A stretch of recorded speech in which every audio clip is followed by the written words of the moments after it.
This hearing will come to order. Committee meets today to consider the nominations of Vice Admiral Mitch Bradley to be Commander, United States Special Operations Command, and Lieutenant General Dagvin Anderson to be Commander, United States Africa Command. I welcome our witnesses and their families, and I thank them for their continued willingness to serve our nation.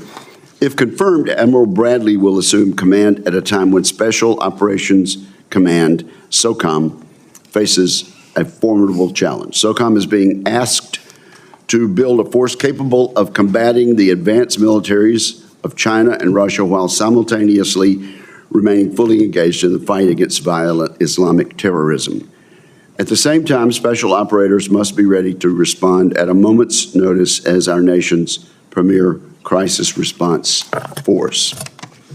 It is clear to me that the role and importance of SOCOM is greater today than at any time since its establishment 4 decades ago. However, SOCOM's budget does not reflect this reality. Its budget has remained flat since 2019. Adjusted for inflation, that amounts to roughly a 14% cut in purchasing power.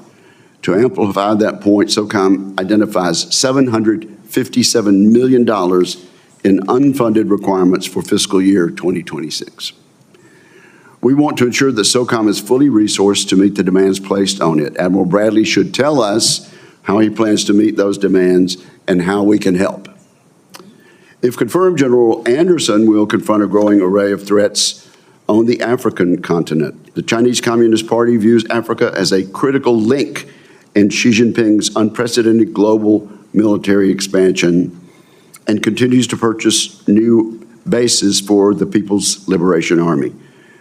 Vladimir Putin remains fully engaged in his destabilizing campaign to trade security assistance for access to Africa's abundant natural resources. This is one of Mr. Putin's ways to fund his malign activities around the world. All the while, Islamic violent extremist groups aligned with ISIS and Al-Qaeda remain an enduring threat in Africa. Despite the growing complexity and scale of threats on the continent, AFRICOM remains under-resourced in both manpower and in critical capabilities like intelligence, surveillance, and reconnaissance. I look forward to General Anderson's assessment of Africa's importance to our national security, as well as his description of what AFRICOM's strategy should be to counter the growing threat posed by China, Russia, and other adversaries across the continent. I'm particularly interested in how General Anderson plans to use America's economic tools, including the Office of Strategic Capital, to combat Chinese influence. If confirmed, our nominees will confront a global security environment that is defined by emboldened, aggressive dictators in Beijing, Moscow, Tehran, and Pyongyang. They view this fight as a global fight, unconstrained by geographic boundaries and the traditional forms of warfare. This axis of aggressors blends conventional military power with asymmetric tactics, including economic warfare, disinformation, and the use of proxy networks to undermine American security interests. The witnesses before us today will play a key role in the Department of Defense's efforts to combat these challenges, and I look forward to hearing them address these and many other concerns during today's hearing. With that, I turn to my friend and colleague, Ranking Member Reed. Thank you very much, Mr. Chairman. Admiral Bradley, General Anderson, welcome, and congratulations on your nominations. I want to thank you for stepping forward to continue your long careers of service. I'd also like to extend my appreciation to your families who were with you every step of the way and will continue to serve alongside you. Admiral Bradley, you've been nominated to lead the United States Special Operations Command, or SOCOM, at a time of important transformation. Because of the efforts and sacrifices of the special operations community over the past 2 decades, the threat from ISIS, Al-Qaeda, and other violent extremist groups has been greatly diminished. Now, America's national security interests are challenged by the aggressive and often coordinated ambitions of China, Russia, Iran, and North Korea. Our Special Operations Forces, or SOF, are not only needed to maintain pressure on violent extremist groups that threaten our homeland, they are also key to addressing the challenges posed by these adversarial nations. As the recently released SOF operating concept proposes, quote, joint SOF capabilities will help deter conflict by changing a competitor's political calculations, denying achievement, or imposing costs that outweigh potential benefits. This concept is ambitious and will require close partnership with the military services and other elements of the interagency, especially the intelligence community, and with our network of allies and partners around the world. Admiral Bradley, if confirmed, I expect your experienced commanding special operators and SEALs around the world will serve you extremely well. Today, I would ask that you share how you would plan to lead the special operations community to adjust to the rapid pace of change on the battlefield, and how lessons learned from Ukraine, Gaza, the Red Sea, Syria, and elsewhere can inform the tactics and modernization efforts of SOCOM. Additionally, I'm interested in how you would leverage unmanned systems, artificial intelligence, space, cyber information operations, and other capabilities in SOCOM missions. Finally, as a combatant command with service-like responsibilities, SOCOM needs and deserves a senior civilian to provide service secretary-like oversight and advocacy for our special operations forces. Congress has sought to empower the Assistant Secretary of Defense for Special Operations and Low-Intensity Conflict to fulfill that mandate. Admiral Bradley, if confirmed, I ask for your support as the Department continues to work to fully implement those reforms. General Anderson, you have been nominated to lead U.S. Africa Command, or AFRICOM. In Africa, our adversaries are focused on building trade relationships while seizing influence from us. China's military ambitions on the continent are no secret, from their growing presence in Djibouti to the more than 100 seaports that have been constructed, financed, or operated by Chinese-owned enterprises and could serve as dual use for future military contingencies. Russia has also expanded its military engagement in Africa and is investing heavily in disinformation campaigns across the continent to spread anti-Western movements, undermine democracy, and promote Russian-backed authoritarian leaders, especially in West Africa. General Anderson, given these challenges, AFRICOM must continue to explore new methods to maintain U.S. security interests in the region. Our forces continue to train and advise partner militaries, but will be asked to do so with fewer resources and troops going forward. I would ask you to share your views on the current security situation, the best approach to establish and maintain close partnerships with partner nations, and how we can seek to engage a whole-of-government effort to address the political and economic instability in Africa. Indeed, stability is essential for any successful nation. For decades, we have relied upon our State Department diplomats and the U.S. Agency for International Development, or USAID, to develop deep, lasting relationships in Africa that can outlast China and Russia's coercion.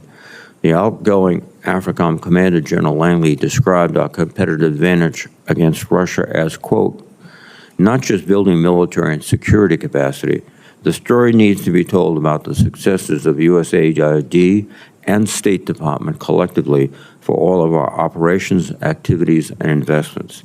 I am deeply concerned that our soft power leadership in Africa has been significantly undermined over the past several months. General Anderson, I would like to know your perspective on the importance of diplomacy and development tools to achieve our national security objectives in Africa, and how you would work to ensure our competitors do not capitalize on the dismantling of USAID in the region. Thank you both for your service and willingness to lead in this challenging time, and I look forward to your testimonies. Thank you, Mr. Chairman. Thank you very much, Ranking Member Reed. Now, Admiral Bradley, you may make your opening statement and feel free to introduce any friends and relatives you have with you supporting you today. Thank you, and good morning, Chairman Reed, Chairman Wicker, Ranking Member Reed, and distinguished members of the committee. It is an honor to appear before you today as the President's nominee to be the next Commander of the United States Special Operations Command. I'm grateful to the President, to the Secretary of Defense, and to Chairman Kane for their trust and confidence in me for this important nomination. I'd like to recognize and thank the current SOCOM command team first. General Brian Fenton and CSM Shane Shorter and their families for their leadership of the SOCOM force and families these past 3 years. I'm privileged to be alongside my teammate, General Dag Anderson, longtime friend and colleague, and if we are confirmed, I very much look forward to working and teaming with him again in our new capacities. I'd like to recognize my family that are here with me today.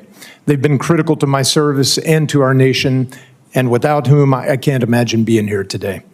My best friend and wife of 34 years, Katie, is here with me, the grounding rod and conscience of our family.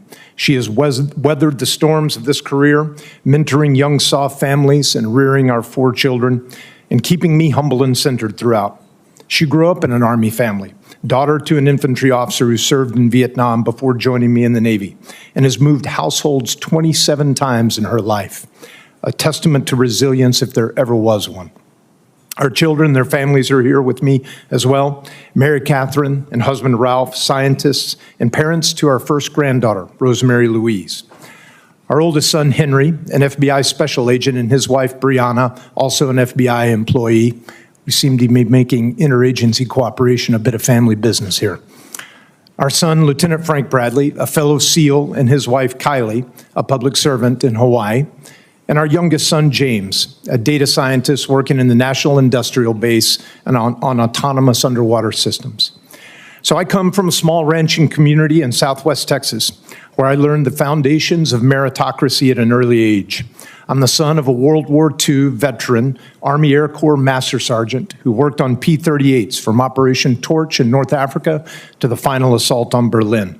After the war, my father ranched and served as the Justice of the Peace, an elected judge in our small Texas community.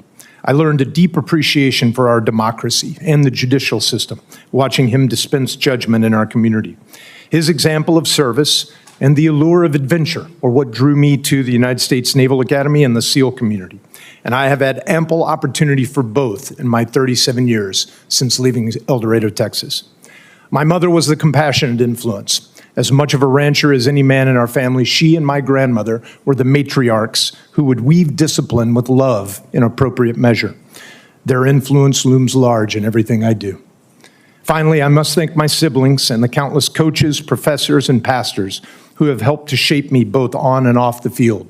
Special operations is the ultimate team sport, where to win is to live, and to lose often means someone you care for does not. As such, I am grateful to be a member of the most precise and lethal fighting force the world has ever known. On a strategic landscape where the adversaries and competitors challenge the rules-based international order, your SOF provides the agility, precision, and nuance needed to confront and disrupt these threats in competition. But should the need arise, we are also ready to integrate into the joint force, to respond to crisis, and engage in high-end conflict, where the precise delivery of violence will be critical to shaping success on the battlefield. To this committee and your predecessors, I say thank you. SOCOM's existence reflects the strong bipartisan commitment in Congress to ensure that the United States leads the world in special operations, and that commitment has paid off. If confirmed, I'll work closely with ASD Solic, with my fellow combatant commanders, service leadership, and the chairman, the Secretary of Defense, and this committee to sustain and strengthen the force, to man, train, equip, and care for our SOF warriors and their families. I will provide the Secretary of Defense and the President candid and clear military advice, and I will remain fully transparent with this committee, ensuring that you have the information necessary to continue your critical constitutional oversight of our national defense. I thank you for your service to our country. I look forward to answering your questions and engaging with you on the important work ahead. Thank you very much, Admiral. General Anderson, you are recognized. Chairman Wicker, Ranking Member Reed, and distinguished committee members, thank you for the opportunity to appear before you this morning. It is truly a humbling honor. I'm honored by the President's trust and confidence in nominating me to serve as the commander of U.S. Africa Command, and I am grateful for the support of the Secretary of Defense and the Chairman of the Joint Chiefs of Staff. I'd also like to recognize General Langley's 40 years of distinguished service and strong leadership and the team that he and Sergeant Major Mike Woods forged. I am joined today by my wife of 26 years, Liz, a native of the great state of Maine. Her unwavering support and sacrifice have been instrumental to my service and the success of the mission. Liz is the heart of our family, and despite 9 schools in 6 states and 3 countries, she is the reason we have 2 strong and talented daughters, Hala, who is watching from Paris today, and Lilia, who is here with us. My commitment to service is rooted in the values instilled in me by my family. My grandmother, a nurse, served her community well into her 80s. My grandfathers, one a sailor in World War I, the other a Marine in World War II, were ordinary people who answered the call during extraordinary times. My mother, Roberta, a special education teacher, and my father, Charles, a police officer, modeled public service, selflessness, and integrity. These values have guided me through 33 years of military service. My parents are watching from my hometown of Ypsilanti, Michigan, home of Rosie the Riveter and Willow Run, where at the age of 17, I learned to fly alongside these symbols of American ingenuity and resilience. It is an honor to sit beside Vice Admiral Mitch Bradley, a special operations teammate and one of the finest leaders and warfighters I've served with. If confirmed, I concur with Admiral Bradley that it is truly a team sport and look forward to collaborating closely with him and all the combatant commanders to confront the complex emerging challenges of today. My career has followed a non-traditional path with 7 joint assignments across 4 commands, ranging from conventional warfighting exercises in the Indo-Pacific to conducting special operations in the Middle East and Africa, and from global mobility to stateside training. My experiences abroad have shaped my career. I had the privilege of studying in the Czech Republic, where I witnessed an outpouring of support for America after 9/11. Almost 23 years later, I had the honor to speak at the 80th anniversary of the liberation of Pilsen by Patton's Third Army. Thousands gathered, waving Czech and American flags, a powerful reminder of our shared values and enduring ties. And while I've flown several aircraft, the missions flying the U-28, a modest single-engine prop, were among my most rewarding. In under 2 years, a team of operators, engineers, and acquisitions experts turned an urgent need into a mission-ready, highly capable surveillance platform, a testament to empowered innovation meeting battlefield requirements. As the commander of Special Operations Command Africa, I witnessed how Africa, strategically positioned between the Atlantic and the Indo-Pacific, is increasingly at the convergence of great power rivalry and terrorism. China is expanding its approach from focus on economic influence to greater military and information operations. Russia's actions are frequently destabilizing and run counter to U.S. interests. Terrorist networks continue to exploit ungoverned spaces, posing a direct threat to our safety and security. During my time at Special Operations Command Africa, an American citizen was taken hostage in Niger. Within 96 hours, we located him, coordinated with multiple African partners and European allies, and Joint Special Operations Command executed the rescue. The speed and success of that mission underscored the seamless integration of the joint force and the importance of strong relationships. When we called in the middle of the night, our partners answered.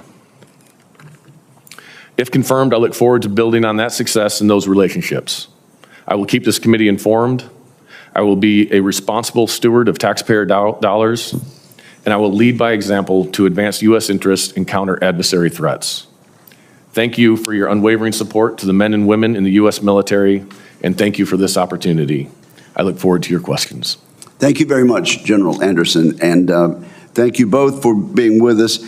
It's now time for me to ask some standard questions that we ask of all military nominees. To exercise its legislative and oversight responsibilities, it is important that this committee and other appropriate committees of the Congress be able to receive testimony briefings and other communications of information. So if you'll just answer yes or no, you can answer simultaneously, and we'll be watching. Have you adhered to applicable laws and regulations governing conflicts of interest? Yes, Senator. Yes. Okay, just a yes or a no is fine. Do you agree, when asked, to give your personal views even if those views differ from the administration in power? Yes. Yes. Have you assumed any duties or undertaken any actions which would appear to presume the outcome of the confirmation process? No. No. Will you ensure your staff complies with deadlines established for requested communications, including questions for the record in hearings? Yes. Will you cooperate in providing witnesses and briefers in response to congressional requests? Yes. Yes. Will those witnesses be protected from reprisal for their testimony or briefings? Yes. Do you agree, if confirmed, to appear and testify upon request before this committee? Yes. Yes. Do you agree to provide documents, including copies of electronic forms of communications, in a timely manner when requested by a duly constituted committee, or to consult with that committee regarding the basis for any good faith delay or denial in providing such documents? Yes. Yes. And thus ends our standard questions. Let me ask one that has become somewhat standard, and we've gotten encouraging responses from all of our witnesses. Much of the funding in the Defense Reconciliation Bill, the big, beautiful bill, as the President calls it, is unspecific and will technically be at the discretion of the Department of Defense, though this committee will write recommendations for them. We do that because of the rules. A quick yes or no answer from each of you. Do you commit to follow the Congress's spending recommendations in defense reconciliation unequivocally? Admiral Bradley. Yes. General Yes. Anderson. And Admiral Bradley, you in particular will be receiving quite a sum of money for SOCOM priorities, and we want to work together to make sure it is used for the most pressing needs. So I thank you for your answers there. General Anderson, you talked about the activities of China in Africa. You talked about the activities of Russia under their dictator Vladimir Putin. Why do they do this? Are they helping Africa out of the goodness of their hearts?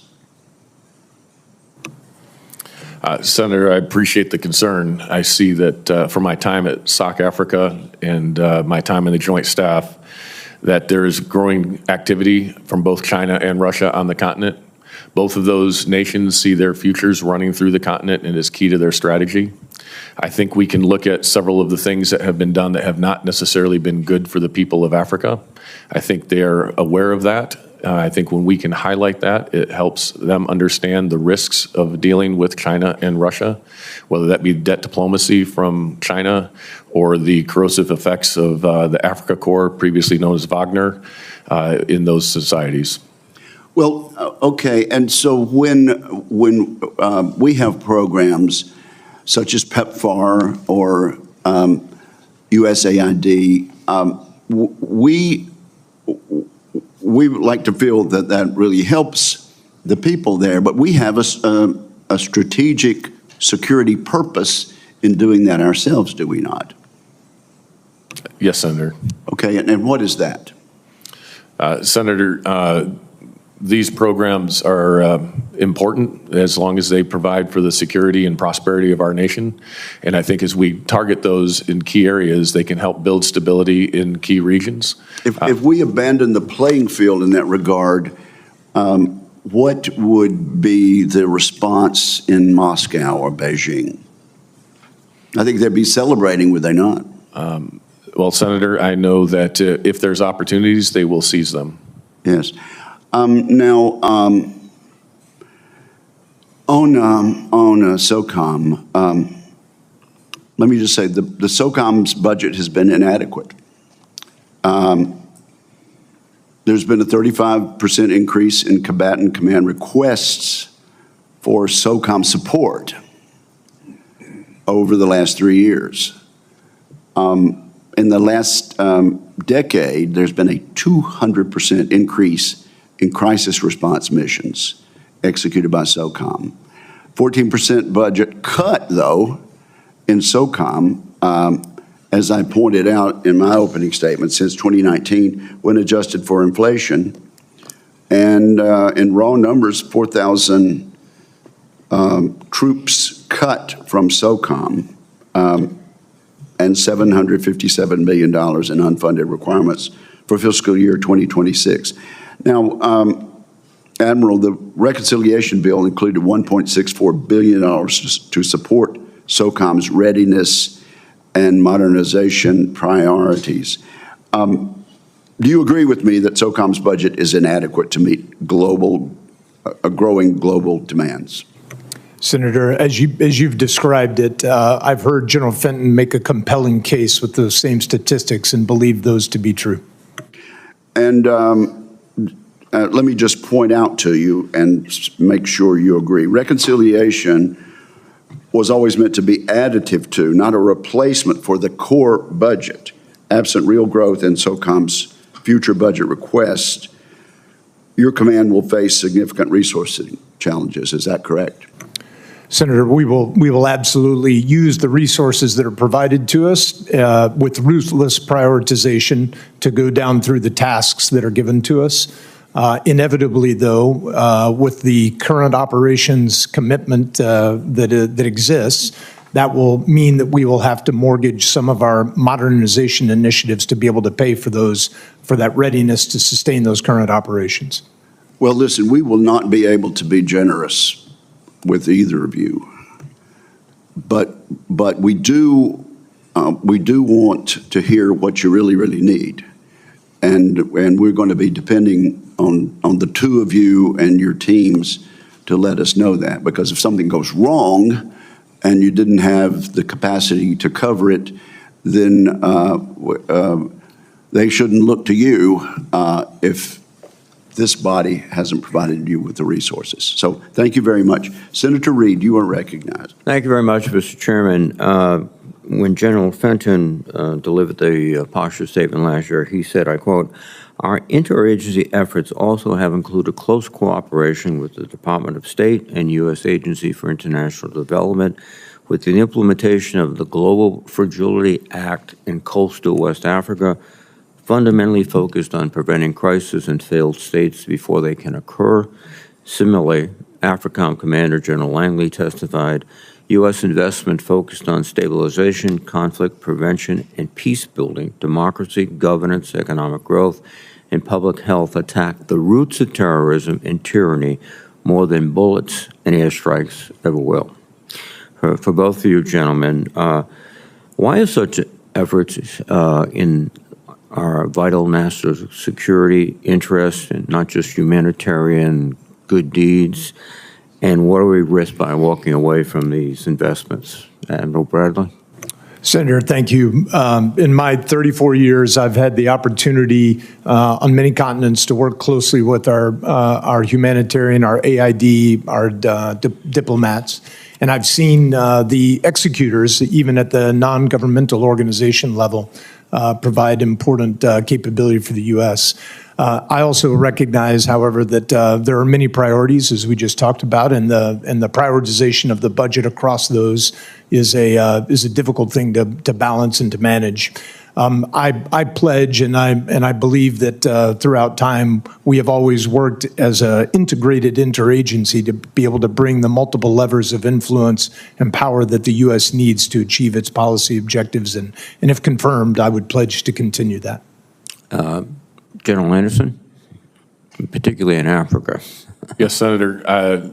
From my time in South Africa, much like Admiral Bradley, I've worked extensively with State Department, USAID, and NGOs across the continent to meet requirements.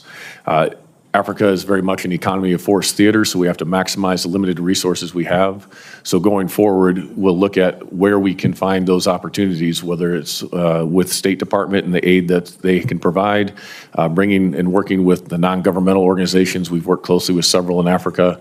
Also looking at opportunities with the Office of Strategic Capital or private equity, as private firms may be able to invest and help in some of these areas as well. And I think one of the things that AFRICOM is positioned well to do is to convene people to have these discussions, understanding we provide the military aspect of it, but we can provide a venue to bring folks together to look at the security implications of these investments. Given the current situation in which the State Department is being hollowed out and that USAID is being effectively abolished, have you lost a valuable strategic tool? Senator, I understand that's still under review for the foreign assistance and that much of that's being transferred to state. So if I'm confirmed, I would have to assess what's available and how we can best use that for our national interests. Admiral Bradley, the same question. Are you losing a very valuable tool? Senator, I'm very confident that however the distribution of those tasks and those efforts are made, we will continue to work with them closely to make sure we bring the best combination of those levers and tools to bear. Admiral Bradley, what are your modernization priorities for SOCOM? Senator, thank you. As we look to the future, the conflicts that SOCOM might be called to participate in, I've had the opportunity this last 3 years to participate in General Fenton's leadership team as a member of the board of directors. And we focused, as you've seen in his testimony, on how to penetrate and power project in contested environments. We see that through the lessons learned on the battlefields of Ukraine, even into the Red Sea, and certainly as we contemplate what a future fight against China might look like. So contested environments and being able to arrive with the element of surprise are a critical component. A second priority, though, is also the ability to operate within the ubiquitous technical surveillance environment that is evolving around us today. It provides certainly challenges to our ability to, again, arrive with that element of surprise, but also opportunities. And here, the partnership with Cybercom, with Spacecom, and with your special operators is particularly important. And so those strategic partnerships and relationships and modernization of that partnership, I think, is critical. Thank you. Finally, General Anderson, if I may, you've had valuable experience on the ground already as commander of special operations in AFRICOM. With respect to Somalia, do you think a continuous presence is essential? I'm sorry, Senator, I missed where? In Somalia. In Somalia. Senator, as you know, we've had presence there for quite some time. We have seen some limited success there in training their forces. The Danab force is a capable counterterrorism force. I do believe that that area is volatile. Al-Shabaab has shown the desire and will to attack the United States and the United States interests. There's increasing cooperation with the Houthis. So I think it's in our interest to have some level of engagement in that region. Whether that's with the federal government or the member states, I think that's something I would have to assess if confirmed. Thank you. Thank you, Senator. Senator Fisher. Thank you, Mr. Chairman. And thank you, gentlemen, to both of you and to both your families as well for your many years of service and sacrifice.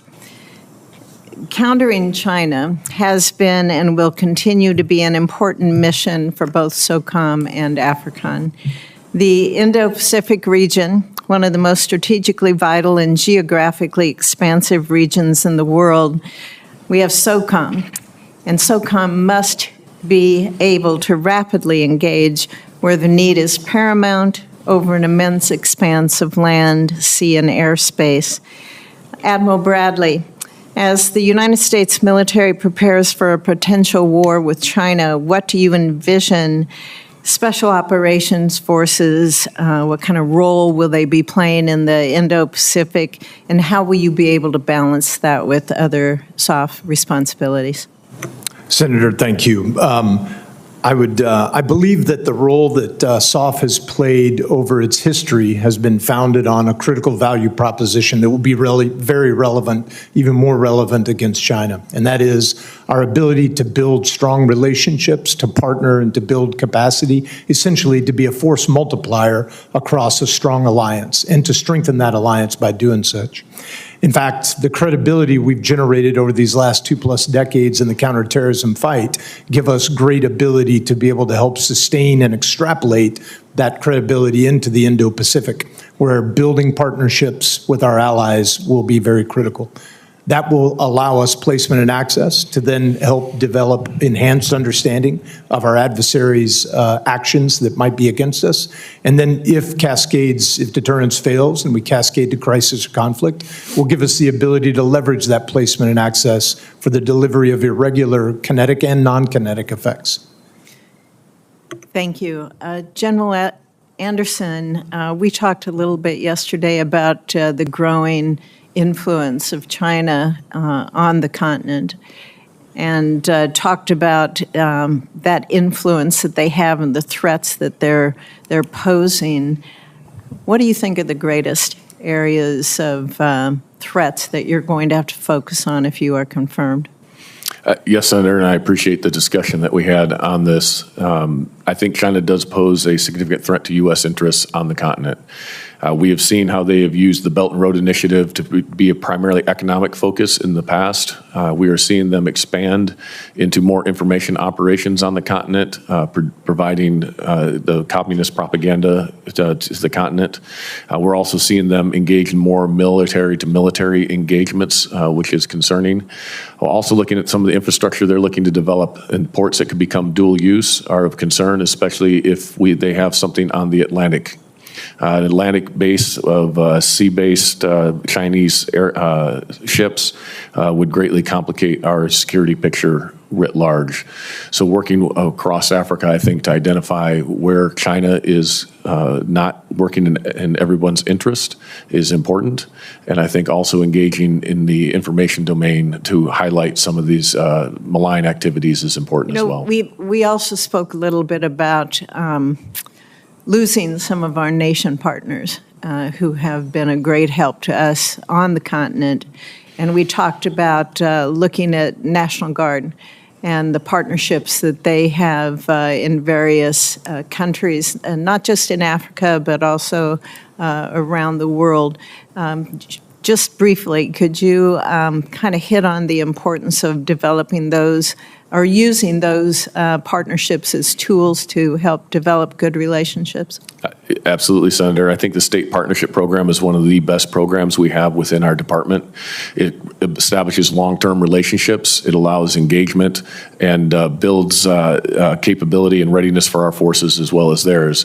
I think what you brought up is an interesting point, especially Nebraska, who has partners on the continent, but also with the Czech Republic, is there's opportunities that the State Partnership Program can bring these partners together and help burden share some of the of that effort, and so that we can use the expertise. The Czechs bring great expertise and capabilities to help train our African partners, and combined with the State Partnership Program, I think there are some opportunities there without a doubt. Okay, and Admiral Bradley, short question, Mr. Chairman, please. What's your view on the importance of the space domain with regards to special operation forces, and how would you leverage that new command? If you would take that for a question for the record, the chairman's anxious to gavel me out.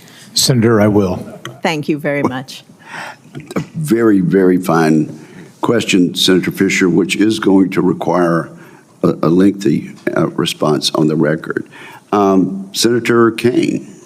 Thank you, Mr. Chair, and congratulations to both of you for your nominations. I just noticed in looking at your bios, you both have had in your professional career some significant experience in programs kind of with international partners. So Admiral Bradley, your posting to the Italian equivalent of their sort of SEALs, the Incursori, and General Anderson, your reception of the Olmsted Scholarship.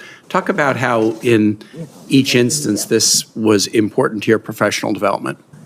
Senator, thank you. I think I was most surprised and rewarded with being able to see the world through the eyes of a different culture. And as close even as the Italian culture is to America, in fact, many immigrants, a large portion of the country here, but they could still see the same event in a decidedly different way. I believe that experience both deepened my family's closeness, an appreciation for the rest of the world, but also helped to deepen my own empathy to be able to understand the way other people might see things. So you clearly conveyed a benefit to these Italian allies by being posted there, but also received a benefit in return that has helped you in the leader you are today. General Anderson, tell us about the Olmsted program. Yes, Senator, it was in hindsight, a transformative program to be able to study abroad and to be immersed in the culture. Like I said in the opening statement, when I was there after 9/11, you couldn't walk through any town square without seeing a memorial to the United States and to the Americans that were lost. Matter of fact, when I walked to school that morning on September 12th, there's a statue of Thomas Garrigue Masaryk, the first president of the Czech Republic. On that square, you couldn't walk through it because it was covered with flowers and candles, and across the chest of the statue was in Czech, a banner that said, "We stand with you for democracy." It was a pretty powerful reminder of what those relations mean and what the American way of life and our values stand for to many people. And this was a number of years ago at a time when it probably would have been hard to imagine a land war in Europe, but the relationship the United States has had with the Czech Republic, including in the current conflict in Ukraine, has been a very important one. We also have a lot of programs where we bring military leaders from other nations to the United States to participate in programs at the Naval War College, the Army War College, and others. If you benefited from the experiences in the Czech Republic and in Italy, I believe from my own observation, these programs are also pretty important to building relationships with foreign military leaders who come to the United States. Do you share that view? Senator, I do. Yes, the reason I asked the question, I was interested in the commonality in your resumes in this way, is I'm very, very worried about the budget that the administration has submitted, and the rescissions package we voted on is dramatically undercutting these exchange programs. I haven't yet seen the effect in the DOD, but in the rescission package that we passed last week, it was very not specific about details, but you can tell a little bit from how these rescissions will be used in state from looking at the administration's submitted budget. The administration's submitted budget for 2026 basically eliminates a lot of funding that goes into this. The Bureau of Education and Cultural Affairs in the State Department, which handles these programs for diplomats, the recommendation is that it be cut by 93%. And many of the RIFs that were done a couple Fridays ago in the State Department laying off people who do this work. This is the Fulbright program, and this is other exchange programs. These programs that the U.S. has funded have educated more than 600 current or former heads of other nations. They've come to the United States and gained experience here. 88 Nobel Prize winners are alumni of these exchanges, and the administration proposes to cut the budget by 93%. I'm very worried about that. Let me ask one other question. How important is it in your work in AFRICOM or Special Forces going forward that the U.S. be a strong competitor in the information domain? Senator, I'll start there. It's critical. In the competition in the information domain, truth is the high ground. We in the United States have a history of leveraging the truth, telling the truth, and I think that's powerful. General Anderson. Senator, I think it's absolutely critical across the continent, and I agree with Admiral Bradley. The fact that we have a credible news source and that we tell the truth is a very powerful information operation. The administration's proposed budget for 2026 slashes the U.S. Agency for Global Media's budget by 82%. The Voice of America, the Middle East Broadcasting Network, VOA Persian, all of these are being dramatically reduced, and I think many of the rifts that happen at the State Department are in that space. Mr. Chair, I'd conclude. I'd like to just introduce in the record an article from the Washington Institute of Near East Policy. Here's how State Department cuts would impede U.S. policy. Dated July 3, 2025. Is there objection? Without objection, so ordered. Thank you very much, Senator Kane. Senator Cotton. Gentlemen, welcome. Congratulations. Thank you for your continued service. Thanks to your families for their service and sacrifice as well.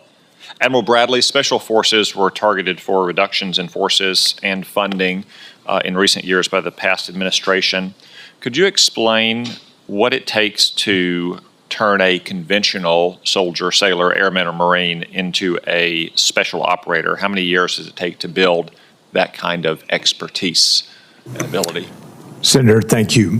First, I have to say we have the benefit of being able to draw from the best and the brightest across this great population of the United States. Our services do the principal recruiting, and we have the opportunity to be able to draw from within those recruits. But Special Operations provides a very, very valuable recruiting tool for those services as well. Once a candidate assesses into a service and has the initiative to want to volunteer to come to one of our selection assessment programs, a rigorous process both of their resume, of their psychological resilience, of their physical capabilities begins, followed by some amount of training and really grit determination. On the backside of that, that may take anywhere up to a year, depending upon the program. Then additional advanced training will continue. And then finally, the operator or the member will be assigned to an operational unit where, frankly, another amount of apprentice to master progression begins. And so for a fully up and round operator to reach leadership status, it's not uncommon for that to take 6 or 7 years. So if Special Operations Forces were to face cuts, you don't just lose capability, you lose a lot of time as well. That's correct? It does take time to build that operator. Yes, Senator. Versus, say, just for the sake of comparison, the Army can send someone from the first day of basic training through infantry training to an infantry platoon in maybe 6 months. Obviously, they're a brand new private, just out of training, but 6 months versus many years. I think we should be mindful of that contrast. What's your assessment on how drones are changing the modern battlefield? Every day there's new reports of new developments in drone warfare in Ukraine. We saw a couple of months ago Ukraine launch audacious attacks from inside of Russia with pre-positioned drones. It appears that Israel may have done something similar inside of Iran. I know you've probably given this a lot of thought in your current job and looking ahead to your future job. Senator, I don't think it's unfair to call this a revolution in military affairs. The changing, accelerating pace of technology, the ubiquitous information environment, and the advent of man-machine teamed autonomy on the battlefields of the world today are absolutely changing the character of warfare in our very eyes. Within special operations, and I believe the initiatives, frankly, that you have initiated here with the Forged Act, the SPEED Act across the way, and the President and the Secretary's initiatives to drive innovation within the department are critical to allowing us to use the innovative spirit of our operators to be able to capture those problems and opportunities we see on the battlefield and turn them into new man-machine teamed approaches. Thank you. General Anderson, given your current role and also the threat of drone attacks from terrorist groups in your future role, what are your thoughts on this question? Yes, Senator, I appreciate that. It is transforming the battlefield. We are at a critical inflection point in history, much like the industrial age matured in the early 20th century. The digital age is maturing now. As Admiral Bradley mentioned, it's not just the drones we see today. It's what does it mean when we have autonomy and AI behind those drones and we have swarm attacks. That is not necessarily science fiction. That is in the future. So we have to take this very seriously, not just taking on the drone operations, but also what do we do to counter them and defend against them. This is a grave concern for me as I look at the African continent, as there are vulnerabilities out there for our forces, but it's also a vulnerability for our partners as well. And I guess I should say that it's not just potential terrorist groups, it's also potential insurgencies, uprisings, clashes of the kind that we see with unfortunate frequency in Africa as well. Okay, thank you, gentlemen. Thank you, Senator Cotton. Senator King. Mr. Chairman, first I want to welcome both of you, congratulate you on your nominations, and acknowledge Liz in the audience, resident of Maine, as you noted, General Anderson, proud graduate of the University of Maine. I hope, Liz, you'll convey to your family in Maine that you saw me working. Okay.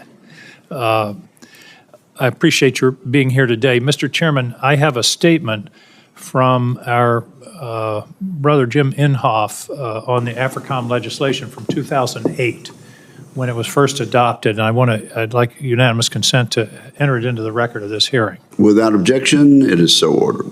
As all of us know, Senator Inhofe was a great champion of our interests in Africa, probably the greatest in the Senate. I note in his statement, again from 2008, my resolution recognizes the strategic importance of the African continent and encourages the Department of Defense, the State Department, and USAID to work cooperatively together with our African allies to bring hope to the continent. We've sort of been talking around this today. We just made one of the greatest geopolitical mistakes in my lifetime in the last several weeks by essentially abolishing USAID. And I don't expect either of you to answer questions directly about that because it could jeopardize your appointment. But there's just no question. The term soft power is kind of unfortunate because the emphasis is on soft, but it's power. And as both of you have testified, communications is important, relationships with the countries, stabilization, anti-terrorism, developing good relationships, the PEPFAR program, the malaria program, education programs, democracy promotion programs are essential to our ability to compete with the Chinese and the Russians in the African continent. In talking to some friends who have been deployed there, their view was that we just made an enormous gift, particularly to the Chinese. And as the chairman suggested in his opening statement and questions, there's no question in my mind that our recent actions in essentially dismantling and abolishing AID has met with celebration and approbation in Russia and China. General Anderson, one of the things that concerns me, and it relates somewhat to the AID question, but more generally, is the rise of terrorism. And you mentioned September 11th. That was 19 people. And my concern is with our so-called pivot to the Indo-Pacific, we're taking our eye off the terrorism ball. Could you share with us the thoughts about the status of al-Qaeda and ISIS in Africa and what we should be watching out for and being concerned of? Yes, Senator, I appreciate that concern, and if confirmed, I will definitely make this a priority to assess, as it's been 4 years since I was at SOC Africa. With that said, though, we have seen the terrorist groups move much of their operations into the ungoverned spaces of Africa, both ISIS and al-Qaeda. We're seeing ISIS active in Somalia as well as in West Africa, ISIS West Africa. AQIM and their affiliate JNIM are also very active in the Sahel, both with intent to attack U.S. interests. Whether or not they have that capability is not clear. And so, to your point, one of the greatest concerns we have is having enough resources and enough relationships to be able to understand how these threats are progressing. So we have an adequate amount of indicators and warnings, and we know what the threat to the United States could be, so we could take action.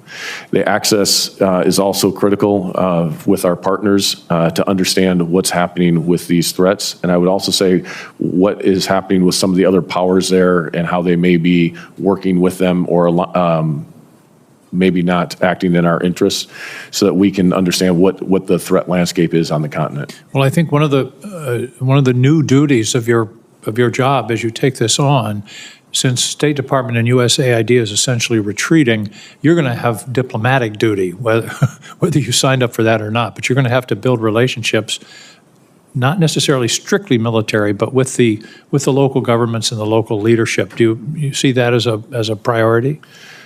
Senator, where those areas, where we prioritize those areas, we have the best return on our investment. I think it is important to build those relationships. I think it's important to look at creative ways as we go forward.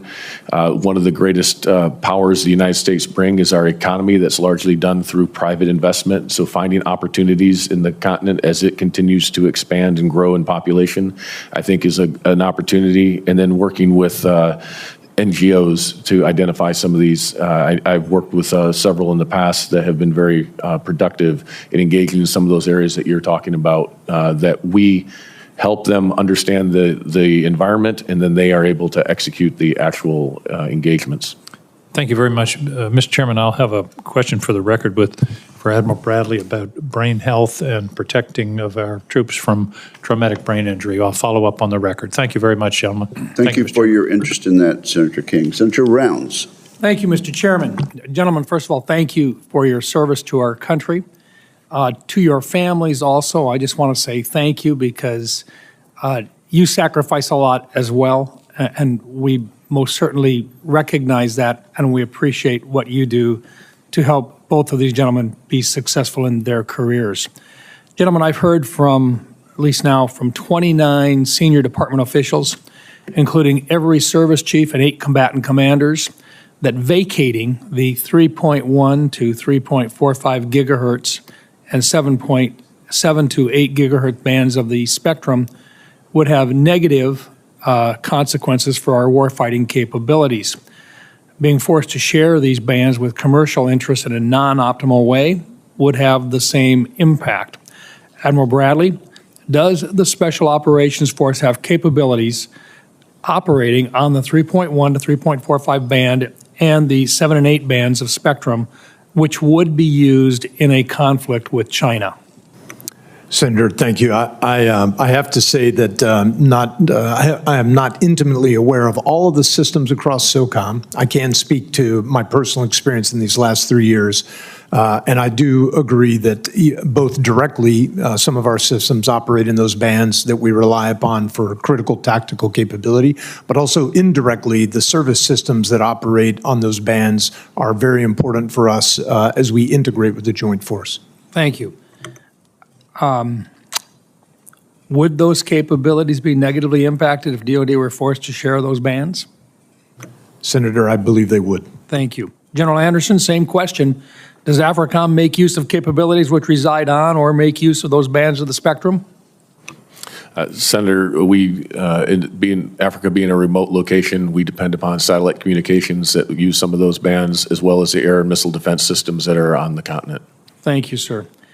Admiral Bradley, your predecessor testified earlier this year that SOCOM makes up 3% of DoD's forces and less than 2% of the budget, all while missions have increased by over 170% compared to the last decade. Is it fair to say that if we're going to continue to ask more of SOCOM, more resources will be needed to enable those increased missions? Senator, thank you. As I've watched General Fenton make the compelling case about that exact equation you described, I think that is a conclusion that comes out.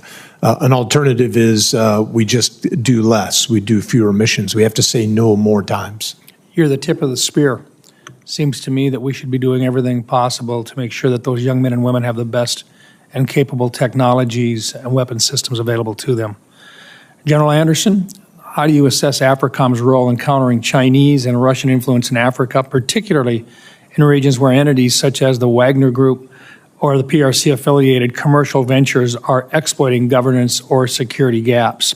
What strategies do you believe are most effective in addressing these challenges? Senator, I appreciate that question. I think that is a critical area. How do we counter what these powers are doing on the continent when they run counter to U.S. interests?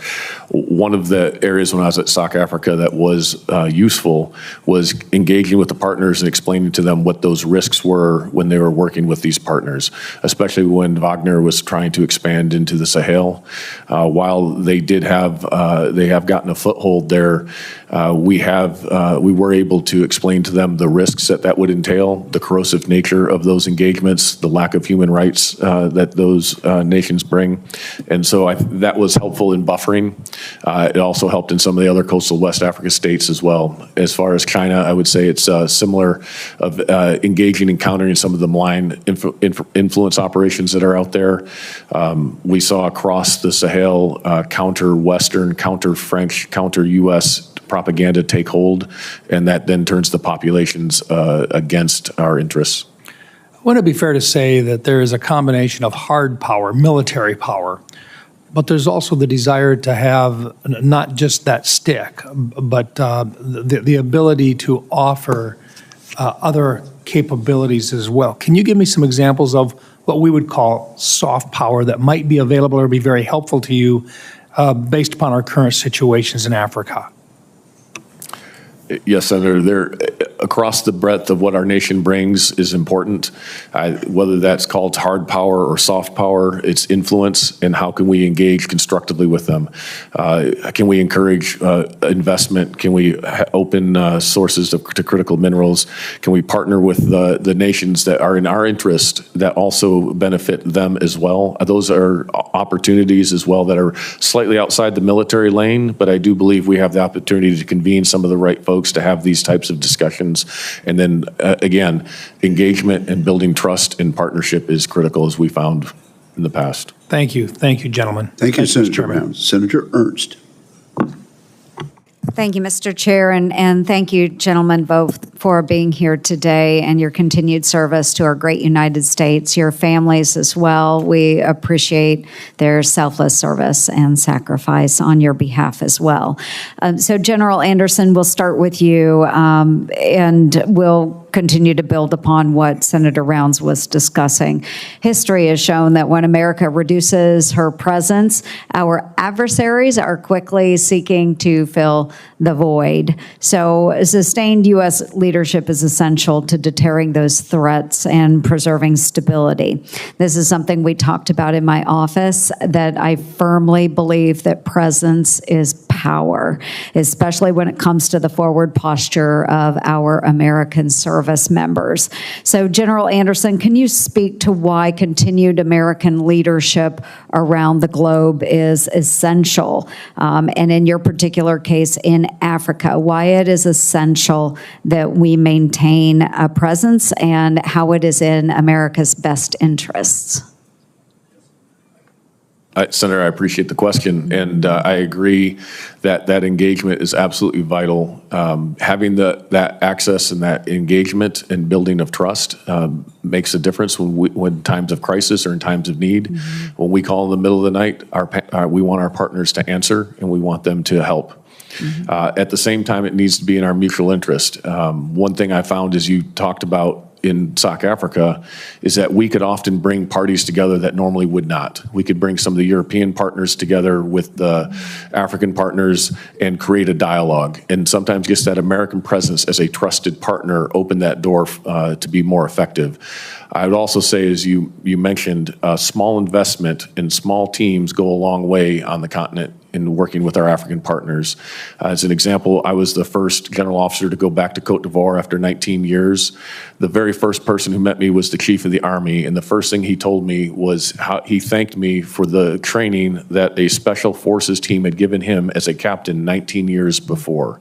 And he said it was the best training he ever had, and he was very excited that we were able to restore relationship because it was the best training he had received, and he was looking forward to that for his army. And it didn't take a persistent presence. It took some episodic engagements and continued investment in that partner. What I have found in Africa is many of those partners that we work with are incredibly good partners. They're not looking for a handout, they're looking for a helping hand. And if we can help them build that capacity, they're willing to try to stand on their own. That is amazing, and thank you for reaffirming what I have always believed as well, is that relationships matter, and our friends will never forget that. Neither will our enemies. So we'll continue on. We could talk more about China's presence. I think a number of our colleagues have covered down on that. So we'll go ahead and turn to SOCOM and Admiral Bradley. Thank you so much for your continued leadership within the organization. And we've already talked a little bit about the fact that SOCOM, you've earned the reputation that the command can do more with less. And I have heard SOCOM commander after SOCOM commander come in front of the committee and state, it really doesn't matter, we'll salute smartly and move out and execute our mission. But we are reaching a point where, as you have very clearly stated today, that if you don't continue to see growth, especially adjust for inflation within the department, that you will have to do less. You will have to dig in deeper and make the necessary cuts. So we are in an era of heightened threats and expanding mission demands. I believe that do more with less mindset can no longer be sustainable. Do you agree with that? Senator, I do. And in fact, we've adopted the term less with less to ensure we apply the ruthless prioritization to achieve the highest priority of those missions. And given the increasingly complex threat environment, we need to be able to strengthen SOCOM's capacity to deter our near-peer adversaries. So that does require us moving beyond a stagnant budget. So if confirmed, Admiral Bradley, then what is the vision for SOCOM, and how do you do that ruthless prioritization? Senator, thank you. If confirmed, our priorities are the priorities of the department. Defend the homeland, ensure that we deter China, and ensure that our force multiplication of an already strong alliance is strengthened even further. Thank you, gentlemen, very much. And again, to your families, thank you for your sacrifice as well. Thank you. Thank you very much, Senator Ernst. Senator Schmidt. Thank you, Mr. Chairman. Actually, Admiral, I'm glad that you ended that way, because those sort of prioritizations of America, which is defend the homeland, and really this pivot to the Indo-Pacific, has been absent in a lot of the questions that have been asked. A lot of the questions that have been asked, I feel like I've been teleported into the Foreign Relations Committee. And I want to ask you, since it was brought up, I had no plan to talk about this. I'm going to just read off a few things. $500,000 for electric buses in Rwanda, $3.3 million for civic engagement in Zimbabwe, $300,000 hold the Pride Parade in Lesotho, almost $900,000 for electrical reforms and voter education in Kenya, $1.2 million for Afrobarometer public opinion survey, $116,000 for media strengthening activity in Liberia, $8,000 for promoting vegan food in Zambia, African Hive camping and tours to create adventure camps for backpackers, graphic design training in Nigeria. Do you think these are in the best interest of the United States of America, given the scarcity that we have? Senator, I know there are a lot of priorities that have to be balanced through the budget process. I know that, and I appreciate your story. You were very willing to opine about other things that were sort of policy matters, in my view. These are policy matters, and I think that when we do this stuff, it totally undermines the desire to have real soft power. Like, I'm not disputing the idea that soft power exists. My contention is that all of this nonsense that continues to be defended in many ways inhibits the ability to do exactly what you're articulating, which is there are smart things to do that aren't just about blowing things up and killing people. But that has been crowded out with a mission creep in this wandering foreign policy that just believes that we can just do all this do-gooding stuff around the world. And getting back to what you said at the end of your last statement, which is defend the homeland and understand that our chief threat is in China. That's what I wanted to ask your questions about, and I'm going to. But I can't let this go on just without being responded to. Like, we're moving away from this stuff, whether people like it or not. Like, the American people don't support it. We have an administration that wants to move away from this stuff.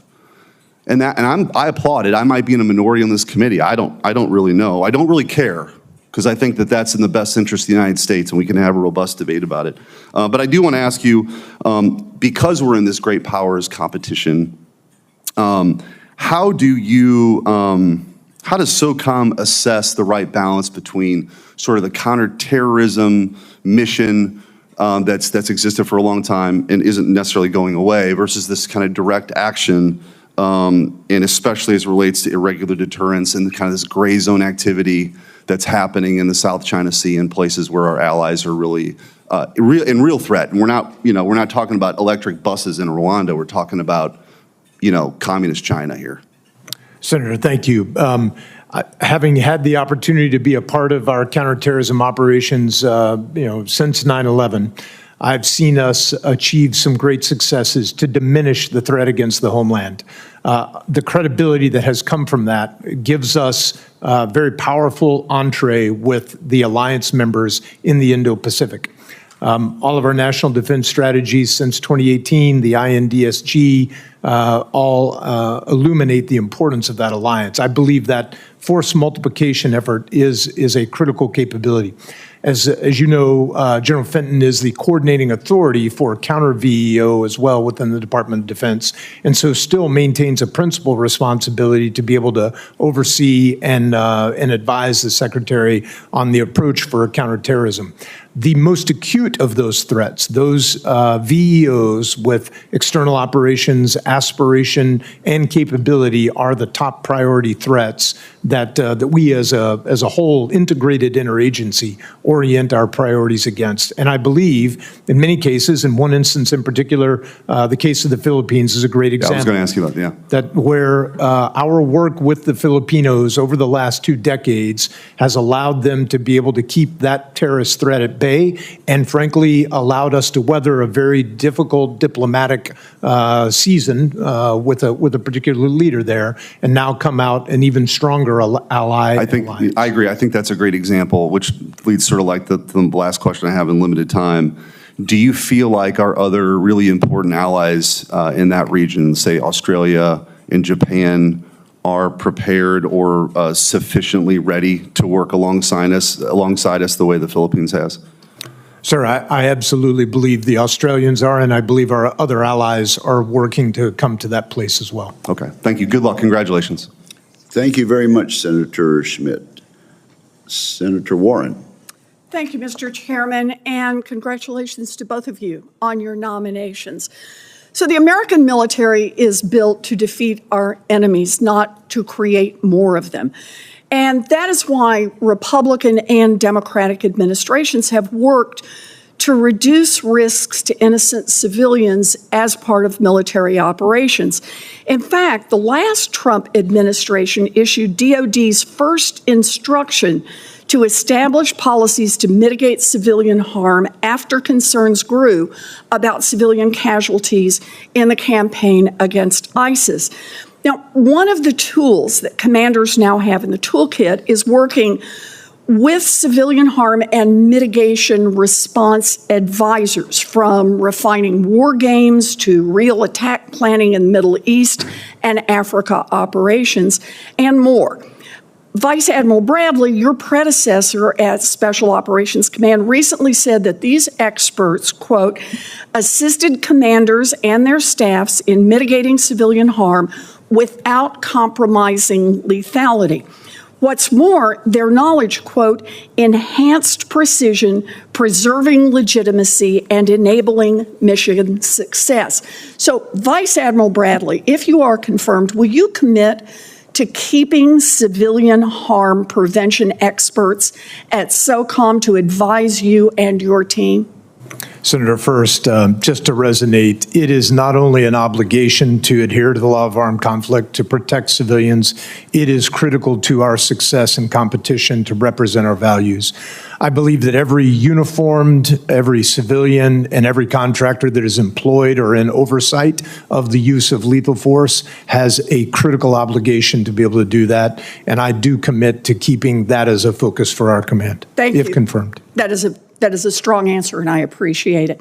You know, other tools in the toolkit here are the Civilian Harm Mitigation and Response Action Plan and DOD's policy instruction on civilian harm, which outline DOD's plans and policies to reduce civilian harm risks. AFRICOM has made progress in implementing these policies, including through training allies and partners on how to reduce risks to innocent civilians. We are serving as a model that our other partners are now beginning to adopt. In May, the Nigerian Air Force announced its own civilian harm prevention plan. These are efforts that save innocent lives. Lieutenant General Anderson, if you're confirmed, will you carry forward these efforts to integrate civilian harm mitigation planning into AFRICOM operations and train allies in the region to help them do the same? Senator, to echo Vice Admiral Bradley's importance of this, this is a critically important show of our values. It's also important that we maintain the laws of armed conflict, and when we engage with our partners, that we help them educate and that we model this. And this has been something that when I was at Special Operations Command Africa, we did. We worked with partners, and when we saw things or heard of things that were credible, we encouraged them to investigate and to look into this, and then we gave them assistance as needed in order for them to conduct their own investigation. So I will continue, if confirmed, to take that on at AFRICOM. I appreciate that. I want to hit one other point here, because we also need to reduce harm to our own special operators. I've worked with Senator Ernst and others on this committee for years to address high levels of brain injury caused by blast overpressure. Exposed service members have reported debilitating symptoms, from seizures to depressions to suicidality. And now preliminary research is showing high rates of heart disease, chronic pain, hypertension, even links to brain cancer and neurodegenerative diseases. Clearly, we have a lot more we need to learn. So let me ask, Vice Admiral Bradley, if confirmed, you'll oversee tens of thousands of special operations personnel. Do you support DoD partnering with outside experts to study the long-term effects of blast overpressure? Senator, I do. I have seen great benefit from our partnerships with academia and other organizations that are studying this problem critically. Our number one soft truth is that people are more important than hardware, and the critical part of those people is the intellectual capacity.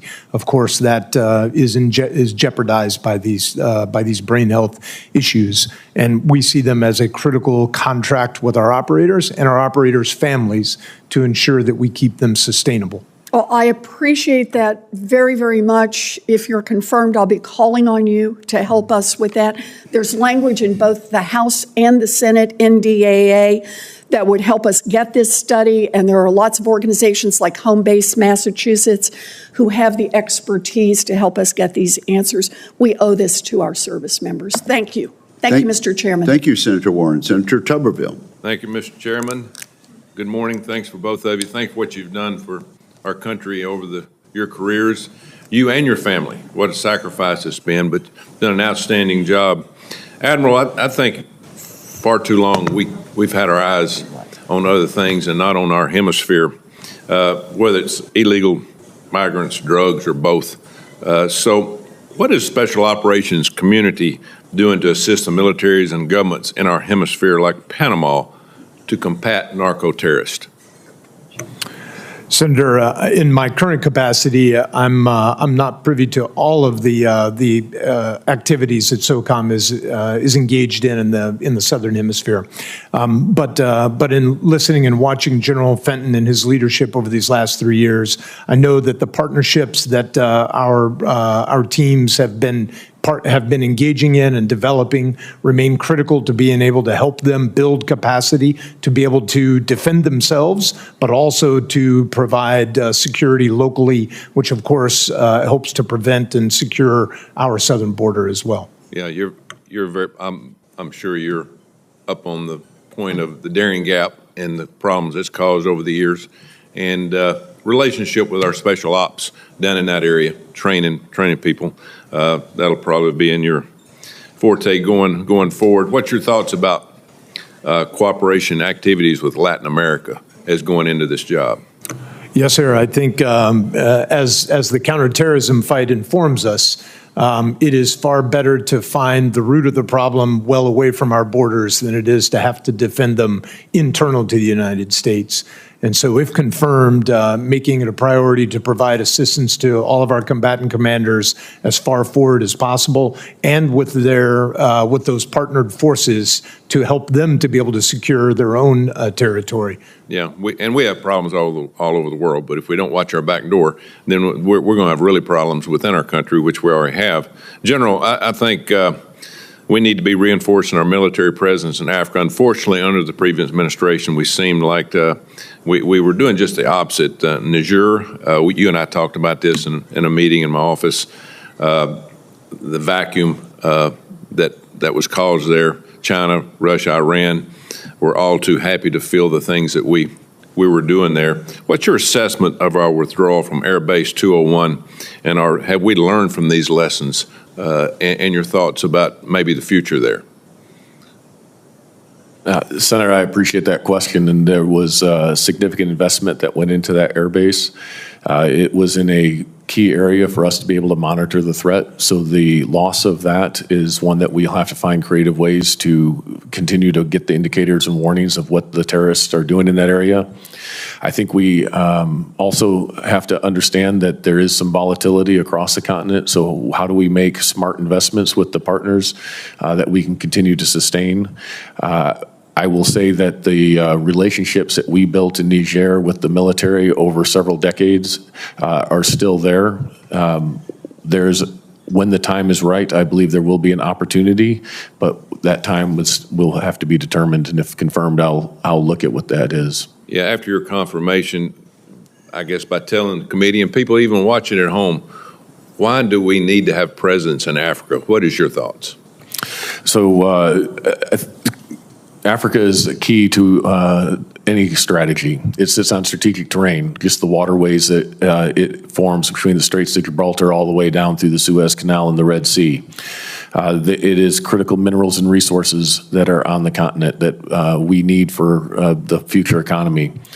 Both China and Russia see their strategies going through the continent, and they are going to engage there. And so we can cede that ground or we can compete in that ground. And I think we have a very powerful tool to compete with. As Admiral Bradley mentioned, nobody brings more credibility to the counterterrorism fight than the U.S. As a matter of fact, when we rescued that hostage in Niger, the next morning was an influential blogger that posted, "The Americans came like the lion in the night. They killed their enemies and rescued their own. No other nation on earth could do that." And that is a powerful symbol across the continent and around the world of what our military and what the United States is capable of. And I do think that some level of engagement in Africa does matter. I'd agree it's an economy of force, but a small investment goes a long way so that we don't have strategic surprise that then distracts the United States from focusing on the rising threats in the Pacific and other areas. Thank you. Thanks, Mr. Chairman. Thank you, Senator Tuberville, and well said, General Anderson. Senator Sheehy. Thank you, Chairman. General, I want to thank you for what you just said there, because we've been hearing a lot today about how pulling back investment in certain programs in Africa is going to end the world and cede the entire dominance of China. The reality is what you just said is what the real power projection is. When we can display to the world that we are going to protect our interests and our people ruthlessly, no matter what, that is what the real power projection of the U.S. military is about. The soft stuff is absolutely important. Being able to project economic power and stability is important, but nothing will ever supersede what you just said. So thanks for saying that. Thanks to both of you and your families for what you've done for this country and continue to do. Admiral, over to you. We're facing a very challenging naval atmosphere against China. They're building ships faster than we can, 230 times faster than we do, as a matter of fact. So if we should face a maritime conflict, our most asymmetric advantage is going to be our undersea special operations capability, how we can project that power manned and unmanned. Would you take a moment here and just explain to me your commitment to that program and how we're going to make sure it remains dominant? Senator, thank you, and thanks for your service in that community as well. I believe from my time serving in our undersea community that the partnership between special operations and the Navy in this regard is singular in the world in its sophistication. The ability to arrive with the element of surprise is unparalleled through this approach. It gives us advantage, asymmetric advantage, not just in warfighting, but also in the ability in competition and in crisis.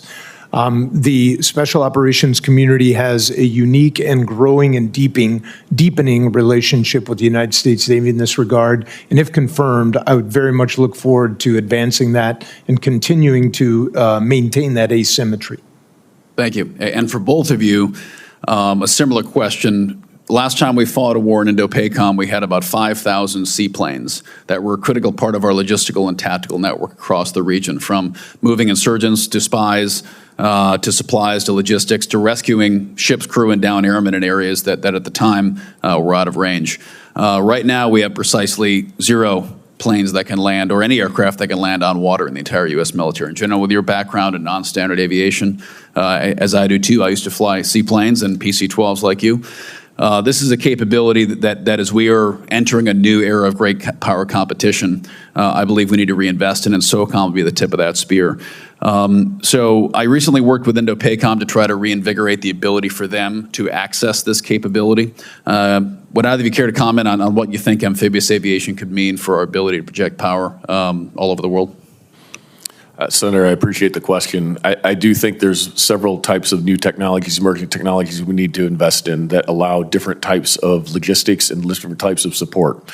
Seaplanes could be part of that. I think unmanned systems, semi-submersibles, but a plethora of capabilities that allow us to operate in a contested environment with unmanned, and a combination of manned and unmanned systems is critical.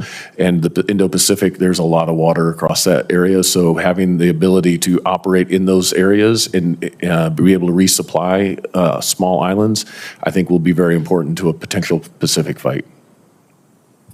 Yeah, I would say in an AO that in some cases is over 90% water, having the entire AO be a runway seems like a pretty good idea.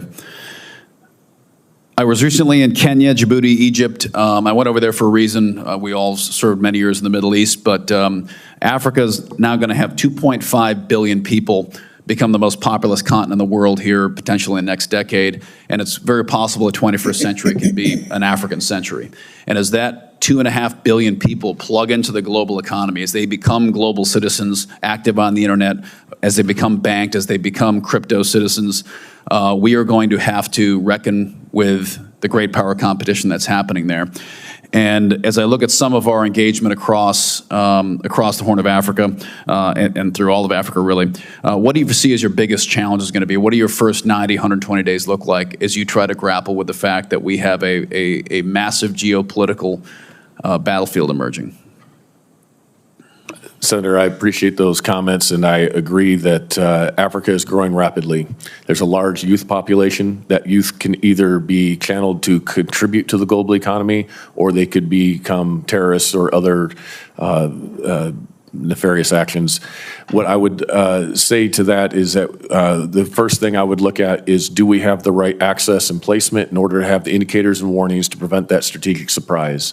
And to your point earlier, I think it's a combination of hard power and soft power, as you put it, but having the relationships and the trust to have the access when needed in order to project power, to be able to counter terrorism, to be able to respond to a crisis somewhere on the continent, and then also to understand what other powers are doing. So my first few days, if confirmed, would be focused on assessing that, and do we have the right posture and footprint, and what can we do to maximize the indicators and warnings? Thank you. I'm out of time, but I would also encourage you to take a look at Camp Simba and the upgrades required there. It's a key point, power projection for us in that region. Thank you. Thank you, Senator Sheehy. Let me ask both of you, with regard to the first set of questions Senator Sheehy brought up about seaplanes and that sort of capacity, is there anything on the horizon in that regard? So, Senator, there are a few out there that are being developed. I know DARPA is working on a project. There are some other companies that are looking at seaplanes and unmanned seaplanes as well. And Senator, across special operations, there have been experiments with that kind of capability. Thank you. Thank you very much. Senator Kelly. Thank you, Mr. Chairman. Admiral Bradley, General Anderson, thank you for being here and for continuing to volunteer to serve our nation. SOCOM and AFRICOM both leverage economies of force principles, so applying limited resources for having an outsized impact. And this requires some careful planning and using the right assets against the right problem. Within this economy of force principle, how important are interagency partners like the Department of State for SOCOM and AFRICOM's campaign plan? Senator, I'll start. Across the special operations community, our partnership with the Integrated Interagency Also, our law enforcement, federal, and frankly, even our local law enforcement partnerships have been critical to us over these last 25 years. And I see that as nothing but growing in the future. If confirmed as a SOCOM commander, the relationships that we have inside our integrated interagency, cultivating those and sustaining them, I think would have to be a top priority. I can tell you that today, the state of those relationships from my current experience is frankly a high water mark, certainly of my 34 years, and I suspect even longer than that. And General, do you share that view? Senator, I agree that we have very limited resources, and so we have to partner across all government agencies to maximize those resources and to find where we can complement each other.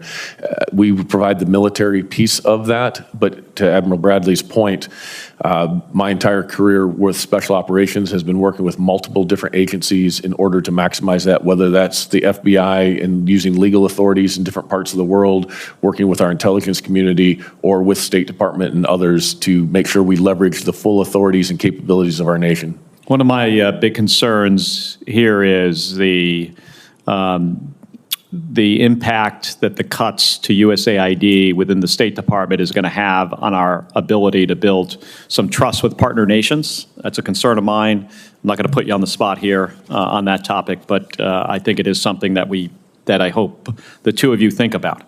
Admiral Bradley, China and Russia currently waging some irregular warfare campaigns against us and our allies in a lot of different places. PRC is using violence to impose their will on the Philippines in the Second Thomas Shoal, and Russia has a long history of using irregular warfare, most recently in Ukraine. And leveraging your most recent experience as the commander of JSOC, how does the U.S. effectively wage irregular warfare to compete and win with Russia and China in the gray zone? Senator, thank you. In my last 3 years, I've had the opportunity to be a member of the SOCOM Board of Directors and really watch our theater special operations commands who are responsible for operations for the joint SOF community inside those areas. And I can tell you that our principal advantage that the SOF value proposition brings is understanding and enhanced understanding of those insidious actions, which are really preying on our alliance structure. Being able to illuminate that predatory activity gives our diplomats and our whole of government and our allies power to be able to stand against it and be resilient to it. That in turn strengthens our alliance and deepens our credibility when we want to partner and build capacity there. All right. Well, thank you. And finally, in my last minute here, General Anderson, I traveled, it's been about a year and a half now, but in the Sahel and, just parts of Africa where Wagner is pretty active, especially on social media, to exploit coups in Western Africa, commit human rights abuses. And when the Russians gain a foothold in these countries, they use a significant amount of disinformation to intimidate the local population, stifling opposing views while they claim to provide security. So, General, how does Russia's social media activity impact security and stability in AFRICOM? Senator, I think that is one of Russia's greatest weapons that they're employing across the continent. One of the things they use quite often is disinformation. They play on historic grievances, historic colonial issues, fears of sovereignty, and they play that up into an anti-democratic, anti-Western that then has impacts to U.S. support. I believe that the Russian influence in the information operations were critical in turning populations against the French in the Sahel.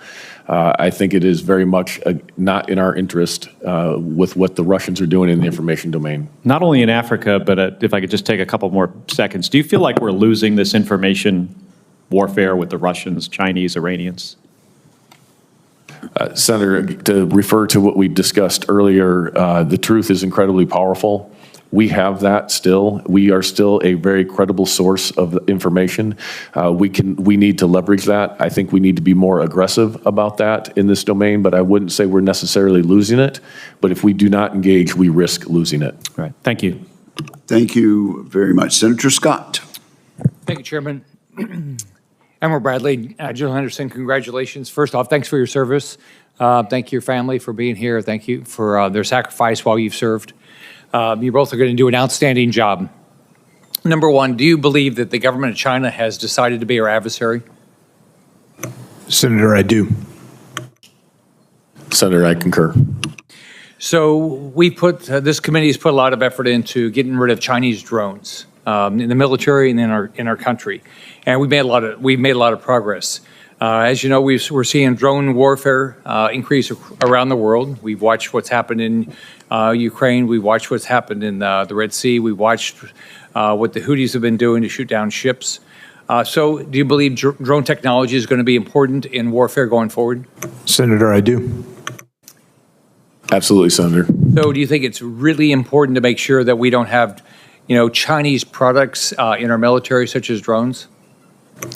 Senator, I know that there are nefarious aspects to Chinese products that come out, and we must be careful not to include any of those.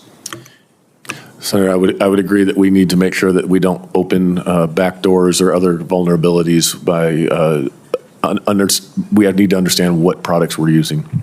So whether it's Chinese drones, computers, printers, drugs, products like garlic that's grown in raw sewage, you think it's important that we make sure none of that is used by our military, and we're never dependent on any of it? Senator, I do resonate with those thoughts, and though I can't speak to all the details, certainly we must be cautious of anything that comes from China that would be part of our kill chain or part of a military chain of production. Yes, Senator, I think that's something that we need to assess is where are those critical vulnerabilities and where do we need to ensure we have alternate supply chains as we look at the future. How about drugs? You think we ought to be buying Chinese drugs for our servicemen, servicewomen? Senator, I have to say I can't speak to the details of our drug production chain. I'm sorry. Senator, I'm not familiar with the details of that either. Off the top of your head, do you think we ought to have Chinese drugs in our bodies? And we ought to be relying on them when we go to war? Do you think they might hold them back? Senator, that could be a risk at any time we become dependent on a sole source. And I have full faith in the American system, and I would prefer American-made medicines. I've encouraged to see Secretary Hegseth announced last week that is removing CCP cloud services out of the DoD, which was added, unfortunately, during the Obama era initiative. So just last question, do you think it's really important that we continue to do everything we can to get all Chinese products, all Chinese apps, everything, drones, computers, printers, drugs, everything, as much as we can out of our supply chain for our military? Senator, I do agree with that. Yes, Senator, I agree. We should eliminate as many vulnerabilities as we possibly can. Thank you. Thank you very much, Senator Scott. Senator Rosen. Well, thank you, Chairman Wicker, Ranking Member Reed, for holding this hearing. And I want to thank our nominees and your families, of course, for your service. It takes a whole family when you give a lifetime of service. And, of course, your willingness to continue to serve. And congratulations on your nominations.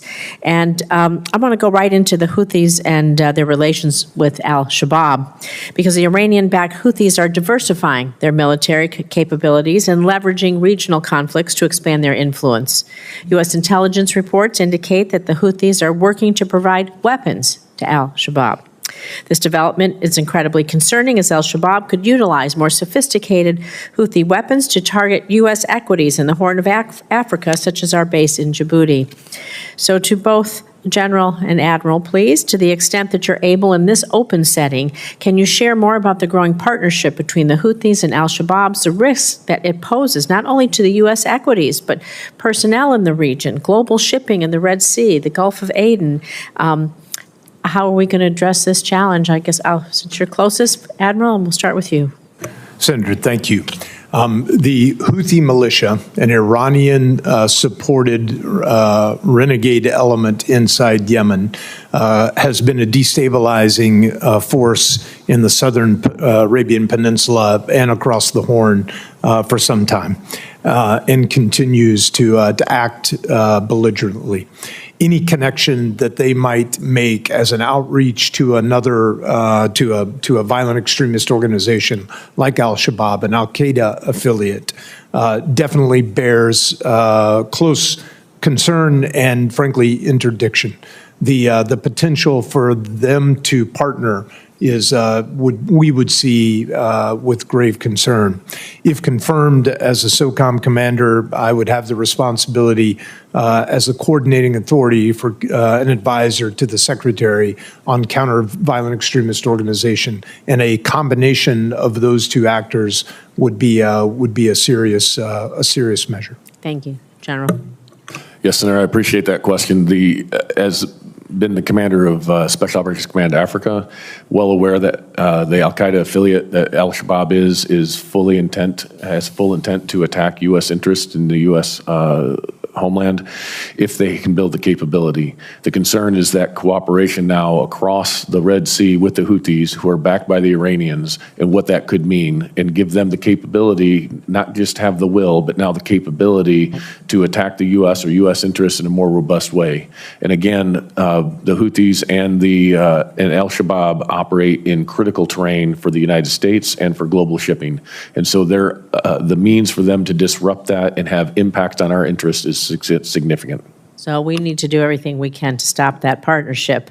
I want to move on to talking about our ISR strategy in the Sahel. We know that Senator Kelly was talking about the Sahel a little bit, but I want to go a little bit further, because since our withdrawal from the 2 air bases in Niger last year at the behest of the host nation, our ability to conduct ISR within the Sahel throughout the African continent has been severely degraded. This also hurts other activities as well. So to both of you, can you speak to the challenges of our withdrawal from Niger, the loss of our ISR, what it poses to countering this violent extremism in the region, these partnerships between the Houthis, Al-Shabaab, and what other things, and any other groups, and what are the latest updates to establishing ISR basing elsewhere in Africa? Senator, I appreciate that question, and we did use the ISR coming out of Niger extensively. The loss of that does make it more difficult. There is never enough ISR to meet global demand, as I understand, and that Africa as an economy of force theater will have limited assets available. I think it's important that we balance the exquisite high-end ISR capabilities where most needed, and then look at investing in other capabilities, whether that be emerging technologies that can allow some surveillance, partnering with key partners within the area, having intel sharing agreements so that we can gain understanding from them on the ground. I think those are all critical areas as we look at balancing the ISR demand across the continent. As to where they could be in the future, if confirmed, I would look into that. I'm not privy to those plans right now. Thank you, Admiral. And Senator, just quickly, the evolving ubiquitous information environment provides us an opportunity here. The space, soft, cyber triad, an opportunity to be able to leverage what we call horizontal ISR, to be able to leverage the more and more information available publicly that people are freely giving through their use of social media. Thank you. Thank you, Mr. Chairman. Thank you, Senator Rosen. Senator Budd. Thank you, Mr. Chairman, and thank you both for being here. I enjoyed our meetings last week in the office. Congrats on your nominations, and thank you for your service and your sacrifice and that of your families and as well. Admiral Bradley, in our conversation last week, and I've said it publicly in this room many times before this hearing, we need more and not fewer special operations forces. A large reason is because of their ability to help train our foreign partners. And you highlighted in your advanced policy questions that SOF are uniquely suited for building partner capacity in contested and sensitive areas. So how is SOCOM building partner capacity, particularly in the Indo-Pacific, and what is the joint force getting in return for those efforts? Senator Budd, thank you. I very much appreciated the time to visit with you, and thank you for your great support for all of our bases, my current headquarters there in the great state of North Carolina. Sir, I think the example that best illustrates the essence is the Philippines, where over a period of 20 years, for over 100 years, our strong societal relationship with the Philippine society has been strong. But just within these last 20, our ability to help train, advise, assist the Philippines to counter the terrorism threat in their country has deepened that relationship, and in fact helped us to withstand a very troubled period diplomatically during the Duterte regime. And now on the backside, we have an even stronger alliance with the Philippines, which will be critical as we look at any action of deterrence in the Indo-Pacific. I certainly wouldn't want to speak for Admiral Paparo to talk about the overall region and where this fits relative to his other priorities, but I know from a soft perspective, our contribution to partnerships throughout the region are important, and we really bring that credibility from the counterterrorism fight to help leaven and deepen those. Thank you very much. General Anderson, I want to read you a quote from the DoD's 2024 annual report to Congress on military and security developments involving the PRC. So I'll tee it up with this and I'll ask you a question about it. It says, some of PRC's Belt and Road Initiative projects could create potential military advantages such as PLA access to select foreign ports to pre-position necessary logistics to sustain naval developments or deployments in water such as distant as the Indian Ocean, the Mediterranean Sea, and the Atlantic Ocean. So here's my concern. I'm concerned that the PRC's access to ports and the potential military advantage that this could give them. So alongside Senators Kelly and Scott, I introduced the Strategic Ports Reporting Act. It's a bill to require monitoring of the PRC's access to foreign ports. So if confirmed, do you commit to looking into the PRC's access to foreign ports in your area of responsibility? Senator, if confirmed, I will look into that, definitely. Thank you. And would you be willing to share with us some of your concerns in that area, particularly with PRC access to foreign ports? Senator, I think as we've seen across the Indian Ocean into the African area, AOR, into the Atlantic and even the Mediterranean, China is investing in ports globally. I think that should be concerning to us. I think it should be concerning to us not only that they could potentially use those as dual-use military ports, but what access can they deny U.S. forces or U.S. commerce as necessary in time of conflict. And so I think that this is an absolute critical area that we need to understand the vulnerabilities that may be posed by this. It doesn't mean that we don't believe in free commerce and economics, but at the same time, we need to understand our national security interests and what these may entail. Thank you very much. Question about the North Carolina National Guard, and we have state partners in the AFRICOM AOR. It's Malawi, Zambia, and Botswana. So, General, how do you view the future of the state partnership program and its ability to strengthen regional stability in Africa? Senator, I think the state partnership program is one of the greatest programs we have within the department. It builds long-term relationships. The nice thing about the National Guard and the partner nation is those same people will see each other decade after decade, and that builds a really powerful relationship that I think I know we can build upon. As a matter of fact, it was the California National Guard that we called upon to get the first information in Ukraine because they had long-standing relationships with that state partnership program there. The same thing can happen in Africa, where a small investment can have a great return for us in the future. Thank you both. Chairman. Thank you. Further questions? We are told that Senator Shaheen is on her way. I can fill a little time, Mr. Chairman. He's great at that. And there's a vote going on also. But yes, the gentleman is I was recognized. struck by the Admiral's comment that they'd moved 27 times in their career. My first job was moving furniture for Allied van lines in this area. Most of our customers were military families, and I'll never forget a military spouse saying, in terms of damage to the furniture, 7 moves equals a fire. So congratulations on surviving multiple fires. Thank you, Senator. Senator King, I'm a veteran myself, and I only served 4 years active duty.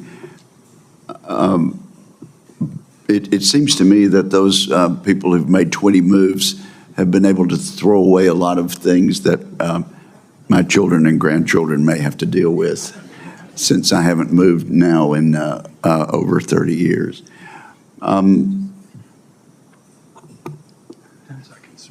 We think within 10 seconds, Senator Shaheen will materialize. There's a vote going on, and we're trying to do our best. Thank you very much,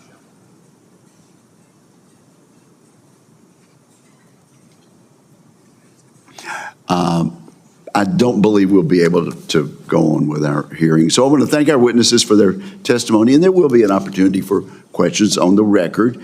And so I would remind I would inform members that questions for the record will be due to the committee by 5 p.m. today. And with that, we are adjourned.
Committee on Homeland Security, Subcommittee on Cybersecurity, Infrastructure Protection will come to order.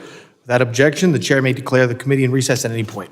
The purpose of this hearing is to examine the evolution of cybersecurity threats to U.S. critical infrastructure following discovery of the Stuxnet malware 15 years ago.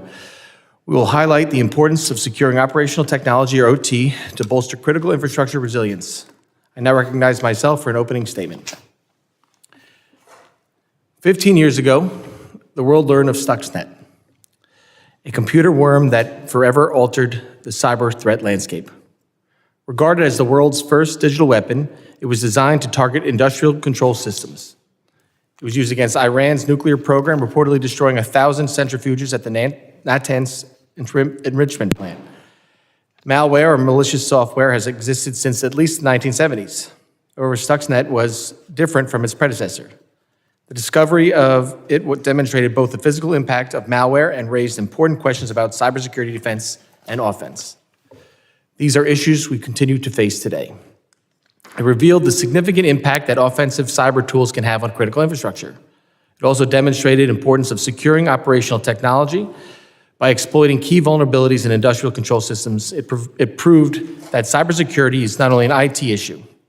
Cybersecurity threats can affect critical infrastructure we depend on daily, from water treatment to energy facilities. The cybersecurity threat landscape continues to expand, and we need to make sure our cyber professionals are prepared to defend both IT and OT. Doing so will strengthen the public and private sector's ability to rapidly respond to threats. Since discovering Stuxnet 15 years ago, cybersecurity threats to critical infrastructure have drastically evolved and spread beyond just malware. We now see various cyber capabilities being used to hack critical infrastructure, including phishing, social engineering, denial of service attacks, and more. While cyber attack vectors have grown and matured, malware is still of great concern. Malware comes in many forms, such as keyloggers, spyware, viruses, and ransomware, with ransomware comprising 1/3 of all cyber attacks in 2024. The interconnected nature of our networks, devices, and infrastructure means that critical infrastructure owners and operators now experience far more attacks than when Stuxnet was unleashed, and zero-day vulnerabilities are far from being eliminated. Strengthening domestic cybersecurity resilience remains a key priority for this committee. Considering the sophisticated cybersecurity threats we now face, we are once again reminded of the importance of reauthorizing two key authorities ahead of their expiration this year: the Cybersecurity Information Sharing Act and the State and Local Cybersecurity Grant Program. Reauthorizing CISA 2015 will ensure we keep encouraging rapid and trusted information sharing among public and private sector entities. And extending the State and Local Cybersecurity Grant Program will make sure that states and localities have reliable funding to strengthen their cybersecurity posture. It is also worth examining that state of the Iranian cyber threat and potential impact Stuxnet had on Iran's cybersecurity posture. According to Nozomi Networks Labs, cyber attacks from Iranian threat actors surged by 133% in May and June of 2025. An active Department of Homeland Security National Terrorism Advisory System notice also emphasizes the need to remain on high alert to Iranian cybersecurity threats to U.S. critical infrastructure. Iran has embraced the targeting of critical infrastructure. The Islamic Revolutionary Guards Corps affiliated actors have recently targeted OT, such as U.S. industrial control systems, in key sectors such as water and healthcare. I look forward to examining the current threats facing U.S. critical infrastructure and enduring significance of Stuxnet with our panel of expert witnesses today. Today's witnesses represent a range of perspectives, and I thank you all for contributing to our discussion about this pivotal moment in history of cybersecurity. I'm confident that your testimony will help us form a better understanding of today's digital weapons and the state of U.S. critical infrastructure resilience. I now recognize the ranking member, the gentleman from California, Mr. Swalwell, for his opening statement. Thank you, Chairman. And Chairman, that was an eloquent, impactful, artful statement, but you buried the lead. Our chairman of the subcommittee has been selected by his colleagues to be the chairman of the full committee with the resignation of Chairman Green, effective earlier this week. So congratulations. I'm excited for what that means for the full committee. You and I have worked quite well over the last 3 years on this committee, especially to take on our cyber challenges and to have somebody at the full committee with your cyber knowledge and expertise as our cyber threats are only escalating and AI has made that even more challenging, and the threat of quantum computing and what that means for cryptology. You're the right person to help lead the committee to do that. So looking forward to working with you. And I think I speak on behalf of my colleagues that we congratulate you on that win. Earlier this summer, Chairman Mark Green and I went out to my congressional district and visited Lawrence Livermore National Laboratory. And committee staff from both sides were there as well. As you know, Lawrence Livermore National Lab is the nation's premier research and development facility. It attracts the best and brightest minds from around the world and helps keep the United States on the cutting edge of innovation, particularly related to national security technologies. Lawrence Livermore and our national labs are indispensable partners in our national effort to defend cyberspace, keeping their finger on the pulse of our adversaries' tactics and motivations while helping to develop novel technologies to detect and disrupt malicious cyber campaigns. We saw Lawrence Livermore works firsthand, and it's critical to national efforts to secure critical infrastructure our constituents rely on every day and the operational technology that underpins it. The lab's work is paying off dividends, especially related to the Chinese threat actors like Volt Typhoon, and I'm pleased that the lab today, through Dr. Gleason's testimony, will talk about its important work. Notably, the lab is a key partner in CISA's Cyber Sentry program, which places sensors on private sector networks on a voluntary basis to monitor for and detect cyber threats. The lab contextualizes data from the Cyber Sentry program with other intelligence feeds, generates unique insights into malicious cyber activity, and provides network defenders the know-how to kick out the adversaries. The knowledge derived through the lab's work benefits programs and activities across CISA, and I'm eager to learn how Lawrence Livermore and the National Lab community can continue to support federal efforts to better secure operational technology. Additionally, I'm interested to learn how other programs at sector risk management agencies and CISA, like the Joint Cyber Defense Collaborative, JCDC, support efforts to mature our collective approach to security. It's incumbent on the federal government to collaborate with its private sector partners to bring security resources to bear to these under-resourced sectors. Also, at this point, I want to just remind the committee and the public that CISA can only function when it is fully staffed. It should not be free from reforms, but currently it has lost approximately 1,000 employees since the DOGE cuts began to take place. That affects its ability to work with the private sector and be responsive.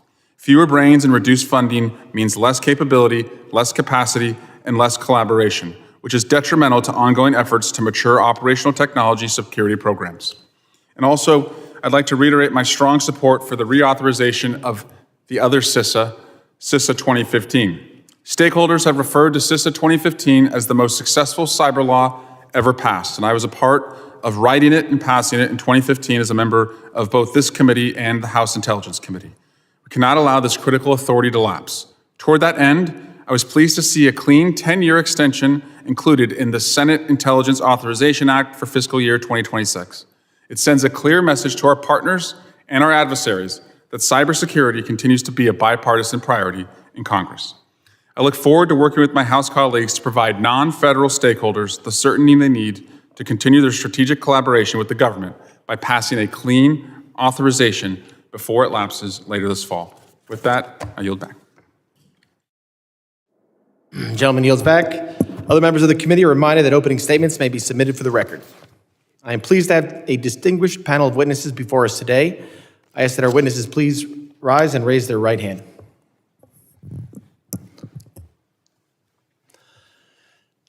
Do you solemnly swear that the testimony you will give before the Committee on Homeland Security of the United States House of Representatives will be the truth, the whole truth, and nothing but the truth, so help you God? Let the record reflect that the witnesses have answered in the affirmative. Thank you, and please be seated. I would now like to formally introduce our witnesses.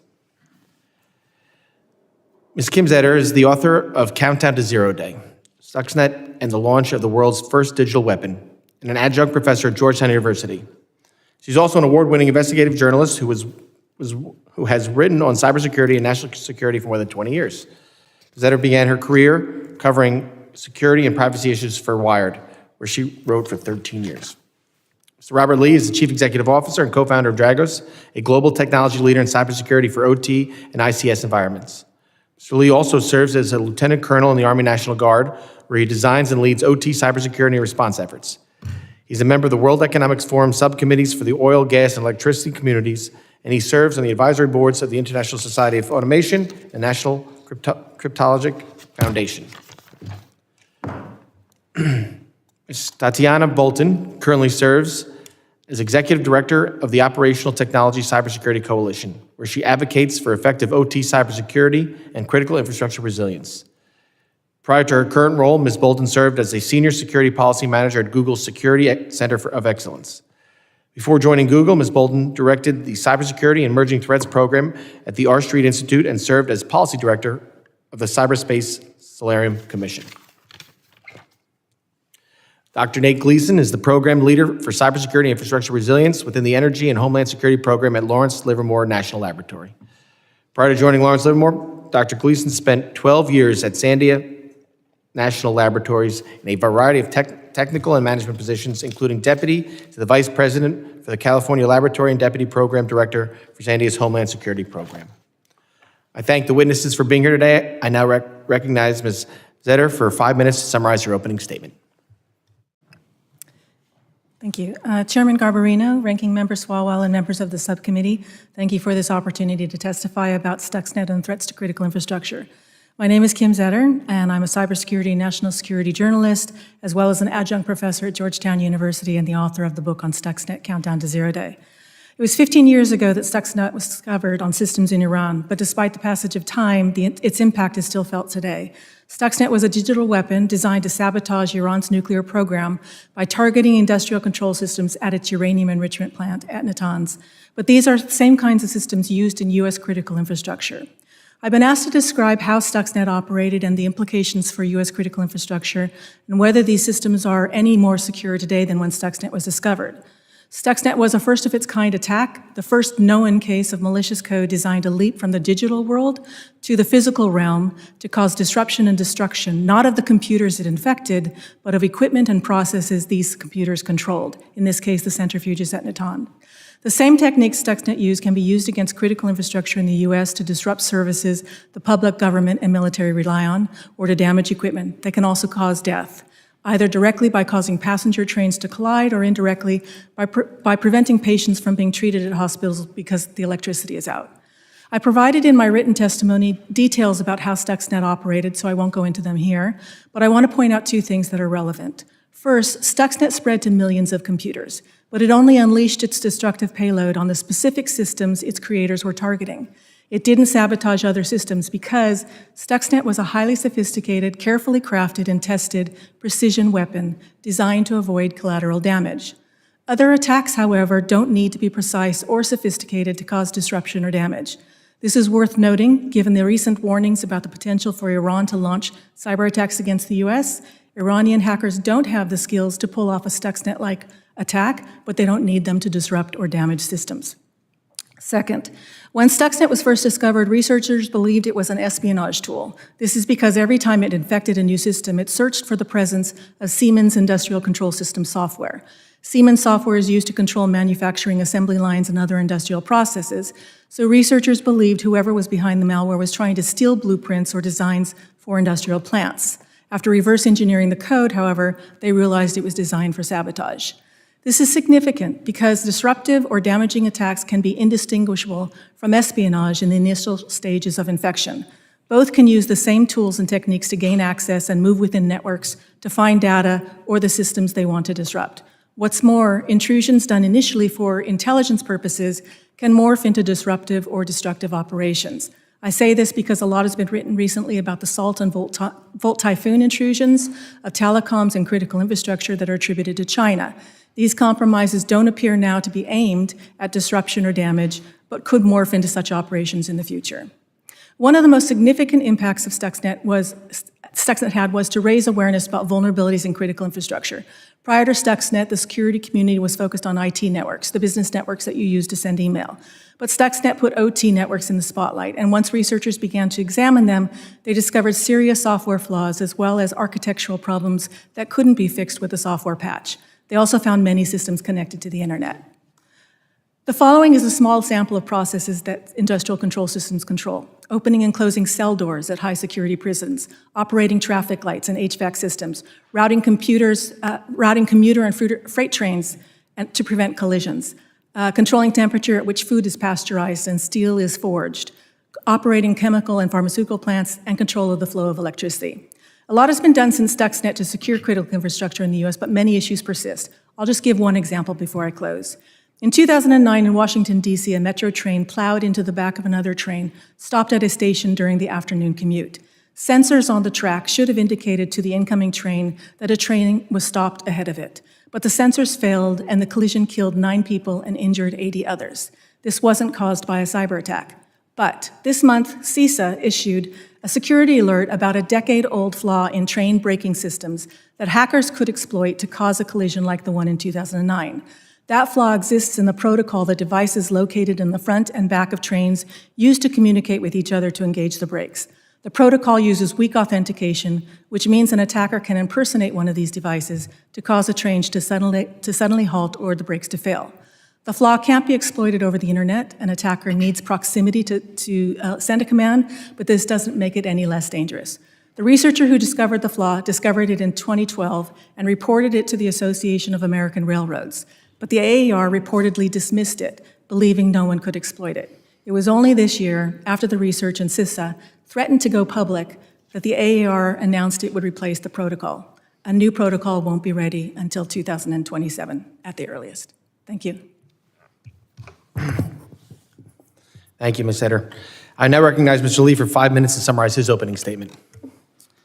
Chairman Garbarino, Ranking Member Swalwell, members of the subcommittee.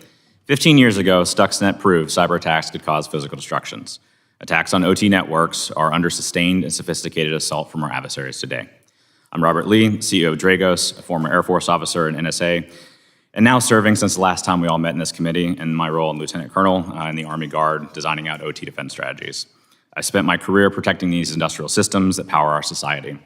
Let me be blunt, we are not prepared for a major attack on our critical infrastructure. We know that such an attack would be part of any major conflict with an adversary, but we are not doing enough to prepare, and the results of continued failure could be catastrophic, including the loss of life. At Dragos, we track over 25 state and non-state actors that target operational technology directly. 9 different malware families have been built specifically for industrial systems. The most versatile is very opposite to Stuxnet. Where Stuxnet was very, very targeted, Pipe Dream can be used against everything from unmanned aerial vehicles to water systems to power systems. Increasingly homogeneous machinery and technical systems have increased the OT attack surface and raised the potential consequences of a large-scale attack. But defense is doable. One example, Littleton Electric in Massachusetts used a federal grant to install our technology on the network after FBI intel indicated to them that they were being targeted by Volt Typhoon. We detected, isolated, and mitigated the attack with their partnership. They were able to do this because they had visibility in their OT networks and they were proactive in their security. Most companies don't do this. We know what works. Here are a few things that I recommend that we can do. First, we must stop treating OT like IT. These systems have different risks and require different defense strategies. Hearings like this one are critical to raise awareness of this distinction. A significant portion of the funding and resourcing in the community goes to IT, whereas the critical part of critical infrastructure is OT. Second, make public-private partnerships count. At Dragos, we uncovered Pipe Dream in coordination with the NSA and an undisclosed third party.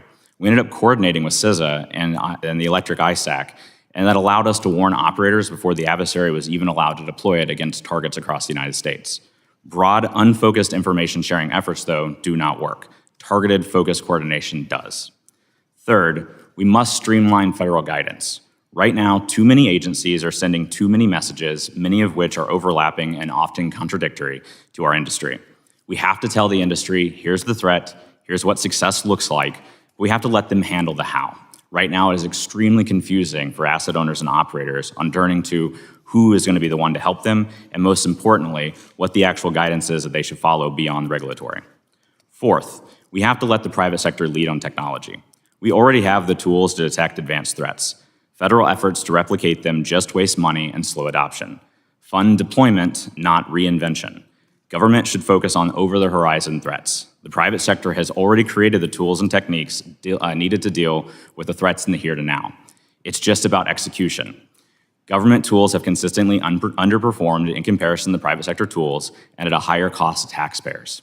Fifth, secure the supply chain. Critical infrastructure vendors must meet real security standards. Right now, all of the focus is placed on asset owners and operators and not the vendors.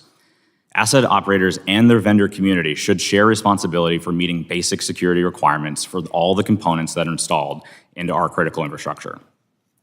Even the security vendors. As the CEO of Dragos, I'm surprised that I have the amount of flexibility I do to make willfully poor security choices to increase my margins. Though we have not done that and would not do that, I'm surprised by the ability of CEOs to make that decision. I believe we need higher standards and more selectivity into who can sell into critical infrastructure and how. Finally, we need to fix federal response coordination. Most operators simply don't know who to turn to call after an incident or what they'll get in response, and responses differ across state lines, and there's no basic credentialing for who shows up and what they can do. I'm helping write a national OT response plan in my role with the 91st Cyber Brigade, but we need legislative support to cut through the bureaucracy. I found great partnership in this effort with CISA, particularly strong support with Sean Planke, and I look forward to his confirmation. We simply know what needs to be done, and it's time to stop standing in our own way. Our kids' lives depend on it. To close, our adversaries are gaining ground, but we have the tools, the knowledge, and the people to win. Now we need large-scale execution in the public and private sectors. We know what needs to be done, we just need to do it. I'm grateful to all of you for holding this hearing and look forward to the rest of our conversation. I yield back my time. Thank you, Mr. Lee. I now recognize Ms. Bolton for 5 minutes to summarize her opening statement. Thank you, Chairman. Chairman Garbarino, Ranking Member Swalwell, and members of the subcommittee. Thank you so much for the opportunity to testify today. I commend the subcommittee for prioritizing critical infrastructure security and holding this hearing to discuss the heightened threat landscape. My name is Tatiana Bolton, and I'm the Executive Director of the Operational Technology Cybersecurity Coalition. The OTCC is a coalition of OT cybersecurity organizations, critical infrastructure operators, and thought leaders.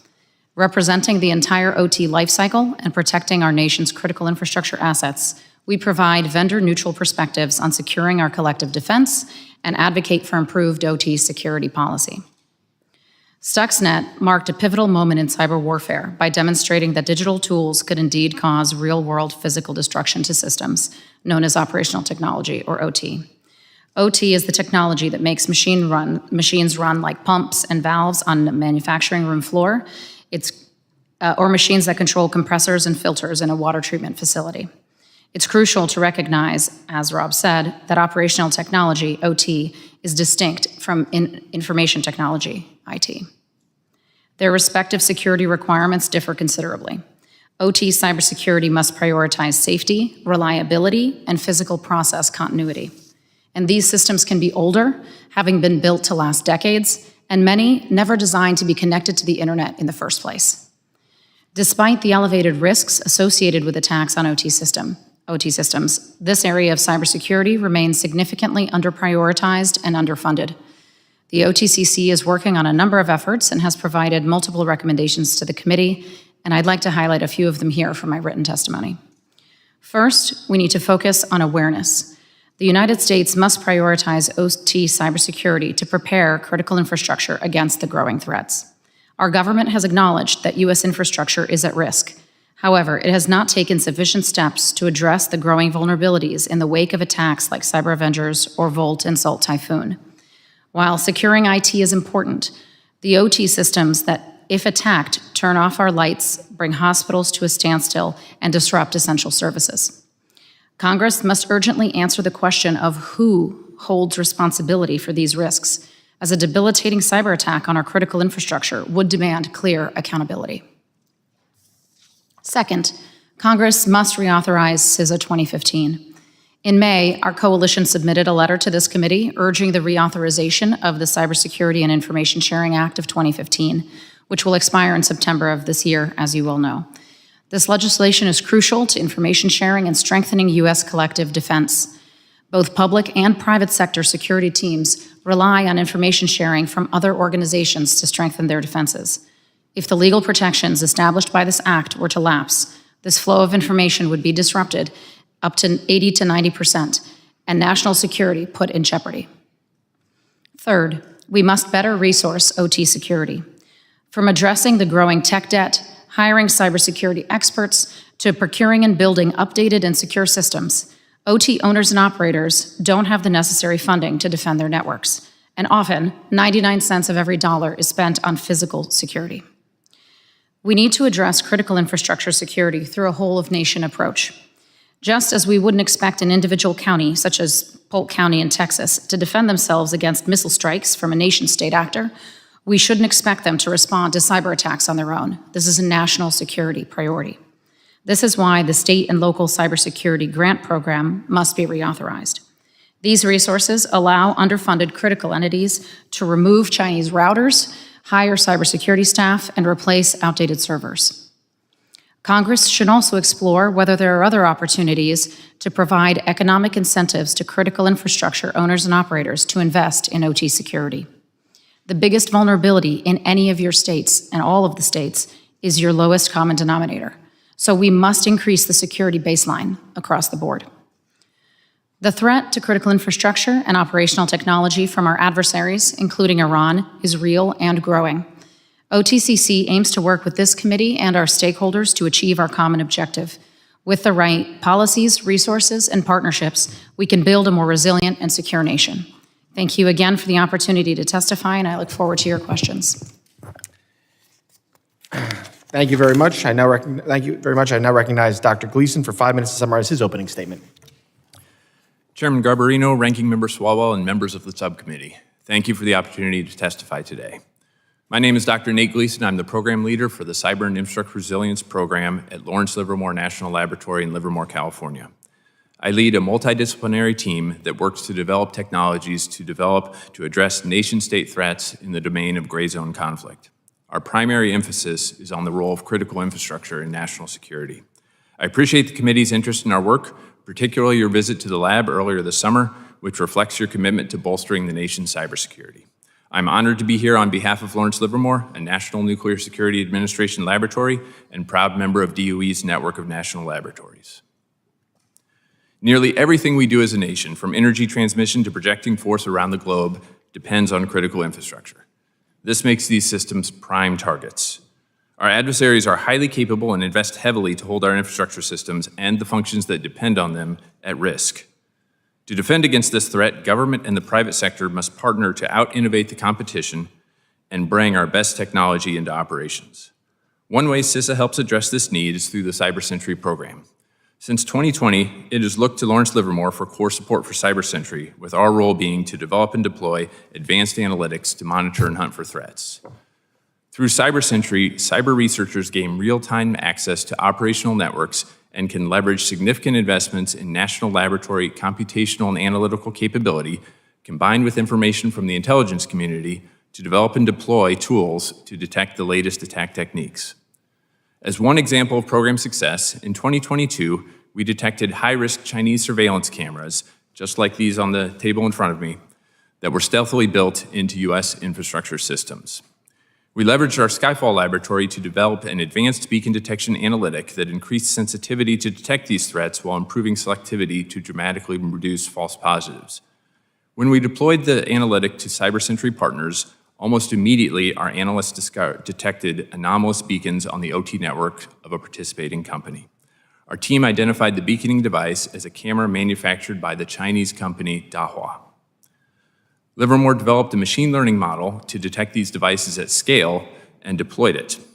We found cameras on most of the participating CyberSentry entities, in some cases, hundreds of them.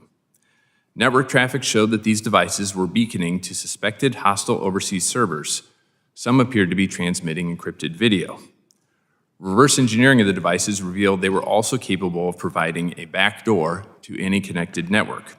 Notably, these devices were mostly sitting on OT networks, providing direct access to the physical processes. We worked with CISA to create and publish a set of playbooks that went out broadly to help asset owners who are not part of CyberSentry detect these devices on their own systems. This illustrates how the CyberSentry partnership between just a few dozen critical infrastructure asset owners, national labs, and CISA enhances cybersecurity across U.S. critical infrastructure. It's important to recognize detection represents just one aspect of defense against cyber threats to our infrastructure. The current threat picture demands a multi-layer approach. At Livermore, we use what we call the Immune Infrastructure Framework. This four-layer approach recognizes that we can't stop all attacks and instead seeks to make it as difficult as possible for adversaries to achieve their goals. Layer 1 focuses on understanding critical infrastructure system simulation and analysis. This essentially allows us to look at U.S. infrastructure through the eyes of our adversaries. Layer 2 attempts to keep the adversary out of our systems through supply chain assurance. Layer 3 focuses on detecting and responding to intrusions. We put significant focus on addressing the previously unseen over-the-horizon threats that China, Russia, and Iran are developing that could hold our systems at risk. In Layer 4, we engineer our systems to operate through compromise by using techniques like collaborative autonomy, which are designed to provide redundant, decentralized control of systems. While all 16 critical infrastructure sectors are important, we pay particular attention to energy, water, transportation, and communication because of their close connection to national security. The energy sector is among the most forward-leaning in cybersecurity. Its sector risk management agency, DOE CSER, invests resources in creating capabilities for the energy sector that, in coordination with CISA, help set the pace for other sectors. CSER is currently working to ensure that AI can be securely integrated into energy sector operations. Livermore is leading its analysis of potential risks and benefits of AI in the energy sector. We are also developing testbeds to assess the security and efficacy of various AI capabilities for the sector. Another way CSER is working to enhance cybersecurity is through its Energy CyberSense program, which focuses on supply chain security. We also work closely with the Defense Department on defense critical infrastructure. Through this work, we have identified how adversaries, with advanced knowledge of our infrastructure and interdependencies that exist between components, could exploit multiple assets simultaneously to create cascading damage far worse than any single point attack. Thank you again for the opportunity to testify. I would be happy to answer any questions. Thank you, Dr. Gleason. Members will be recognized by order of seniority for their 5 minutes of questioning. An additional round of questioning may be called after all members have been recognized. I now recognize the gentleman from Florida, Mr. Jimenez, for 5 minutes. Thank you, Mr. Chairman, and let me congratulate you on winning the chairmanship of the entire committee. It's well done, and I look forward to working with you. I also share the concerns of the ranking member about the reauthorization of CISA 2015, and now that the chairman of the subcommittee, now the chair of the entire committee, I'm sure that we're going to be accelerating that process. And it's a clean reauthorization, but then eventually we're going to have to look and see how we can tweak that. But first we need a clean reauthorization. Ms. Zetter, I'm curious about the viruses and the malware. And I'm wondering if they're starting to act like real viruses. A real virus, when they enter the body and the body starts to attack it, can react, it evolves to defend itself.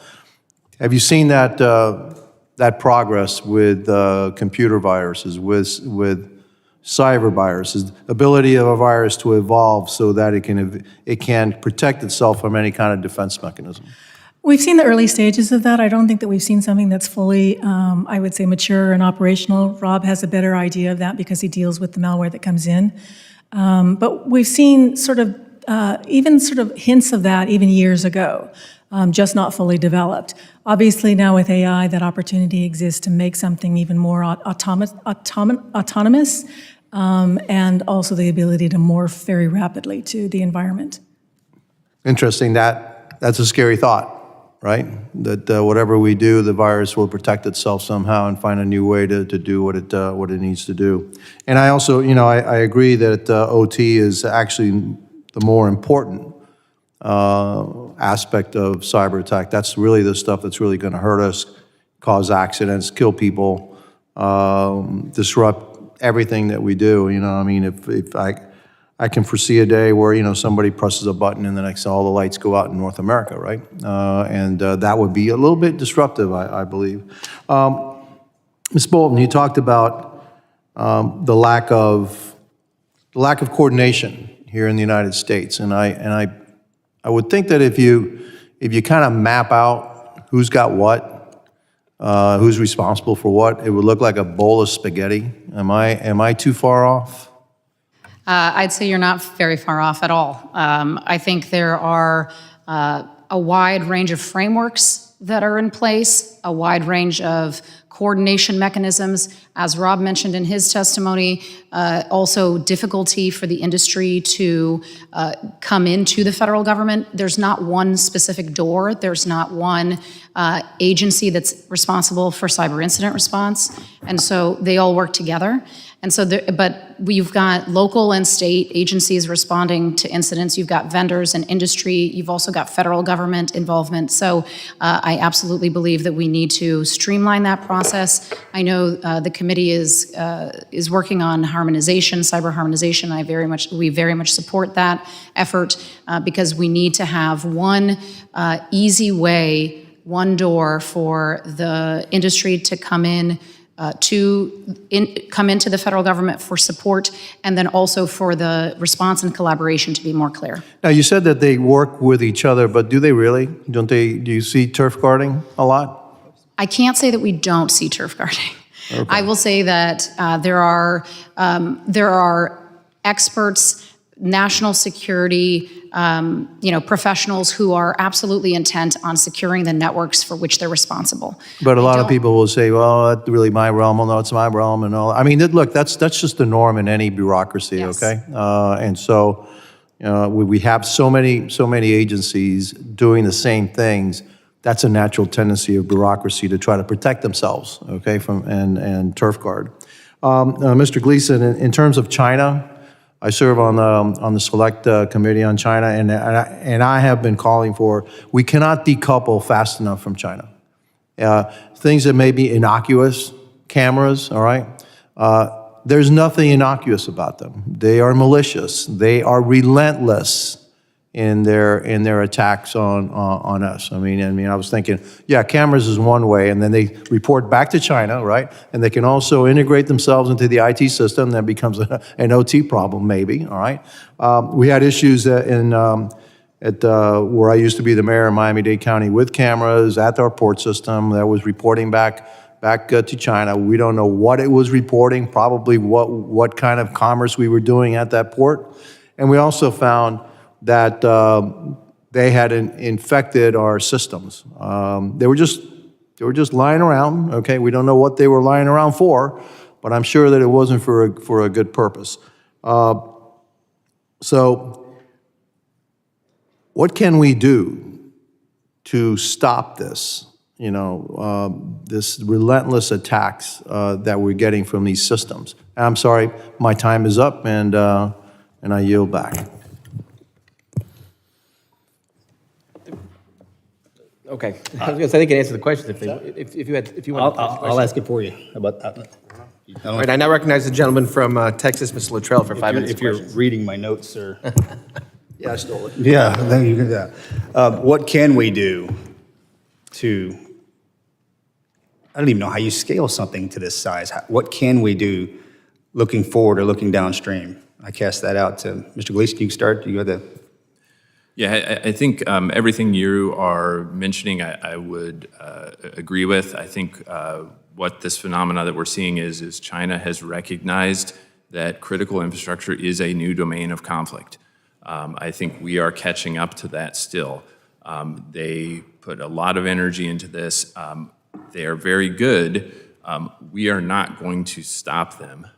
One of the goals that we have with the approach we've taken, as I mentioned, the Immune Infrastructure Framework, our goal is to make it as hard as possible for them to achieve their objective at each layer.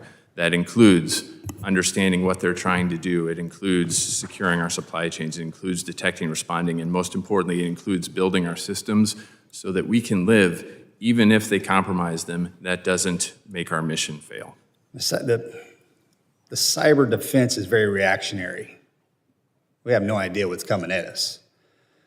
The challenging part, I think personally, is, and I'm not speaking for, look, I mean, there's only 4 of us. It is hard to dork out on cybersecurity, cyber risk, and cyber threat. You really got to be passionate about this thing, because the number of subject matter experts that walk into our offices every single day that say they're the absolute best at what they do is mind-numbing. The committee is very open-minded to the collective, your group, of saying the best way forward to defensively and offensively This is what we need. This is most likely the best way forward, OT, IT, okay? How do we get that done? Because it changes every single second of every minute of every hour of every day. The cyber profile, the cyber technology, the cyber understanding, everybody's trying to outdo somebody else. Again, very reactionary. How do you defend against something like that? So I would say we need to start even at the very beginning. Most sectors have not done an OT asset inventory, so they don't even know what they have. Scale that to the continental United States. Absolutely, absolutely. So I'll give you an example. There was an incident responder team, an incident response team that went out to a pipeline. This was several years ago. They asked them how many open ports or ports they have. They said, well, just these that you see in this room here, and that was all their IT systems. By doing investigations through the internet billing that pipeline had, they found they had over 10,000 open, unprotected ports. And so that's, you need to be able to, at least on some kind of spreadsheet, be able to tell what you have in order to be able to start fixing it. And that includes things like putting in multi-factor authentication where it's possible, doing supply chain security, as you said, building defense in depth and building resilience. Is that even a probability to do? Yeah, if I could add to that, we very much know what to do. But again, if you think about it from a government perspective with private sector, if I'm in the water sector and I'm trying to look to CISA, EPA, and all the other components and players on what should I focus on, there's a lot of go be cyber safe, go be cyber secure, go do cyber something, not actual guidance. Not, well, we want to prepare for Volt Typhoon. This is what we're looking at. Here is what we think success looks like. However you want to figure it out, go, and then resourcing it. Like, we have the technologies that exist, we have the people trained, but there is a lot of overlapping guidance, and it's paralyzing the private sector. We weren't ready for Volt Typhoon. Stuxnet, Ms. Sitter, I'm going to shift over to you. And I don't know how long whomever created that and handed that football off to where it landed. But the technology in the early 2000s is not the same as it is in 2025 with the use of AI, AGI. I'm assuming that you can take the baseline algorithm from Stuxnet because it had a few bugs in it. That's how we found it, if I'm speaking correctly. When they started digging in and found Stuxnet, there were just a small bit of glitches in there. Like, all right, here it is. Now we're tracking, and then we unpacked it, and okay, here it is. The core, I'm sorry. Yes, ma'am, go ahead. The core of Stuxnet did not have glitches, but the spreading mechanisms were reckless, and it caused Stuxnet to spread around the world, and this is what it got caught, why it got caught. Okay. Are we doing? We can do a second round. Okay. Well, I'm going to make the assumption that since that thing has been handed back to us and globally, that technology and AI, AGI will advance Stuxnet, SolarWinds in some way, and we won't be able to not only keep up, catch up, but I'm assuming there's a probability that it's just going to outrun everything. That fair statement? Yeah, the details that I provided in the written testimony goes in depth into how Stuxnet operated and how sophisticated it was. That was state of the art in 2010, and it was really a genius the way that it was designed. If you can imagine now, 15 years later, how much more advanced that should be at this point. Yes. And then also with AI, then yes, it's going to really fast forward. I yield back. Gentleman yields back. Thank you very much. I now recognize the ranking member, Mrs. Swalwell, for 5 minutes of questioning. Thank you. As part of the fiscal year 2022 NDAA, the National Defense Authorization Act, Congress authorized the Cyber Sentry program, which deploys sensors on a voluntary basis on critical infrastructure partners in order to detect malicious activity, as I noted in my opening statement. A critical part of that program is the role that Lawrence Livermore National Laboratory plays in analyzing cyber sentry data. Dr. Gleason, what is the current status of Lawrence Livermore's partnership with CISA on cyber sentry? We've supported CISA in various aspects of critical infrastructure security for about a decade. Currently, we have agreements that are our funding agreements are making their way through DHS processes. Unfortunately, those are still making their way through DHS processes, and our work with CISA expired last Sunday. What does it mean that it expired? Is it turned off? Are you able to operate without authorities or funding? Like what is the posture right now for this important work? Yeah, national laboratories are not legally able to operate without being funded by a government agency, so our threat hunters stopped monitoring networks on Sunday. Who needs to turn it back on? We need the interagency agreement between DHS and DOE to be completed. Okay. Would this be a sign-off from the secretaries of both Energy and Homeland Security? Somewhere in that chain, yes. I'm not completely familiar with the funding processes that exist at those agencies right now, but yes, it needs to be signed off by both organizations. And earlier in your testimony, you alluded to some cameras and malicious activity that you had found that had been Chinese placed. Is that the type of work that the Sentry program does? Absolutely. We're looking for threats that haven't been seen before. We're looking for threats that exist right now in our infrastructure. One of the great things about the Cybersecurity program is it takes the research and marries it with what is actually happening on the real networks. So we're not just doing science projects, we're deploying that technology out in the real world, detecting real threats. And just so I understand, you now, with the program that has at least lapsed or hopefully temporarily lapsed, the sensors are still deployed, is that right? That's correct. The sensors are still deployed. They're still gathering data. We just aren't analyzing the data that's coming in.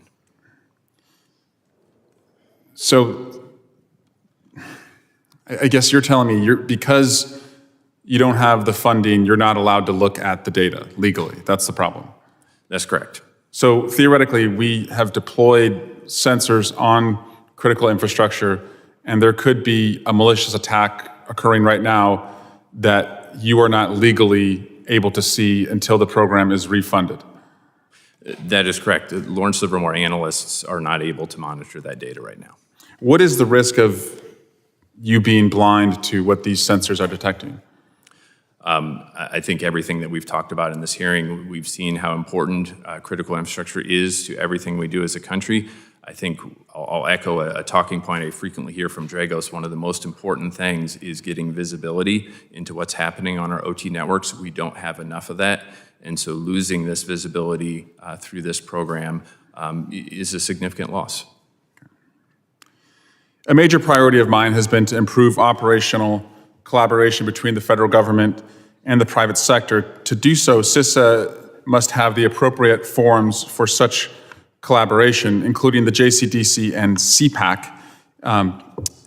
Ms. Bolton, how can JCDC be strengthened so that it can better facilitate OT security collaboration, and why is it important that CPAC be restored? Thank you for the question. I think CPAC is an organization that allows industry to talk to the government, and right now, industry is not able to convene with the liability protections that come, or the information sharing protections that come with CPAC authorities, and so that becomes a bit of a problem, and it's a national security concern when operational collaboration can't happen between those two entities. I believe it's very important for CPAC authorities to come back. I think as much as possible, industry is continuing to try to work through other mechanisms, but there was nothing specifically like CPAC. And we also are we're continuing to work with JCDC and other areas within CISA on OT security issues. I think what we'd like to see from JCDC, if we're talking about additional work, is more concrete OT efforts that industry can get involved with from the ground up. Great, thank you. Yield back. The gentleman yields back. I now recognize the gentleman from Tennessee, Mr. Ogles, for 5 minutes questions. Thank you, Mr. Chairman, and thank you to your witnesses for being here. Obviously, this is a a high-stakes issue. I mean, it's the next battlefront, if not the battlefront, as we move forward. And when you look at the China threat that Ms. Zetter, I think you've touched on, or all of you have touched on, but specifically, I want to start with Ms. Bolton. So formerly, I was county executive in my community. What I can say is that, although we were one of the fastest growing counties in the state of Tennessee, #1 producer for manufacturing jobs in the state of Tennessee while I was county executive, I can tell you that from a cyber and IT, OT perspective, we were arguably vulnerable. Please expand on that vulnerability when you look at bad actors as it relates to kind of, just our infrastructure security and what the consequences might be if there was a coordinated, systematic attack against those local communities. So a lot of what we see, and you're completely right, a lot of what we see is that the threat actors are targeting the most vulnerable organizations, right? Many times those are smaller organizations without cybersecurity expertise. They're at the county level, they're at the local level, and you see actors either targeting those for target practice, learning, and then moving to bigger systems, or they're doing it in a coordinated manner across a number of different states and localities. Particularly, we see that in the energy sector, and they're using that as a means to prepare the battlefield, if you will, for if they're in a contingency. For if it's China, for example, if they're sitting on our networks, that is extremely dangerous. Even if they're not conducting any particular operations right now. One, we can't guarantee that they're off the networks, even when we find them. We find them too late. We find them 3 years after the fact.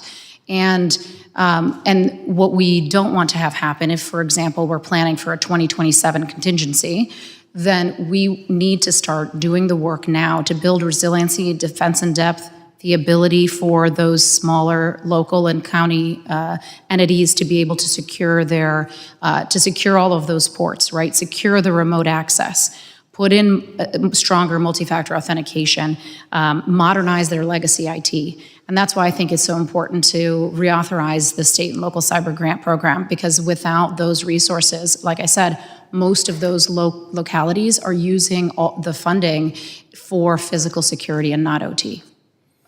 And Mr. Chairman, again, coming from that local governance background, county executive, and I'll speak for Tennessee. Obviously, everybody knows Nashville and knows Memphis, larger cities with more, arguably or hopefully more robust systems.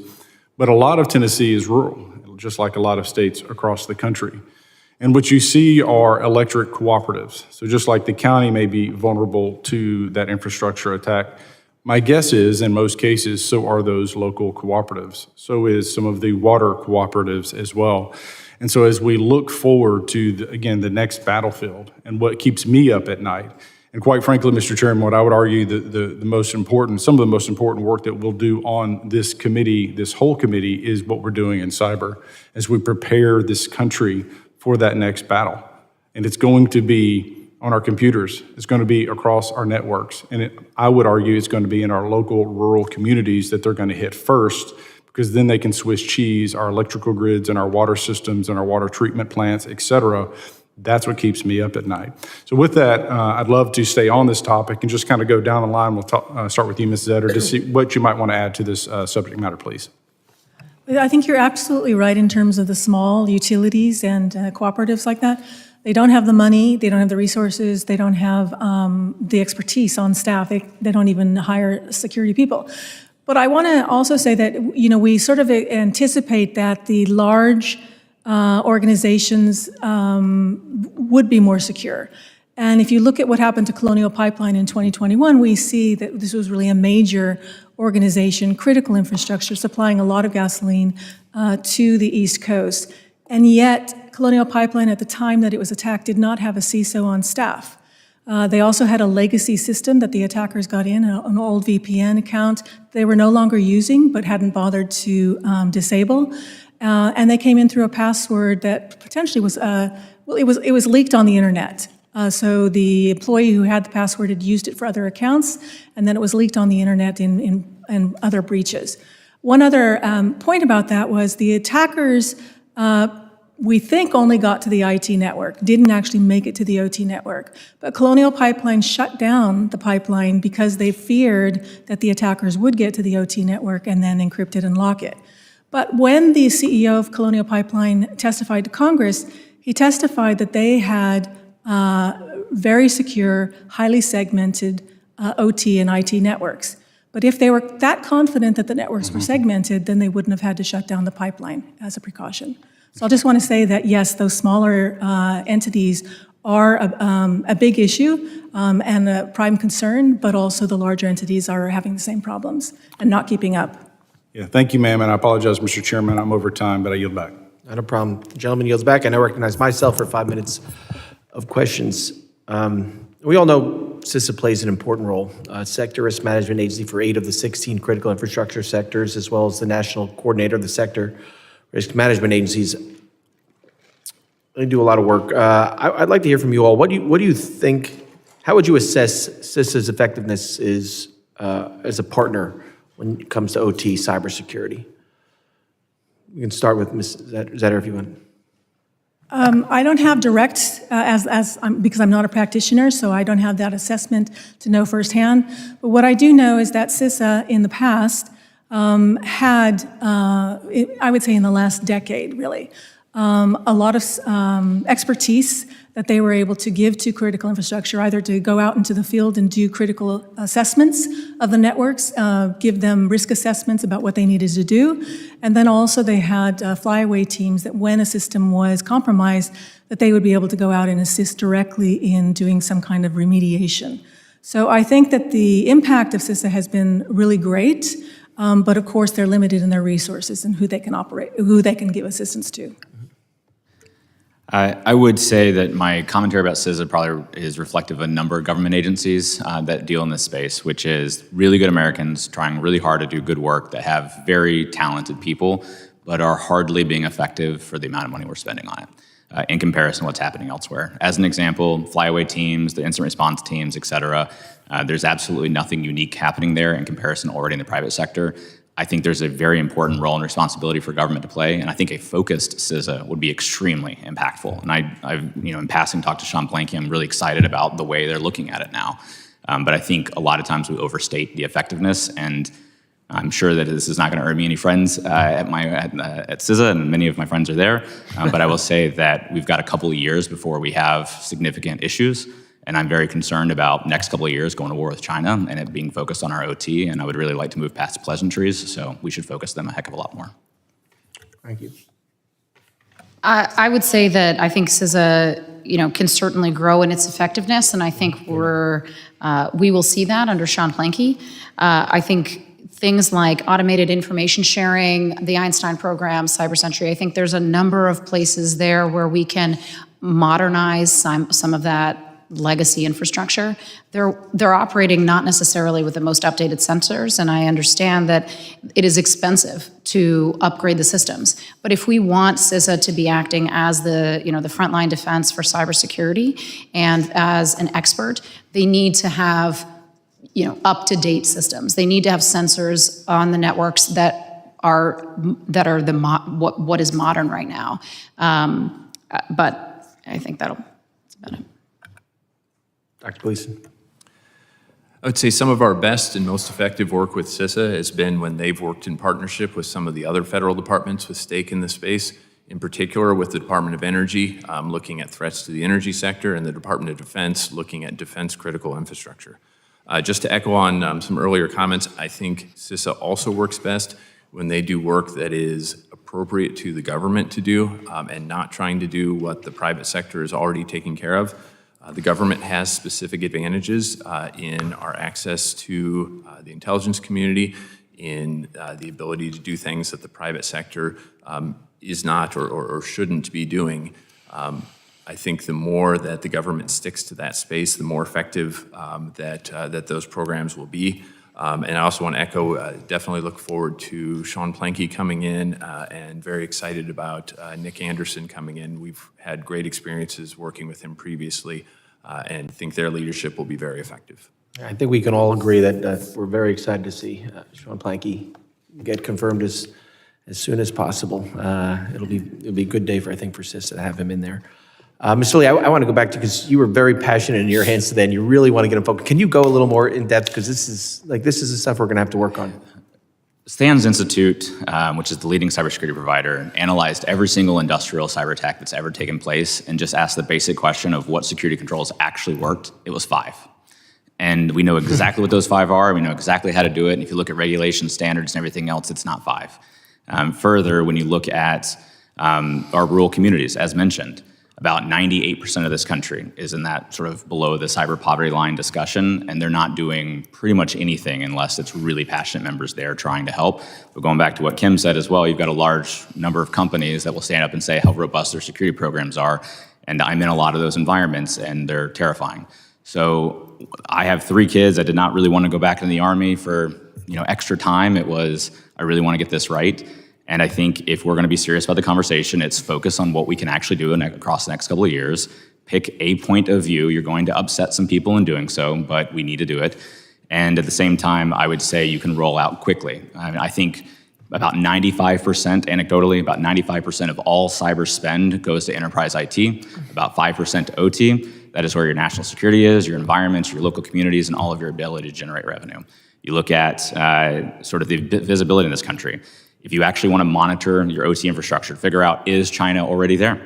I would say probably about 10% of the infrastructure around the country is being monitored.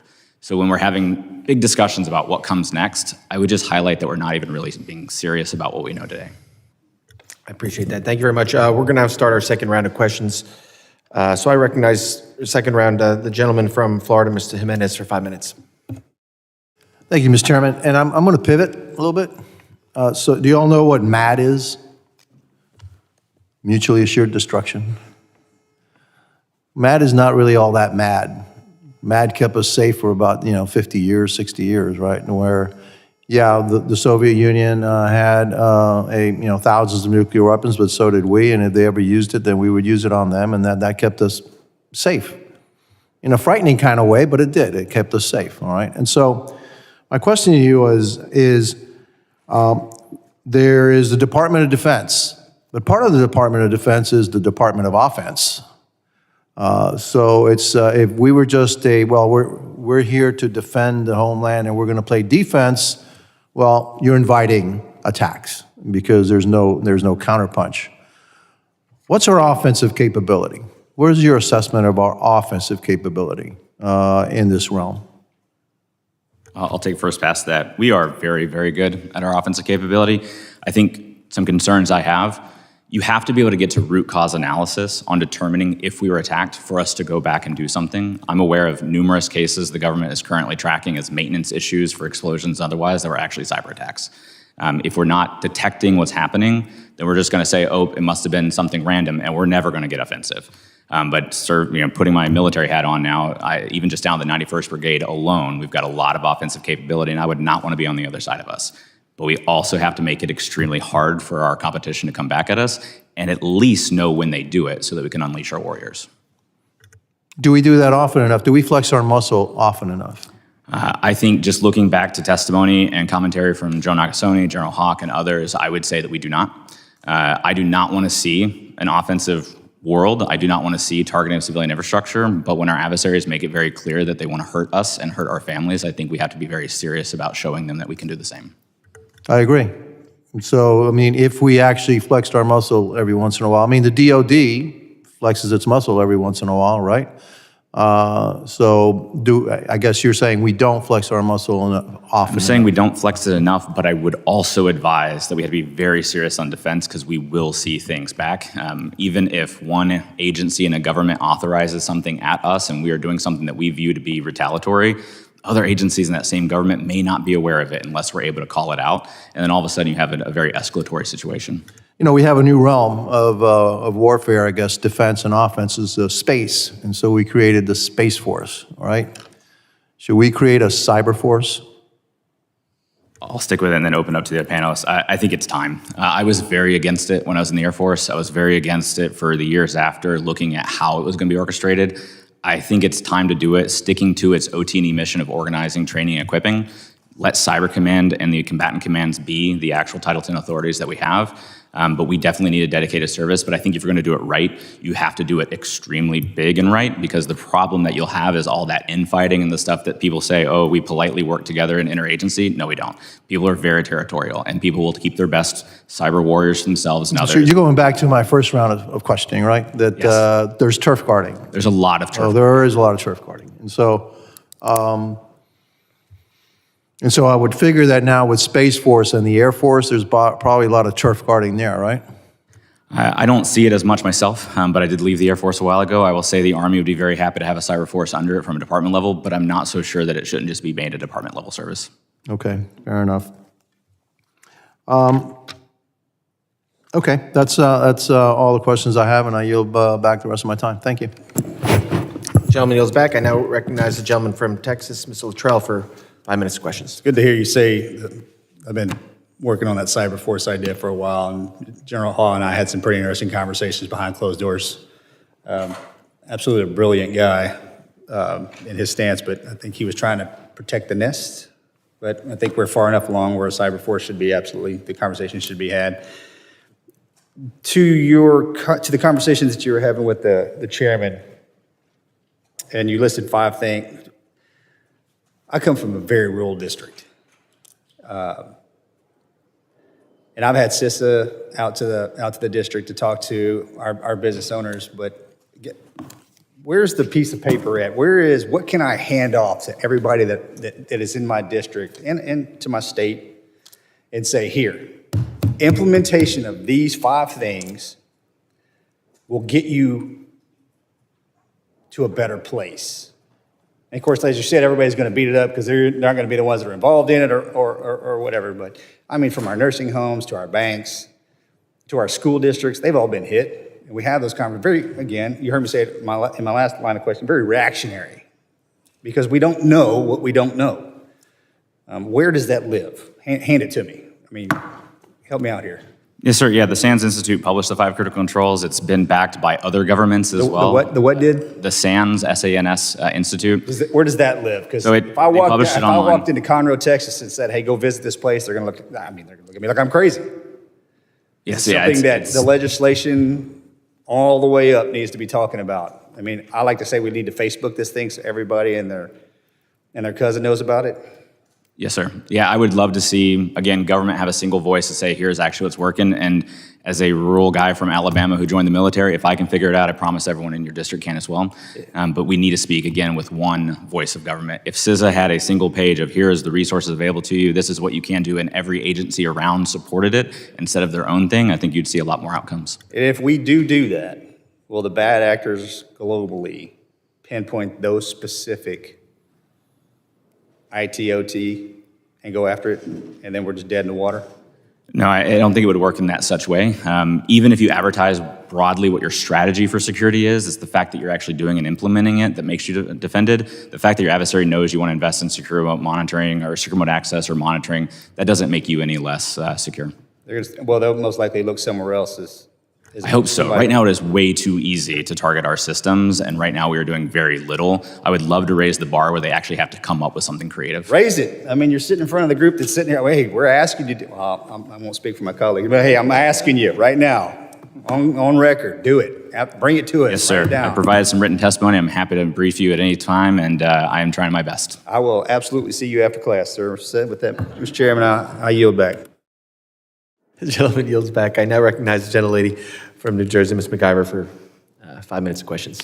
Thank you so much, Chairman, and thank you to our ranking member. My district sits at the heart of our nation's largest metropolitan area and is home to a major airport, one of our nation's busiest ports, numerous railroads and pipelines, and key industrial facilities, among other critical infrastructure. Securing these facilities requires resources, and for publicly owned critical infrastructure, those resources have often been lacking.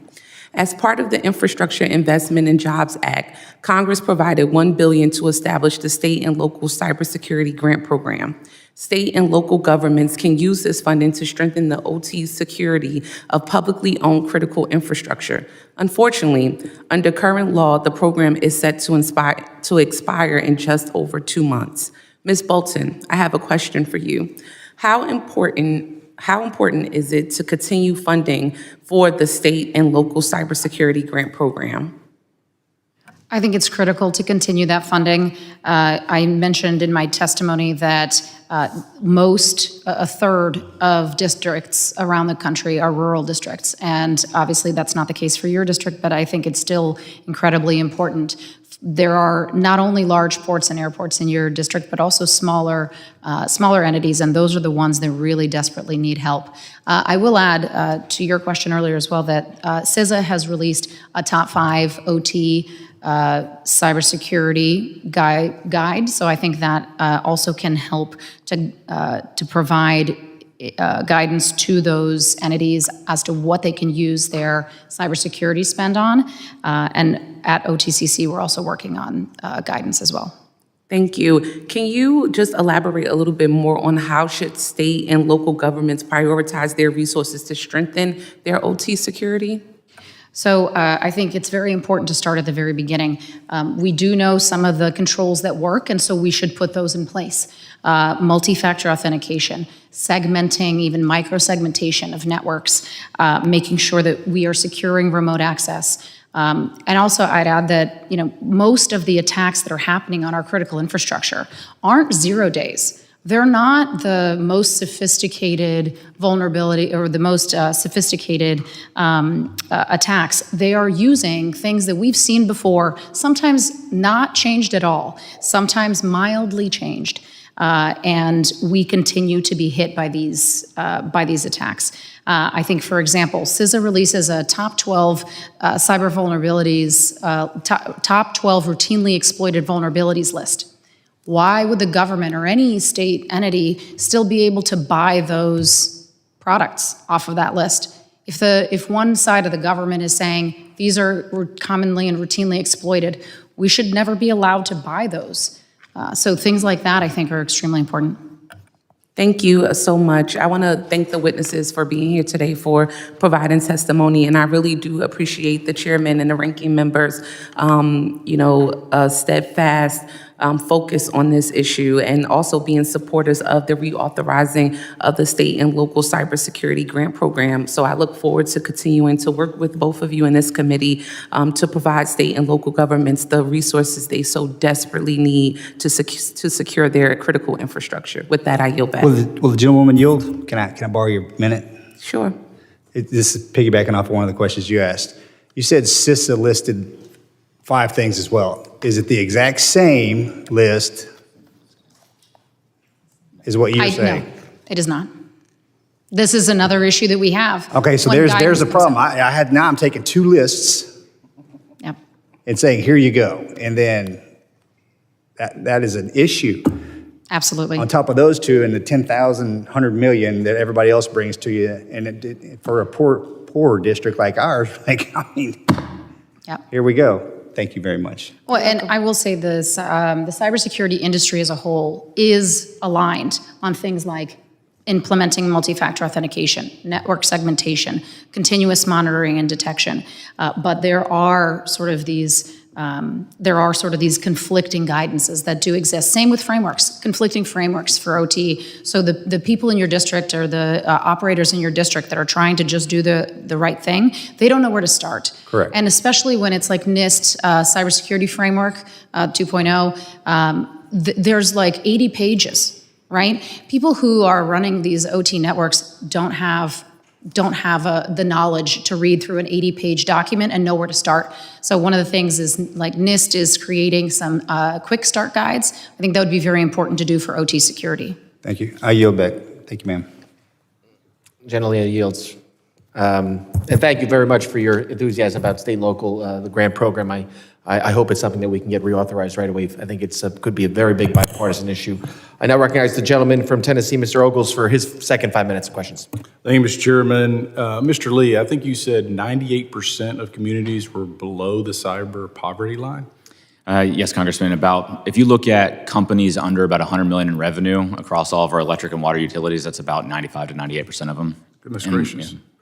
And so I want to go back and just double down on this issue again, coming from the county executive level, and to my good friend to my left here, his district as well, I'm sure he's seeing the same thing, is that, your IT director is also the guy that's setting up emails and plugging in keyboards and probably spends 60-80% of his time not in his office, not at his desk, not being offensive, because a good defense is a good offense, looking for those weaknesses, looking for those back doors, looking for those left around passwords and such. And so, and I'll use the word framework in the context is more like a toolbox. And, and I want to be careful here because, borrowing from Reagan, he said the scariest phrase in the English language is, I'm from the government and I'm here to help.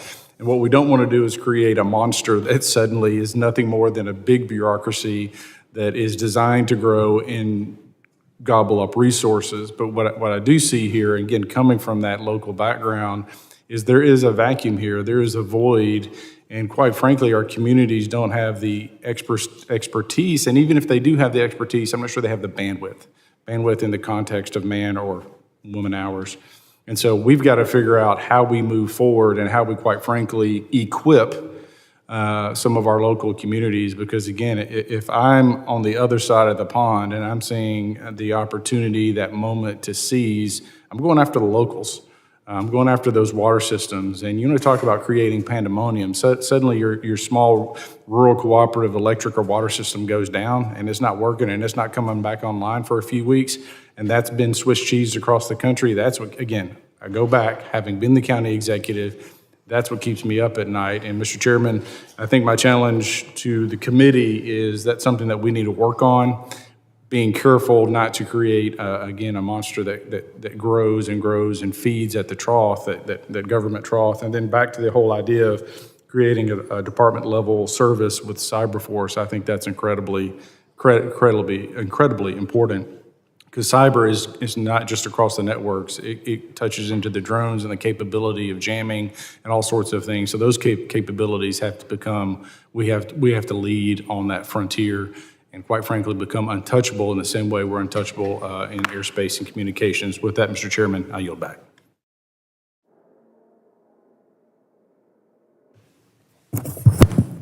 Gentleman yields back. I now recognize the ranking member, gentleman from California, Mr. Swalwell, for his second 5 minutes of questions. Dr. Gleason, what is the status of Lawrence Livermore's other partnerships, including its support for the National Infrastructure Simulation and Analysis Center? Those are in a similar status to our support for Cybersecurity, our work for National Risk Management Center, again, looking at infrastructure interdependencies and cascading consequences of disruption to infrastructure, has been going on for a decade. Our interagency agreement expired in March for that work. What is the risk to what you're able to see, or what you were able to see and what you don't see now as far as cyber vulnerabilities that are out there? I think one of the big things that we miss, and I want to emphasize the idea of cascading consequences. A lot of times when we're thinking about cyber attacks on critical infrastructure, the target may not be that infrastructure system itself. It may be what is supported by that infrastructure system. And when we fail to understand those interdependencies, we are opening up avenues for our adversaries to disrupt key national security capabilities. A great example of this is some of the capabilities on the territory of Guam. This is a small, very hardworking, very dedicated power company, but very under-resourced. And some of our most important capabilities for defending against a potential China invasion scenario are based in Guam. There are ways to defeat those capabilities that go through, for lack of a better word, the back door by exploiting kind of the weak underbelly, the underdefended part of our critical infrastructure, because those are very small systems.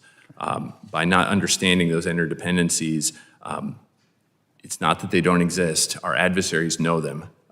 If we don't, we're not looking in the right place for our defense. In just over 2 months, I'm sorry, did someone else? You're good? In just over 2 months, the Cybersecurity Information Sharing Act of 2015, the other CISA, is set to expire. And Mr. Jimenez alluded to this. It's essential that we act promptly to reauthorize it in a clean way, and I'm open to any reforms that we could discuss down the road under the chairman's leadership of the full committee. But I think there is a wide consensus that we don't have time to do that now. Congress will be in recess effective this week until after Labor Day, and then we will be right up against CISA's expiration. Ms. Bolton, your testimony discusses the importance of reauthorizing CISA 2015. What would be the national security impact if the law lapses? The estimates are that about 80 to 90% of information sharing would be cut off from the federal government. When I was at the Cyberspace Solarium Commission, one of the main things that we tried to do was to make sure that the federal government at least had a full threat picture. And this authority is part of that work, a significant part of that work, and we must reauthorize it. If we are about 2 years away from a contingency with China in 2027, as ODNI has said, then we have to be fully prepared. We have to be taking steps now and not just addressing, the information sharing piece. That should be a baseline. It should be a given. And we should be focused on the additional steps that we need to take. So I hope that that gets reauthorized quickly and that we can move on to some of these other topics that we've been discussing and addressing some of the other extremely serious issues, because China is not waiting. China is preparing now, and so are all our other adversaries. And Mr. Lee, your experience in the private sector, is there any world where CISA 2015 lapses and a private sector company that has been hit would still be willing to come forward and share information with the Department of Homeland Security? No, I think it's incredibly important to reauthorize it, and the bidirectional communication from government to private sector, especially on the threat picture overall, is exactly one of the roles and responsibilities that makes a lot of sense. And then that's because no CISO would be able to go to the DHS without liability protection and their fiduciary duty to the shareholders. I mean, they would be exposing themselves to a lot of risk. Is that right? Absolutely. And that's actually a broader issue, even looking from a National Guard perspective of could we go in and respond to utility that gets hit? We have no indemnification to give utilities. So they're not going to let us touch anything and do any action on it. There are very simple bureaucratic things that can be fixed to increase national security tomorrow. Great. Thank you. Yield back. Gentleman yields back, and I can't agree with him and the witnesses more and my other colleagues that we have to reauthorize. So we do have to change the name, though. Yeah. Okay, that's got to be at least one change we have to do. And I understand that people want to do clean, and we have to get it done. But I do want to hear from you all because I think there should be changes. There should be. It's a 10-year-old law, and clean reauth. It doesn't include things that we've learned over the last 10 years. So I would like to hear from you all. Is there language or are there changes or focuses that we should implement into the law that we should consider to ensure OT is better protected or covered? Well, I would just add that, and I think you all are already considering this, but including OT much more directly within the language. It's currently not in the bill or not in the legislation. And I would also say that identifying DHS and CISA as the main sort of gateway for sharing would be ideal. Because as we've spoken before, the confusion for industry of coming into and talking with the federal government, sharing information with the federal government, that remains a problem. And we hear that all the time from our member companies and from other companies that I work with, that they don't know where to go. They say, well, I need to talk to, maybe I should talk to TSA, maybe I need to talk to FBI, and then maybe FBI will tell CISA. That can't be assumed. And so we need to make sure that that language is clear within the legislation. Yeah, I would completely agree with that. And also there needs to be, here's what you get in return. Here is what we can do to help you because you gave us this information. A lot of times, a lot of asset owners and operators feel that it's a one-way communication into government with no expectation of what comes out of it. You want somebody to go through the risk of sharing information. There's got to be a very clear, and here's the rules of the road of what we can provide for you. As a result, cross-agency without any drama. We talked about turf wars. I led the OT portion of the incident response for Colonial Pipeline. I witnessed a lot of turf wars between FBI and CISA. It needs to be very clean, or no asset owner and operator will want to work with them. They view them as children. Yeah, I've heard from a bunch of. It's very important. This was a major part of my. By the way, my presentation to become chair of the full committee was making sure that this does not lapse. So it is a top priority for me, and as I know for the other members on the committee, and I have spoken to many people in the private sector that said it would be devastating, and they would not be able to talk to the government if this expires, and it would be devastating for us. I do want to get back to the Stuxnet, and we're very privileged to have Ms. Setter here to talk about it. So I want to get it back into what is the significance of Stuxnet today, and what lessons did we learn? What lessons should we have learned that we have not learned yet from it? I mean, the primary lesson is the focus on OT systems. That Stuxnet showed the danger that that weapons like this can have against critical infrastructure, and of course, not just doing what a normal virus does, but causing destruction. I think also basically the small utilities and the small organizations. I just want to emphasize that because it's been brought up a lot. I talked about when you asked me how effective CISA has been, and I said that they've been effective in terms of providing these small organizations with a service that they can't otherwise get. And the panelists had said that the CISA shouldn't be doing what local or what the private industry can be doing. The problem is that those small utilities and small organizations don't have the funds, or haven't had the funds in many cases, to actually get it privately, so they have relied on CISA for that kind of service. And I think that when we have legislation, of course, that has that ability to provide the funds, that's really significant for those organizations, and that shouldn't go away. So I think that the overall lesson from Stuxnet is that the capabilities out there are really sophisticated, really advanced, and we haven't seen the full use of the capabilities that Stuxnet showed. For various reasons, probably deterrence is one of the good ones, at least from the U.S. perspective, that adversaries are having second thoughts about targeting U.S. infrastructure. But also I sort of make a distinction between those who have the will and those who have the ability. And those who have the ability haven't until now really had the will to go after U.S. critical infrastructure. And those who have had the will, perhaps maybe terrorist groups, others, haven't necessarily had the ability. It doesn't take much to marry those two together. Even someone that has will and doesn't have ability can purchase that ability, can purchase that capability.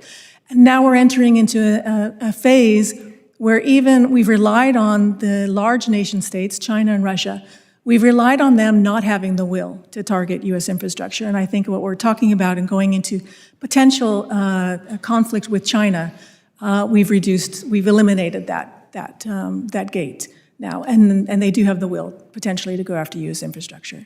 So I think that that's the lesson learned from Stuxnet.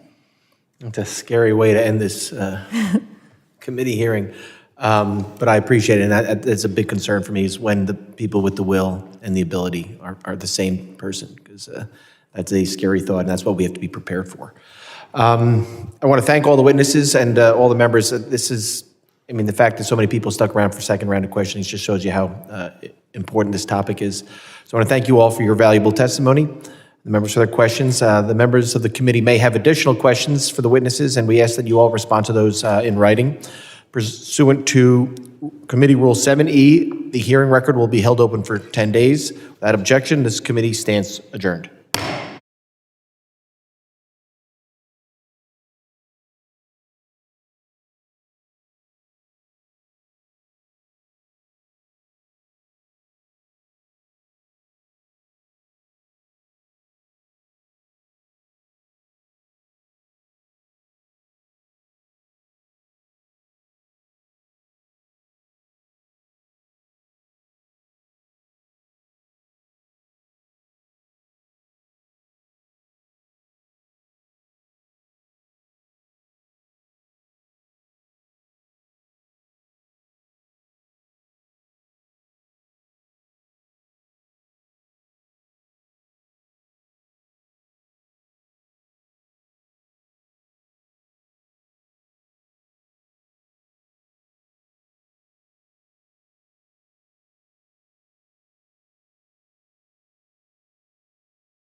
Good morning, everybody.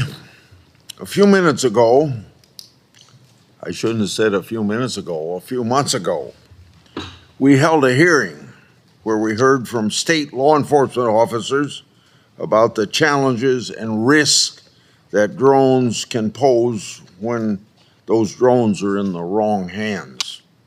Today's witnesses are career federal government professionals who are instrumental in keeping our public officials, our borders, and our border communities safe.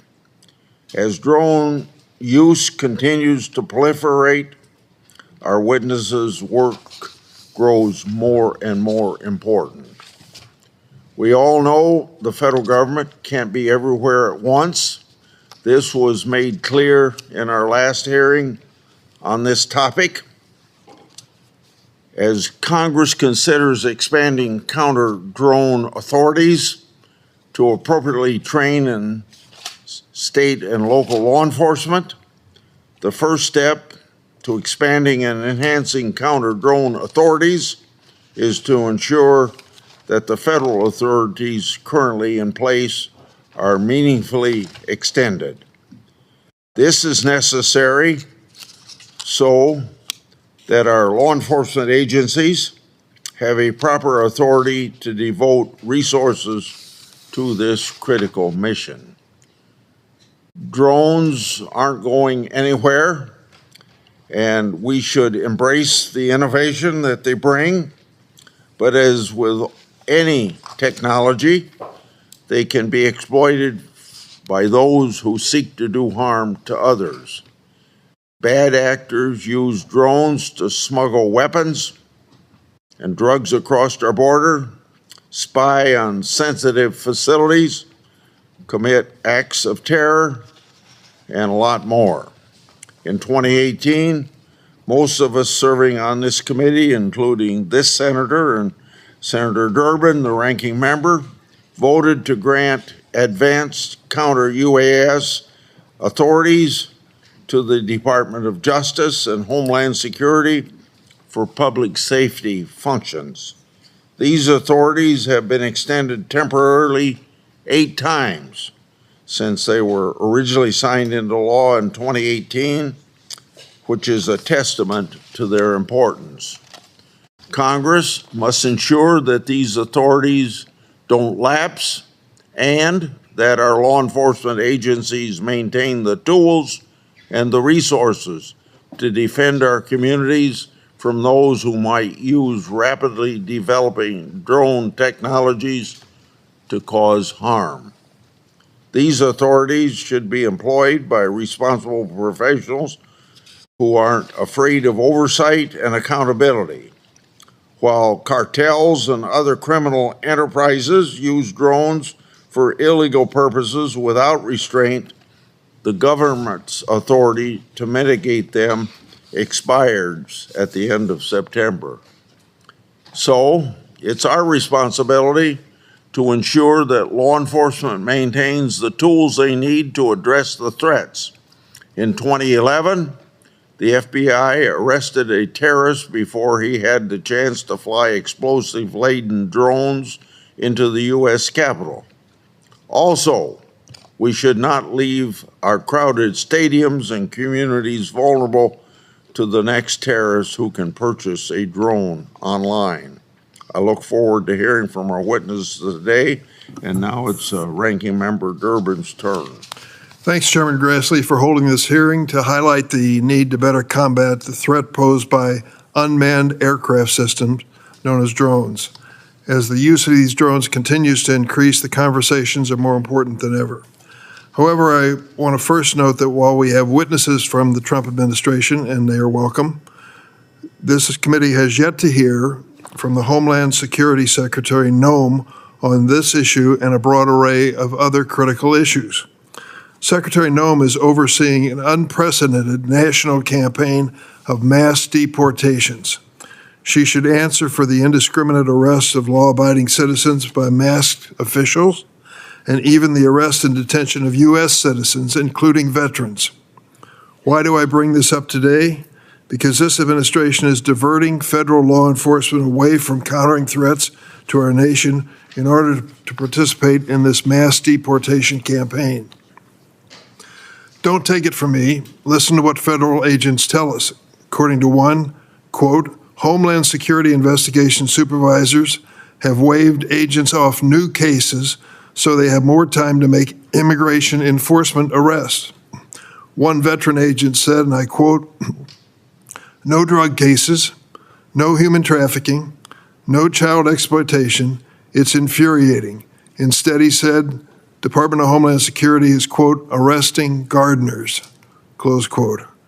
As we'll discuss today, there's a real threat posed by hostile foreign nations, cartels, and other malign actors exploiting drone technology for espionage, cyber attacks, and drug and weapons trafficking. So we need to hear from Secretary Noem about why she's shifting the focus of the agency she leads away from these threats to our homeland in order to arrest immigrants with no criminal record or deep roots in this country. On the subject of drones, the FAA reports that over 1 million drones are currently registered in the United States for a broad range of commercial and recreational activity, from farming to photography to journalism. Law enforcement and government agencies also use drones for search and rescue, disasters, surveillance of criminal activity, and even traffic enforcement. But like any technology, drones can also be dangerous. Drone operators can create hazards simply by flying in restricted areas, even if they do so by accident. Criminals and foreign adversaries also use drones for cyber attacks, espionage, transportation of drugs, weapons, and other contraband, including into prisons and across our borders. As drone technology advances, the risk of bad actors causing serious harm increases. Drones can be rigged with firearms, explosives, even chemical, biological, and nuclear weapons. For example, if I'm sitting at Wrigley Field in Chicago during a ball game with my grandkids and see a drone in the sky, I want to know the drone is safe and is authorized to be there. Currently, the Department of Justice and Homeland Security are 2 of 4 federal agencies with drone detection and mitigation authority. These authorities allow DOJ and DHS to detect, track, monitor, seize, and even destroy drones that pose a credible threat, such as to federal courthouses, prisons, and mass gatherings. The challenge we face now is how to update these authorities to enable law enforcement to protect us from nefarious drone activity without endangering civilian air traffic, people, or property on the ground, and basically to also honor our First and Fourth Amendment. Addressing the threats proposed by drones will require carefully tailored authorities with strong safeguards. I hope today's hearing will be a step forward to reach a bipartisan bicameral agreement. Thank you, Mr. Chairman. Yeah, thank you. Before I introduce the witnesses, we hear a lot about the discussion of Trump's administration's commitment to faithfully executing the laws. Soft on crime policies aren't humane for anyone. Criminal networks cowardly exploit migrants to carry out their criminal activity, and women and children are routinely abused. We must remove the incentives for illegal immigration, and actually enforcing immigration laws is very essential. The Trump administration's Homeland Security Task Force understands the scopes of these problems and are securing our communities as well as our border. I'm going to introduce our first witness, will be Christopher Hardy, who was the Chief of Office of Law and Policy at the Department of Justice National Security Division, a position that he's held since 2013. A career government attorney with 24 years of service. He's worked across multiple Department of Justice divisions and specializes in national security, legal, and policy issues, including counterterrorism, cyber policy, and the law of armed conflict. Next, we have Michael Torfey, who is Unit Chief of the FBI's UAS and counter-UAS programs. Mr. Torfey Mr. Torfey has been with the FBI for over 19 years and previously led the Bureau's aviation security program here in Washington, D.C. Prior to that, he conducted national security and violent crime investigations in various field offices across the country. Finally, we have Steve Willoughby, who is acting director of the Department of Homeland Security's Counter-UAS Program Office, where he focuses upon strategic planning for air domain awareness, threat mitigation, and interagency information sharing. Mr. Willoughby previously served as Director of Aviation and Surface Transportation for the White House National Security Council, advising senior leadership on unmanned systems, international transport agreements, and incident response. I'm going to have to ask you to stand so that I can swear you. Do you swear that the testimony you're about to give before this committee will be the truth, the whole truth, and nothing but the truth? So help you God. Yeah, they all answered affirmatively. So please sit down and go the way that I introduced you. Before you first speak, I should thank all of you for taking the time not only to be here, but for your preparation for today's hearing. I know you put a lot of work into it. Thank you very much. Go ahead, Mr. Hardy. Good afternoon, Chairman Grassley, Ranking Member Durbin, and distinguished members of the committee. Thank you for inviting the Department of Justice to testify about mitigating drone threats. Would you please pull your microphone a little closer? This committee has led the way to give the department authority to conduct effective counter-drone operations. Chairman Grassley has introduced important legislation to fill related gaps in the criminal code. We value your leadership. We look forward to supporting the committee's work as we have over several years. Integrating drones into our airspace is an enormous economic opportunity. But as our written statement illustrates, if we don't build security into that framework, this technology will pose threats to government facilities and assets, critical infrastructure, and the public. Drone technology now shapes conflicts from Ukraine to Yemen, with armed conflict fueling rapid innovation. These lethal innovations are coming here. Mitigating the threat requires a layered approach to security. To this end, we work closely with our partners at the FAA and DHS. Mitigating the threat also requires the resources of non-federal law enforcement. Private owners of critical infrastructure also play an important role. Congress set the foundation for federal protection activities in the Emerging Threats Act of 2018. Since then, together with DHS and FAA, we have briefed Congress about the growing threat and how we use the 2018 law. We have testified about the need to expand that authority. We also need to make it more durable so we can invest in these capabilities. Congress has adopted a series of short-term extensions. The law sunsets on September 30th. We appreciate these extensions. We must retain our existing authority. We also need to enhance the law to support the layered federal-state approach required to protect the public. The 2018 Act provides clear legal authority for counter-drone operations conducted by DOJ and DHS. The authority is limited to specific missions and is subject to detailed requirements. Without that authority, the most effective types of drone detection and counter-drone activities could violate criminal laws. For example, laws like the Aircraft Sabotage Act and the Wiretap Act. However, the Act applies only to specific DOJ and DHS missions. We support enhancing the law to apply to additional important missions, to include airports, critical infrastructure like power plants and chemical facilities, and high-risk prisoner transports. We also support allowing non-federal law enforcement and owners of critical infrastructure to use approved detection-only equipment. That technology is essential to develop a threat picture around their facilities. The technology detects communications passed between the operator's controller and the drone. The systems do not extract or intercept text messages, email, internet search histories, or call information from phones or tablets used to control the drones. In our view, the benefits are great, while the privacy risks are low for that type of technology.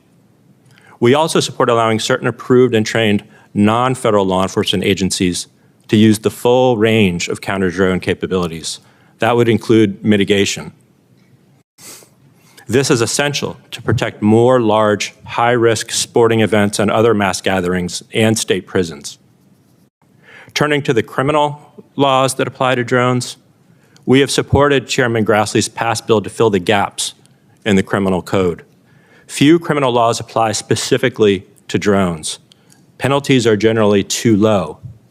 We look forward to working with the chairman and the rest of the committee on these issues. I appreciate the opportunity to testify today.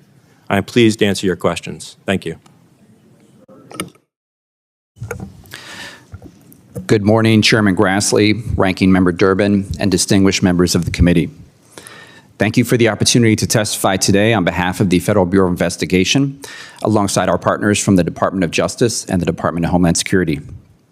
My name is Michael Torfey. I am a Supervisory Special Agent and Unit Chief in the FBI's Critical Incident Response Group, where I oversee unmanned aircraft systems and counter-UAS operational programs. I'm here today to speak about the FBI's operational efforts to detect and mitigate the malicious use of unmanned aircraft systems. Our adversaries actively seek to exploit gaps in our security framework. That's why it is essential that we protect the FBI's specific tactics, techniques, and procedures. These details are best addressed in a closed session. But I can assure the committee, we take every precaution to defend this information and the Americans that we serve. Looking ahead, events like the 2026 FIFA World Cup and 2028 Olympic Games in Los Angeles will draw global attention and raise the stakes. At the same time, UAS technology is becoming more accessible, cheaper, and more capable, making high-profile events attractive targets. The FBI cannot face this threat alone. The entire U.S. government, along with our state, local, tribal, and territorial law enforcement partners, must have the right tools and authorities in place. The 2018 Preventing Emerging Threats Act gave the FBI critical, but limited, authority to detect and mitigate credible UAS threats in the protection of special events, mass gatherings, emergency response and security functions, active federal law enforcement investigations, and our personnel and facilities. Under that authority, and with the necessary coordination and approvals, the FBI has conducted 80 missions, detecting over 1,200 UAS in violation of federal law. We've halted hundreds of unauthorized flights, either through direct contact with the pilot or by using technical countermeasures. We strictly adhere to all privacy and civil liberties protections outlined in the statute and Attorney General guidelines. Importantly, the FBI's counter-UAS program is not a national rapid response force. Our resources are limited and prioritized to support only the highest risk operations. With more than 90,000 special events held annually across the country, we must adopt a whole-of-government approach. That includes expanding authority to enable state, local, tribal, and territorial law enforcement partners to fully protect their communities. We strongly support the Department of Justice efforts to pursue this expansion swiftly and with appropriate safeguards. With congressional backing, the FBI is ready to train and certify our law enforcement partners to carry out this mission responsively and effectively. We also urge a long-term expansion of the authority. Short-term renewals make it difficult to plan, budget, and staff a sustainable program.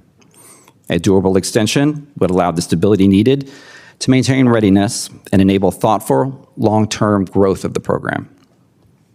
In closing, the FBI remains fully committed to protecting the American people from the threat of malicious and unauthorized drone activity.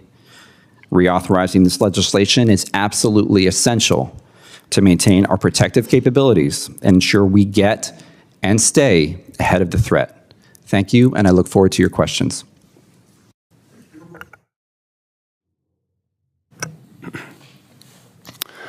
Chairman Grassley, Ranking Member Durbin, and distinguished members of the committee, I'm honored to testify regarding the Department of Homeland Security's authority to counter threats from unmanned aircraft systems and the need to reauthorize and expand this authority.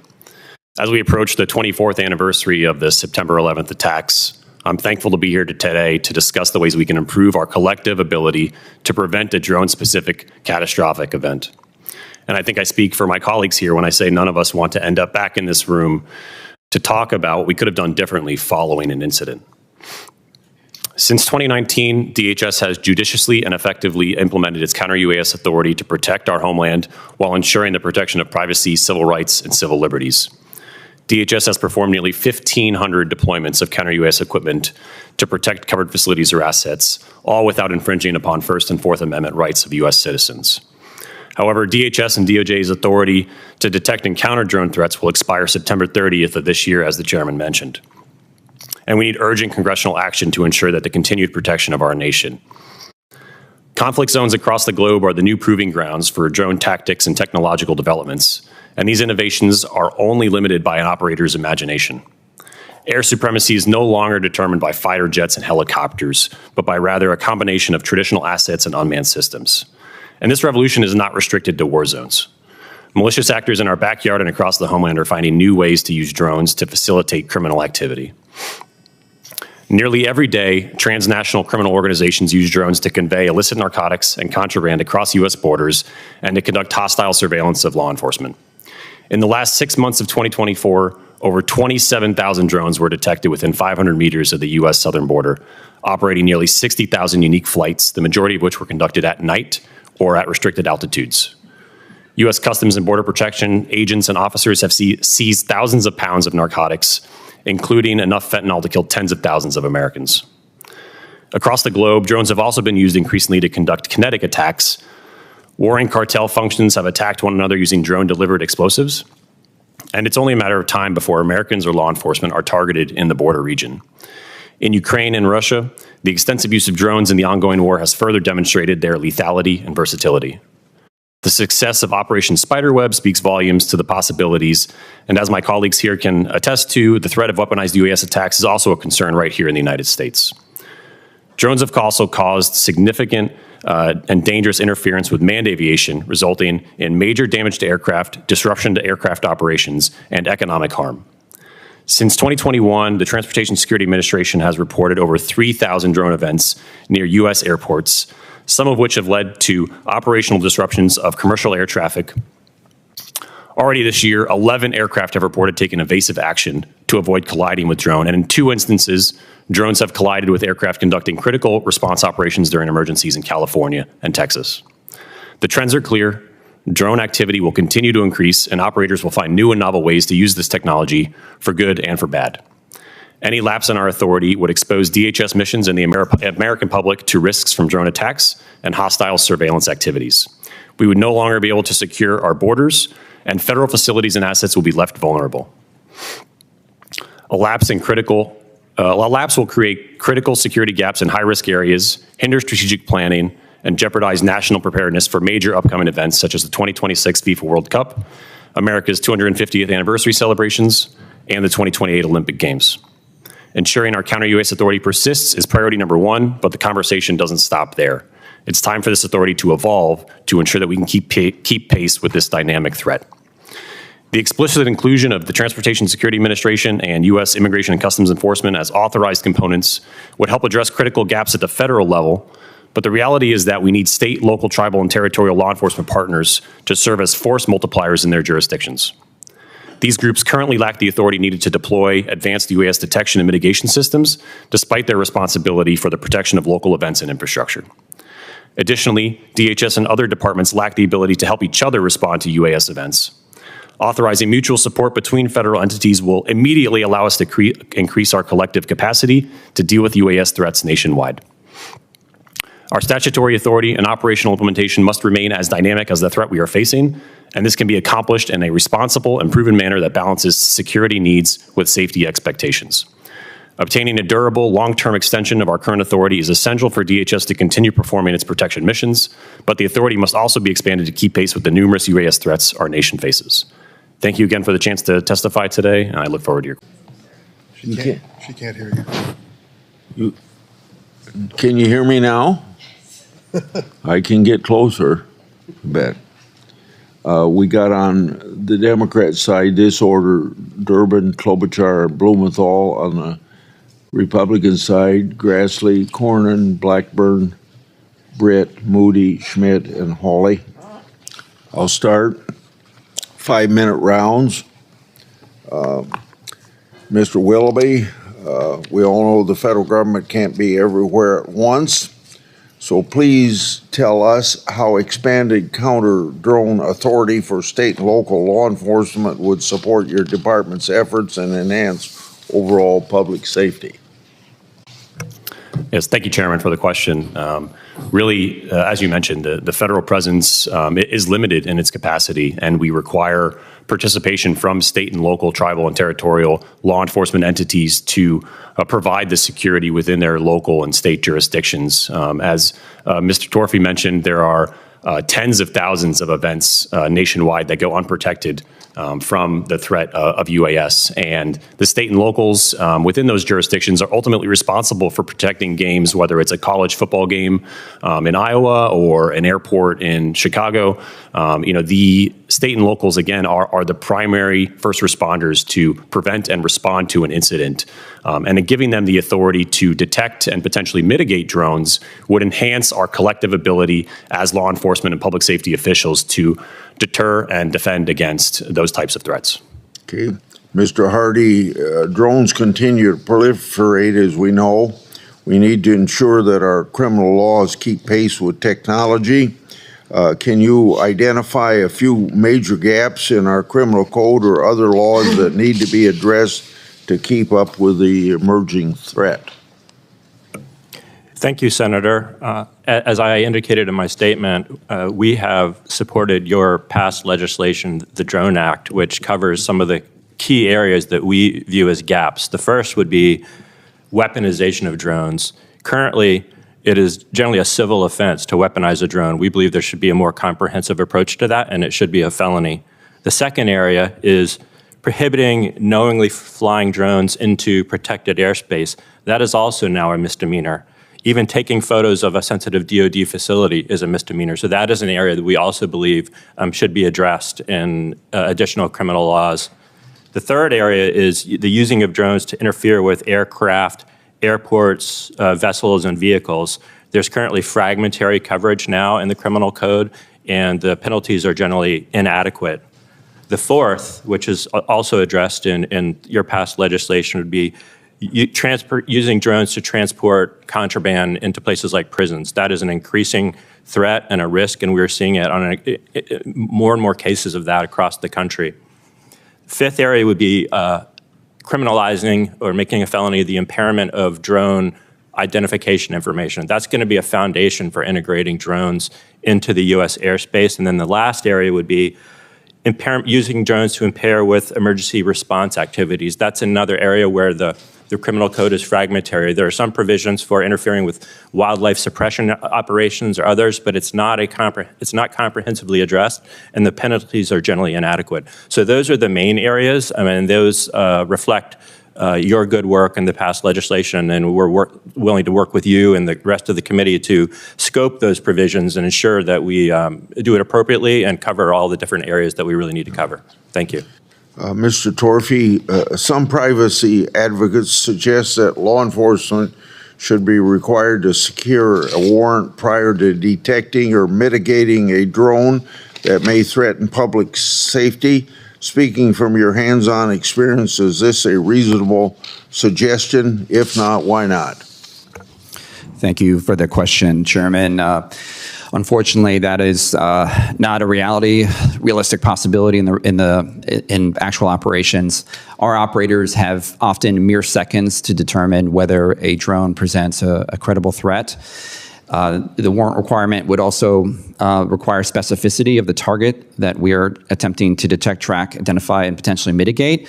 And we do not know that in advance, right? We are a safety net. Our operations, our personnel and equipment serve as that last ditch safety net to protect special events and other covered facilities.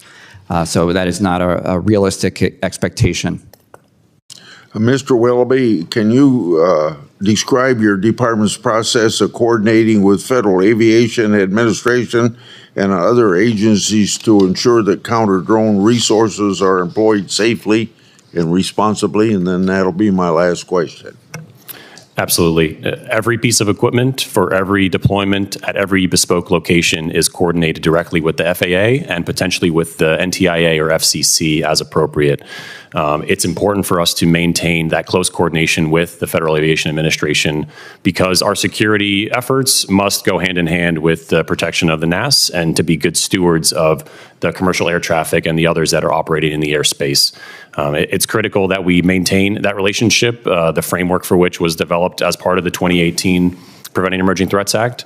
And we hope to continue that framework in the event that our authority is extended and then also expanded to others. We expect them to be held to the same standard. Thank you all for answering my questions, Senator Rubin. Thanks, Mr. Chairman. Mr. Torfey, you've piqued my curiosity. 90,000 special events, you say, in a year? Is that correct? Yes, sir. If you determine there is a malicious drone overhead at one of these events, what do you do to mitigate the threat? Well, to be clear, there's over 90,000 special events this past fiscal year. Our team is present at an extremely, extremely small number of those. Only the absolute highest risk special events, things like the Super Bowl, the Indy 500, et cetera, are the type of events that we are present at. Understood. Yeah. At those events, nearly every mission we do, we see people violating the law. We provide fair notice. We implement flight restrictions. How do you provide notice? Do they file flight plans? We proactively coordinate with the FAA to implement a flight restriction, and that is published on the internet and on the devices that the pilots use to fly their drones. So sometimes it's even geofence, where the drone manufacturer will provide some level of software barrier where they can't fly into that area, but that does depend on the drone manufacturer. But how do you mitigate it? How do you stop it? It's flying over Wrigley Field. It's not authorized. What's next? Yeah, for the events that we are providing coverage, again, very, very small and inadequate amount of these events. We use a variety of technologies to detect, track, identify, and then if absolutely necessary, technically mitigate. We have two forms of mitigation.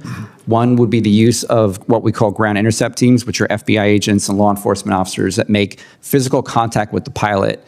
Again, using, in often cases, the authority provided in the statute to get that good detection technology, that pilot location, and we dispatch. But if this is a bad actor, that doesn't sound to me like they'd be providing information to our government on how to reach them. Well, that is option one, sir. And then option two, if absolutely necessary, we'll use those technical countermeasures, right? Equipment that we use specifically designed to disrupt the drone signal. And I can't get into the details of all of that, but we have a very good success rate using that technology, again, when absolutely necessary. We've had drones go right up to the edge of halftime games for Super Bowls and such, and we've been successful in repelling those. Maybe we'll do a classified briefing, learn a little more. It'd be my pleasure. In the process. Mr. Willoughby, part of your testimony suggests that in some ways we are fighting the last war when it comes to narcotics in this country, which is a scourge and kills so many innocent people. And of course, we're mindful that individuals transport these narcotics with the simplest forms of communication and transportation, trucks and the like. But what you're suggesting is now they're flying these narcotics into this country. It's an amazing numbers. 27,000 drones were detected in the last 6 months of 2024. And you go through the various ways they are using to avoid detection in this situation. We just recently had a debate over a reconciliation bill where we're investing billions of dollars in detention facilities and new things that'll be built at the border to deal with the human trafficking back and forth over the border. How much is it going to take for us to deal with the drone threat that you've outlined very specifically? It's going to take a lot. I'm going to be honest with you. We have a portion of the border that has persistent surveillance measures there, but the members of these cartels and these transnational criminal organizations, they're very smart, and they move their operations across the border to where our operators either cannot interdict them or we don't have technology in place in a persistent basis. And it's going to take a significant amount of investment, both at the component level for U.S. Customs and Border Protection, as well as at the department level, to have enough equipment sporadically spread across the border to be able to detect drones operating across 2,000 linear miles of land. This seems like a big undertaking. I'll just say for the record, now that we know that of those who are being deported in the mass deportation policy of President Trump, 8% have a criminal record, which means that 11 out of the 12 we are deporting do not have a criminal record, and yet we're going through all of the infrastructure necessary and process necessary to deport them.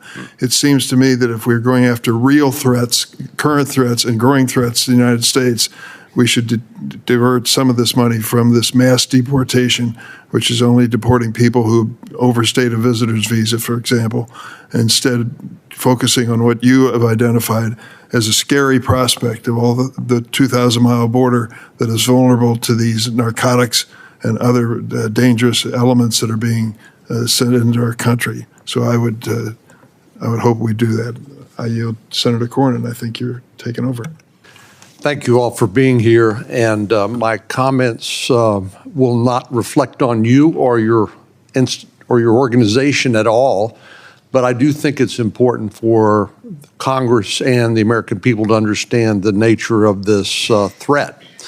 I'm not the only one who's been at a sporting or entertainment event recently that's seen the incredible use of drones operating sort of like an orchestra. And doing things that sort of years ago perhaps we could only imagine. But the fact of the matter is that we are not prepared for this technology. The truth is, like every technology, it can be used for good or ill.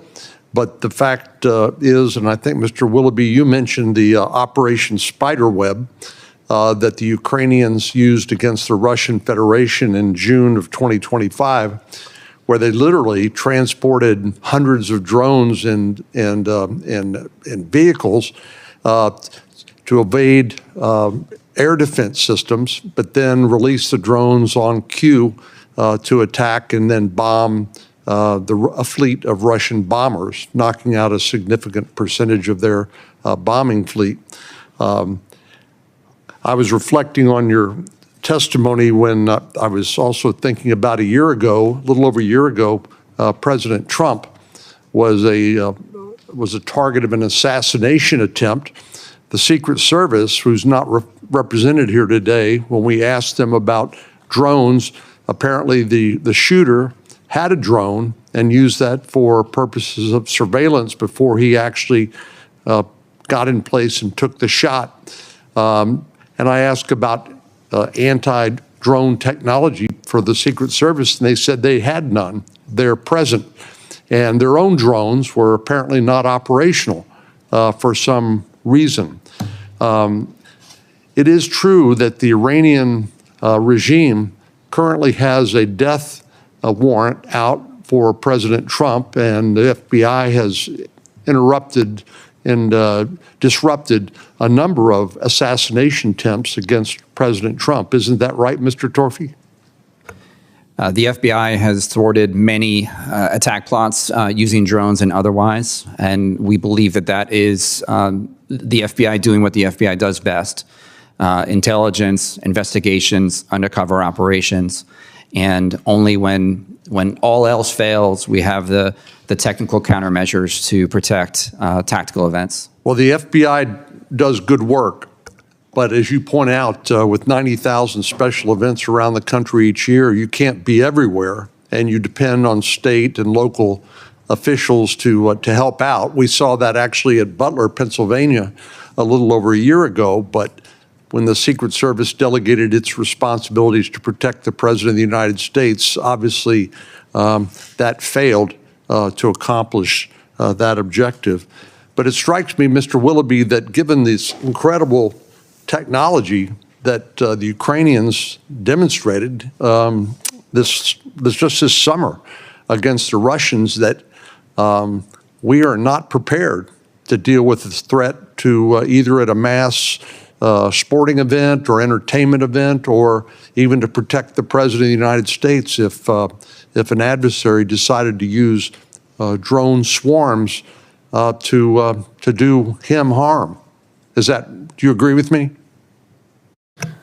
I do think it comes down to capacity, which is why, we continue to reiterate the need for additional entities that can operate this type of equipment and protect within their jurisdictions the events and the citizens that are there. Yeah, it's not, I know Mr. Hardy and Mr. Trophy had talked about authorities, but of course those only are useful once something bad happens. An investigation occurs, a prosecution occurs. But when it comes to actually preventing harm to the American people, whether it's a sporting event, entertainment event, or even at a rally like the one at Butler, Pennsylvania, it strikes me that a determined adversary has all the tools they need using drone technology to accomplish their goal. And we're not prepared to deal with that at this point. You're right? Is that correct? Yeah, again, I think the authority does afford us the opportunity to gain the needed air domain awareness, right? You can't stop a threat that you don't know is there, right? You don't know a drone is there unless you have the advanced detection equipment there alongside a trained operator to be able to differentiate a media drone from a bad drone or an adversarial drone. And so again, I just to re-echo the sentiment that we can't be everywhere all the time, and there are ways for us to improve our own operations, to include the Secret Service and other components. But we need additional partners to be able to tackle this type of threat scenario. If Operation Spiderweb were to occur domestically here, we would need additional partners out there to be able to identify and then prevent those drones from carrying out their attack. Well, Senator Moody, like I, was Attorney General of our states, large states, and we worked, of course, with not only federal partners, but also state and local partners. And when you talk about resource constraints, that defines really the way that state and local partners operate. So it's the federal government that has the resources, but again, I know this is not intended as a criticism of any of you or your organizations, but it just strikes me we are woefully unprepared, and I know the state and local authorities don't have the resources they need in order to deal with this potential threat either. So this is not just a question of having the proper authorities and prosecuting people who violate those laws that we may pass, but then operationally, how do we prevent the harm that this new technology is capable of inflicting?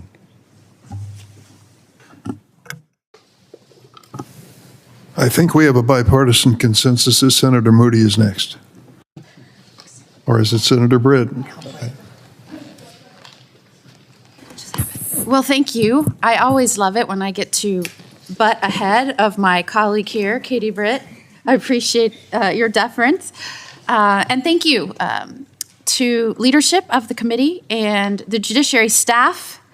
I know that a lot went into preparing this hearing, and this is our second hearing that we're holding on drones in a very short period of time, and I think that speaks volumes to the importance of this issue to our national security and our domestic security. So I thank the witnesses for being here, and certainly the staff that worked hard to get this hearing ready. And I think we are all cognizant that whether it's border operations or trying to tackle the issue of transnational criminal organizations using drones, or certainly those that have come into our country under purported lawful means, but now using drones to surveil really critical infrastructure to our national security. And it is happening very frequently. This could not be more timely, and us quickly adopting improved laws to address these risks, I think, is so important. I have been focusing very much on students coming into our country on visas and then getting a hold of drones and using them to surveil our military bases. And I was just running through some of those recently. Over and over again, we're seeing them. One was caught using a drone in Virginia, videoing a U.S. Navy base. He was a student. One was caught in my own state, surveilling Patrick Space Force Base. Another in Los Angeles, flying a drone over Vandenberg Space Force Base. I mean, I can go on and on. And at some point, we've got to acknowledge our laws may not be sufficient, and specifically as it relates to videos. We just, a couple months ago, caught a Chinese-born Canadian citizen on a visa in our country, flying a drone over Port Canaveral Space Force Station in Florida, my home state. They searched his drone afterwards and found that he had flown it 9 times, taking 2,000 videos within a span of a few days. The documents that were released in the Middle District of Florida showed that 13 videos showed military infrastructure at Cape Canaveral Space Force Station that included roads, power distribution infrastructure, security checkpoints, mission control infrastructure, fuel storage facilities, munitions storage areas, space launch complex, payload processing facilities, a submarine wharf, among other critical infrastructure. When that man was charged, they could not charge based on the videos because video is not included in the Drone Espionage Act of something that can be charged. And so as this routine and the frequency of people taking videos of our military installation picks up, it is clear to me there needs to be an update to our Drone Espionage Act. That seems to be front and center. That we could do right now to make a change in our laws to address this evolving technology. I introduced critical legislation after this committee's hearing in May that would strengthen that existing statute to include videography of sensitive national defense sites as a crime under the Espionage Act of 1917, and that would close that loophole. This is not only happening in Florida. Like I said, this is going to be of a concern to all of us on the judiciary that have military installations in our state. I happen to have 21 in Florida, and numerous have been videoed by people here that should not have been taking video of our installations. So I think it's critical that we as policymakers take this very seriously, not only the warnings that you're giving us very clearly, but being efficient and actually getting something done and changing our laws to reflect this evolving technology and the increased threats and risks. And it's not just hypotheticals, like we've said. We've seen would-be assassins flying drones. We're seeing right now people here in our country taking videos of our military installations that are here purportedly lawfully on visas. It has to stop, and they have to be charged, and we've got to close these loopholes. So I'll start with Mr. Hardy. As we've seen in several recent reports, including in the case I just mentioned, where a man took so many videos of our military infrastructure in Florida, how important is it that our infrastructure and our sensitive military installations be protected from drone surveillance in order to protect our national security? Thank you, Senator. As I said in response to the question from Chairman Grassley, we strongly support a more comprehensive approach to creating felonies that would apply to airspace that is national defense airspace. And as you're aware from your comments, those are generally misdemeanors now. So the coverage is too narrow, and then the penalties are too low. And we would look forward to working with the committee on those issues and the issue that you raised with respect to the scope of the provision that applies to. Well, at this moment, you can't even charge a misdemeanor if somebody takes a video of a critical military installation, correct? Yes, we would definitely look forward to working with the committee on that particular statute, in addition to the ones that I had mentioned in response to the question from Chairman Grassley, which is an approach where we would be able to impose flight restrictions over certain facilities, and then you wouldn't have the issue of what was the person photographing, what was their intent. It would be a knowing violation of that airspace. So there are two ways to address that problem, and we would support looking at both of those, working with the committee. Thank you. Thanks, Senator Reed. Senator Klobuchar? Thank you, Senator Durbin.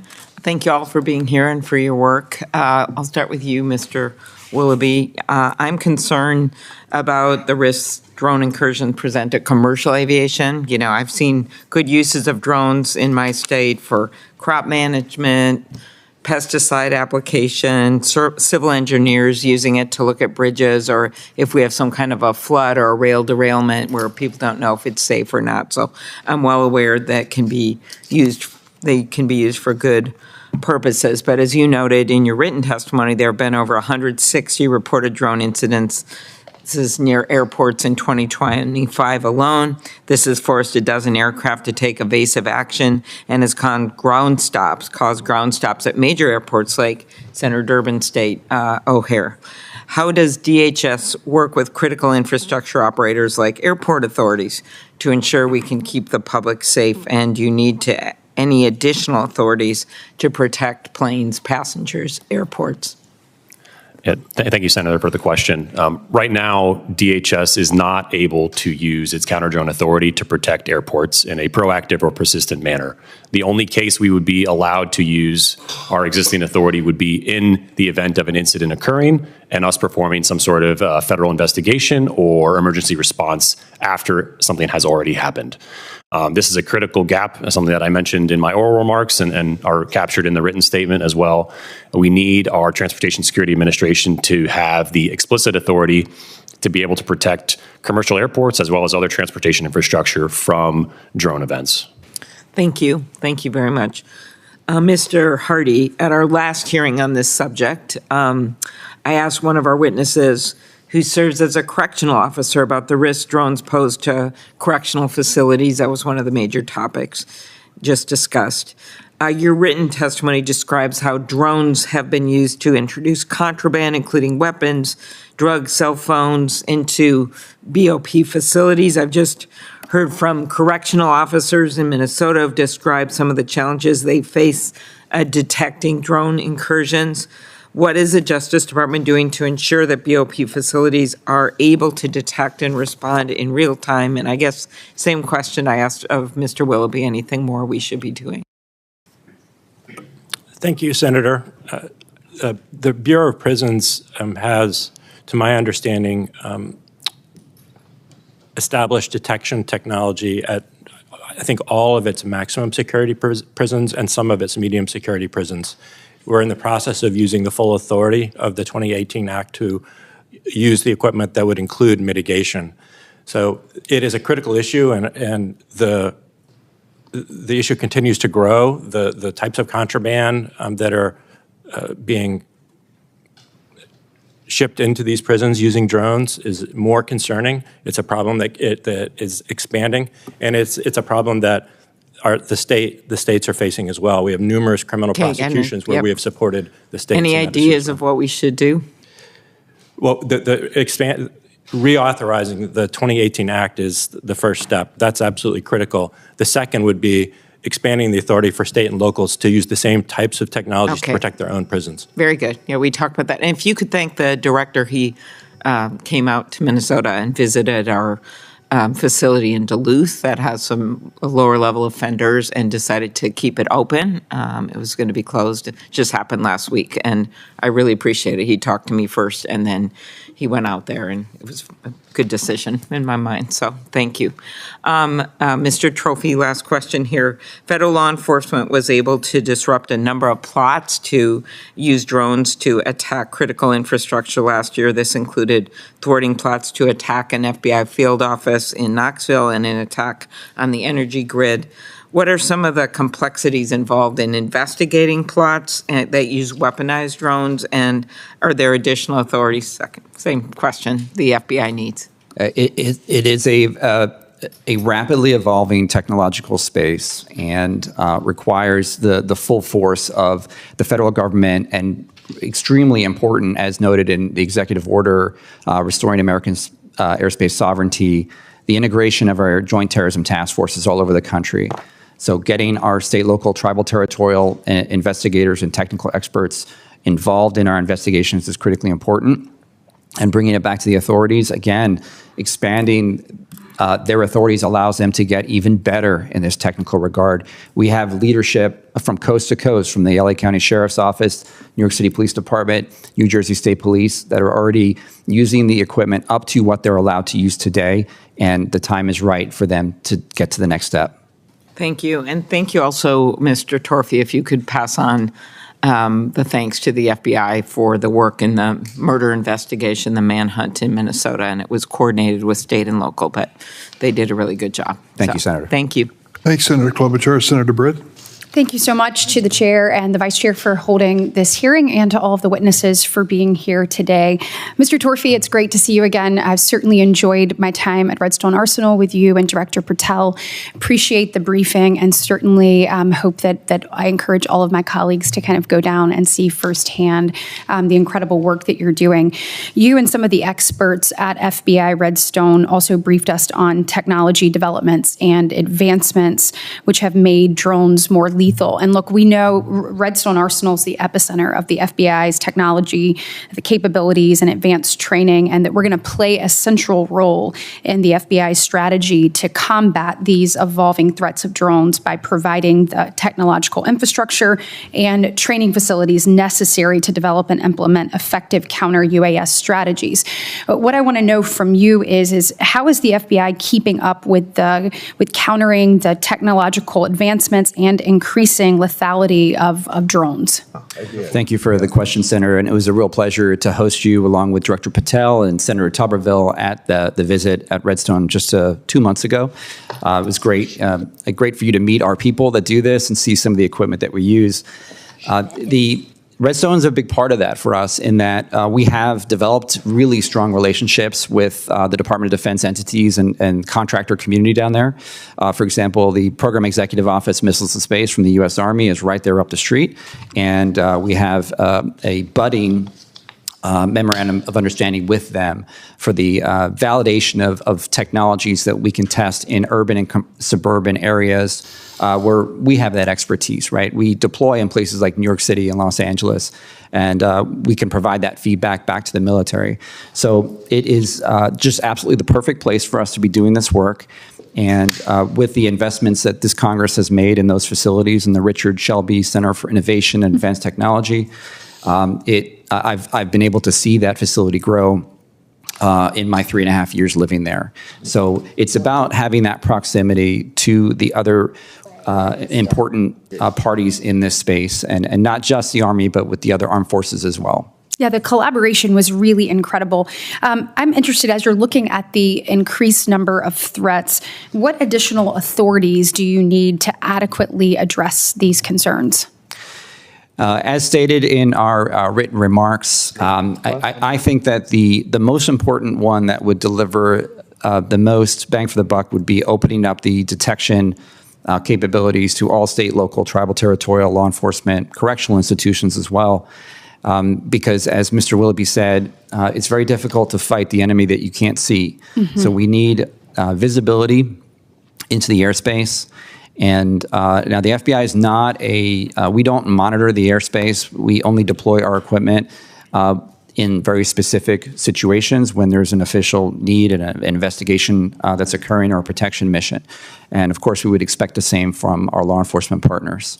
So that is the most important thing. And of course, in the written record, we've laid out all of the important pieces. And just quickly, when we're looking at cartels, we know Homeland Security has come out and done that threat assessment and looking at cartels using drones along the border.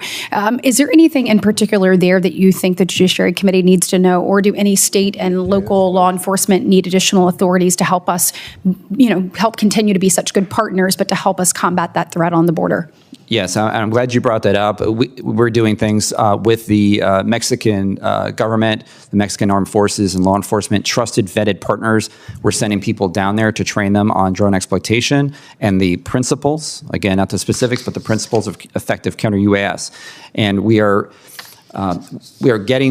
delivering best practices to them to keep them safer to fight the war, but then we're bringing back the things that they're learning in their country, because inevitably that will come into our country and we'll be better prepared. And through a training center and through the authorities delivered to the state and locals, we can then train them on what we are seeing in Mexico. So making that full link from what is happening from cartels in Mexico all the way to training state and local law enforcement in counter UAS. Got it. And last thing, and this is going to be for all of you. I'd like each of you to answer this. Mr. Willoughby, you brought this up. We've heard this obviously from both sides of the aisle. But as we look to what's ahead of us, whether that's the FIFA World Cup in 2026, whether that's the celebration of our nation, the 250th celebration there, whether it's the Olympics in 2028 in LA, or whether it's just football in the fall here,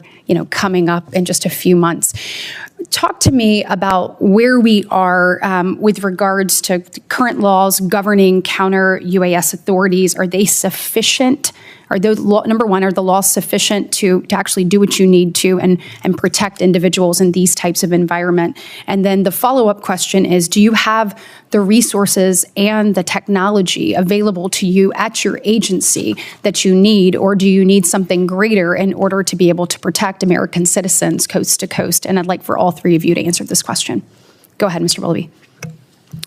Thank you for the question. I think from an authoritative perspective, those that have the authority right now have what they need in the current statute, and we'd like to see that extended for a much longer term so that they can continue to plan strategically and budget and train and resource appropriately for those events. As was mentioned, there are tens of thousands of events that go unprotected every year from these types of threats, and we can't be everywhere, right? The federal presence, whether that's FBI or one of the DHS components, we can't be at every event. We cover the Super Bowl, right? What about the other 200 plus NFL games that are happening every year? And we need our state and local partners who are there, charged with the protection of those stadiums in concert with these private groups at the stadiums, to be able to understand what's in the airspace through detection measures and then have some sort of recourse or countermeasure capability to protect those stadiums. And again, we'll never have enough federal agents to go out and protect every NFL game, every MLB game, which means we need to rely on. Yeah, we need to rely on these state and locals as these force multipliers out there. And so beyond just keeping what we have from an authoritative perspective, we also need to look at a responsible expansion to those state and locals, to other departments or agencies at the federal level who could assist with this and close some of those gaps. Senator Schmidt. Oh, sorry. Senator Schmidt. Thank you, Mr. Chairman. Just to follow up on that, what is the nature, what is the extent of that mismatch of capabilities that exist between maybe federal and the state and local partners? So what's the difference between the Super Bowl versus, Mizzou, Alabama in October? What's the difference in capability there, and how concerned are you, number one, by that, and number two, what can be done about it? The difference is, for the Super Bowl and other special events that federal partners are protecting, we have the full gamut of capabilities there that go deployed along with trained personnel who can act and respond to threats as they arise. Whether it's a NCAA football game or another NFL game during the regular season, that federal presence is not there, which means the resources and the capabilities and the countermeasures are also not there, right? And so stadiums and local jurisdictions are using what is within the realm of legal in the current framework, but it's inadequate for them to be able to detect the far range, the wide gamut of potential threats at these events. And as Mr. Torfey mentioned, there are nearly 90,000 special events that get nominated, for SEER recognition at the federal government level. Only a couple dozen of those rise to the level of national significance, where we have the determination that it would merit support for counter UAS given our limited capacity, right? And so by enabling state and locals to use the same technology in the same responsible way, we're bolstering our general capacity from a law enforcement and security functionality. And I would go ahead and continue on that, but while you're answering that, so let me ask this. So in the state, what is the best agent? Is it the Highway Patrol, or sort of like, is it this, if there's some state police? Missouri doesn't have the state police, you have the Highway Patrol. Are they the best ones to sort of be the conduit for this as we bridge these gaps? And then also, what role does the private sector play? Because I'm also on the Armed Services Committee, and what we're finding is that there's private actors in the marketplace that already do this really well, that probably ought to be contracted with, as opposed to us trying to reinvent the wheel every time. So. To get at your first question, Senator, the difference is absolutely stark between, the protection of the Super Bowl and most any other event in the United States, and the American people should be very concerned about that. These law enforcement agencies, they know their jurisdictions, they know their venues, and you've probably seen on television instances of drones hovering over the field. And you've seen the police officer in charge or the event organizer in charge looking at it and talking on his radio, because there's nothing they can do about it. And that should be very concerning. There is a role for the private sector absolutely to play, and they're already playing that role, and of course the development of these amazing systems that are being developed. But perhaps in the protection of critical infrastructure, that's going to be a sustainable way forward. What critical infrastructure do you think is most at risk currently? I would defer that question to the Department of Homeland Security. If I can, they're all at risk, right? Every one of the sectors is vulnerable in some way to a drone threat, whether that's a chemical processing plant, an airport, a stadium, a federal facility, a prison. They're all vulnerable in their own unique way, because you can use a drone to conduct some sort of criminal or nefarious activity. You're only limited by your imagination. It could be dropping a package into a jail yard. It could be interrupting or disrupting commercial air traffic. It could be connecting a explosive device and attacking an ammonium nitrate plant. The drone is just the mechanism, the delivery vehicle. And so really, they're all vulnerable in their own ways, to include cyber attacks, as the chairman mentioned. I can tell you that some more classified briefings, the ones that relate to drones are often the most concerning. Mr. Hardy, I don't have much time left, but I want to talk a little bit about the cartels and what's happening at the border. Have there been drone attacks on U.S. personnel by Mexican cartels? I'm not aware of that, but I would defer to Mr. Willoughby on those questions relating to the border, because they're closer to that. Okay. I would have to circle back with you, but I can follow up to get you an answer. And where are they typically acquiring their drones? Walmart, Amazon, most of them are off-the-shelf products that you can get at any store, order online. You can also buy components and create it yourself through a DIY. As we're talking about sort of the legal framework of how we can be more effective in deterring, what can be done on that front as far as limiting the procurement from individuals or cartel organizations? It's a fine line to walk, because, as was mentioned already, drones are used for many positive ways, right? Yeah. And it's very tough to determine intent from a purchase point of view, if you will. I think by enhancing some of the regulations or left of launch initiatives that we have for Homeland Security purposes, that could go a long way in deterring or preventing the misuse of drones. And if you think about registration or pilot certification, enhancing our ways to share that information with law enforcement partners to ensure that that's being done appropriately and across the board, I think will go a long way. But the reality is, if you're a nefarious actor, you're not going to register. So this is all terrifying, many of it. When I go back home, we got that piece. What is the thing to be most, what advances have we made in the last couple of years that we can take some solace in, knowing that there's a lot of work to do? Absolutely. I mean, we're doing our best to keep pace from a countermeasure perspective. What we've done is, and Mr. Torphy can speak more to this later, it's a system of system approach, right? And so we have radio frequency detection systems, we have radars, we have electro-optical and infrared cameras that we can use, and all of this is pumping information to help our operators make the most informed decision on a case-by-case basis. And this often is a matter of seconds in a tactical situation. And as the technology improves and our ability to train and specialize operators, we've made tremendous headway in being able to differentiate good from bad and allow those that are flying authorized and compliantly in an area to continue to do so, alongside our ability to stop and prevent those who are flying unauthorized or recklessly. Thank you. Thank you, Mr. Chairman. Senator Blackburn.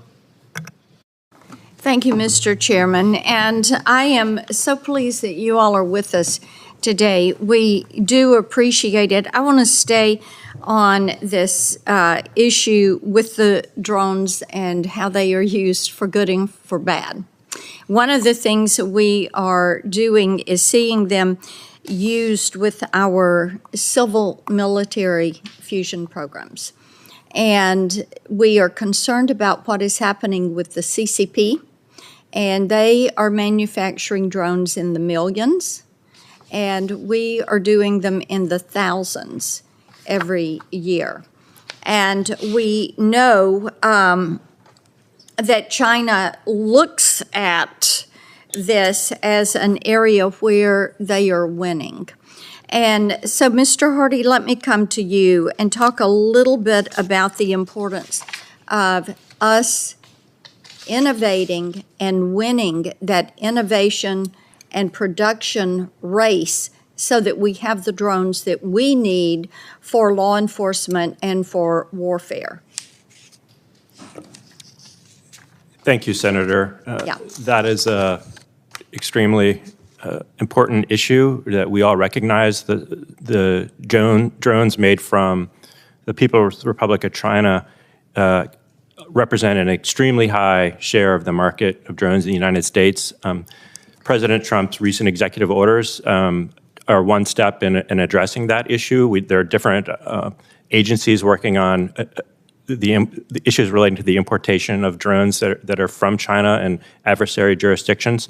We take that into account in our procurement decisions, and I know other agencies within the federal government do as well. So that is something that we are monitoring, and we are trying to support the use of a secure domestic drone industrial base.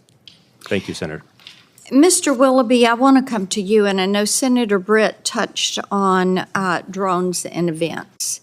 And in Tennessee, we have a lot of big concerts, music festivals, sporting events, and we've had to work with the FAA to make certain that drones are not in certain areas during certain times.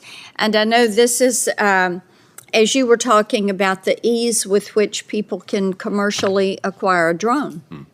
And this issue becomes more pressing as you look at public safety in these events. So talk for just a moment about things that legislatively we can tackle to make certain that we are going to have a standard process for moving forward and securing these public events. Yeah, thank you, Senator, for the question.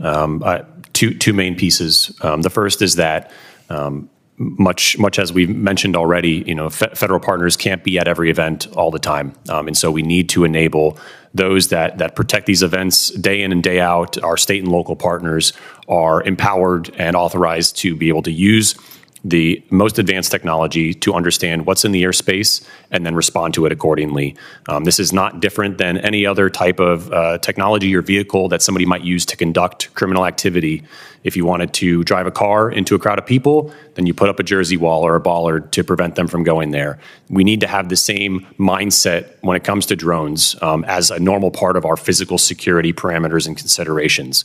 And right now, they are not legally allowed to use the technology that's available out there on the marketplace for them to be able to prevent those types of attacks. And what about drones manufactured in adversarial countries like China, in DJI drones? It's a serious problem, as Mr. Hardy mentioned. They have an overwhelming share of the marketplace right now, and it's unclear exactly, how this data is being protected, if at all, and who might be looking at it from an intelligence or a surveillance or reconnaissance perspective. Yeah, Mr. Torfey, am I saying your name right? Yes, Senator. Okay. Smuggling drugs into state and federal prisons. And as I've talked with individuals that are handling prisons and prison populations, they've talked about the increasing use of these and the frustration with that. Can you talk about that and how we address that issue of smuggling drugs and contraband into prisons using drones. Yes, Senator, thank you. And you had an excellent witness in the last testimony that addressed their concerns. That is prolific, absolutely prolific, federal, state, local correctional institutions. Yep. And the FBI gets after that primarily through our violent crime, drug, gang investigations. So we see those nexus and we action that with technical countermeasures when necessary. But again, it goes back to how do we get this equipment, and more importantly, these authorities to the folks that are actually protecting these facilities. Thank you. Thank you, Mr. Chairman. Thank you. Before we adjourn, there's a couple cleanup things. While I was out voting on the Senate floor, there was some comments made about needing funding for drones, and maybe the people that brought that up don't realize that we included funding in the reconciliation bill recently passed by the Congress, and I assume that if that's not adequate, that the appropriators will be reviewing for the 26 fiscal year. And then I'd like to enter two letters into the record. The first is a letter from New York Governor Kathy Hochul to bipartisan congressional leadership. The letter reads in part, quote, the sunset of this authority puts the U.S. at risk, and this authority must be extended.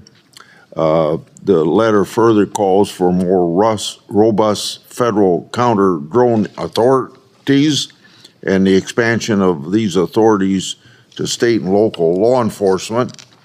The second is a bipartisan letter from Council of Governors to the Department of Defense and Homeland Security, and I'll partially quote from that letter. Across the nation, we have seen troubling incidents involving drones used for illegal surveillance, smuggling, and incursions over critical infrastructure, Department of Defense facilities, and state correctional institutions, end of quote. And then a further quote, in many cases, we lack the authority or tools needed to respond effectively. This is, as been stated here by almost everybody, a truly bipartisan issue, and I will put those letters in the record without objections. And then to thank all of you, and some of you suggested keeping in touch with me on our legislation. Don't wait for me to call you. If you call me, if there's some changes that you think need to be made, and if you got any strategy, feel free to do that. Oh, wait a minute. We have another member on the way, I was just informed, so we will give him the courtesy of asking his questions. Senator Schiff from California.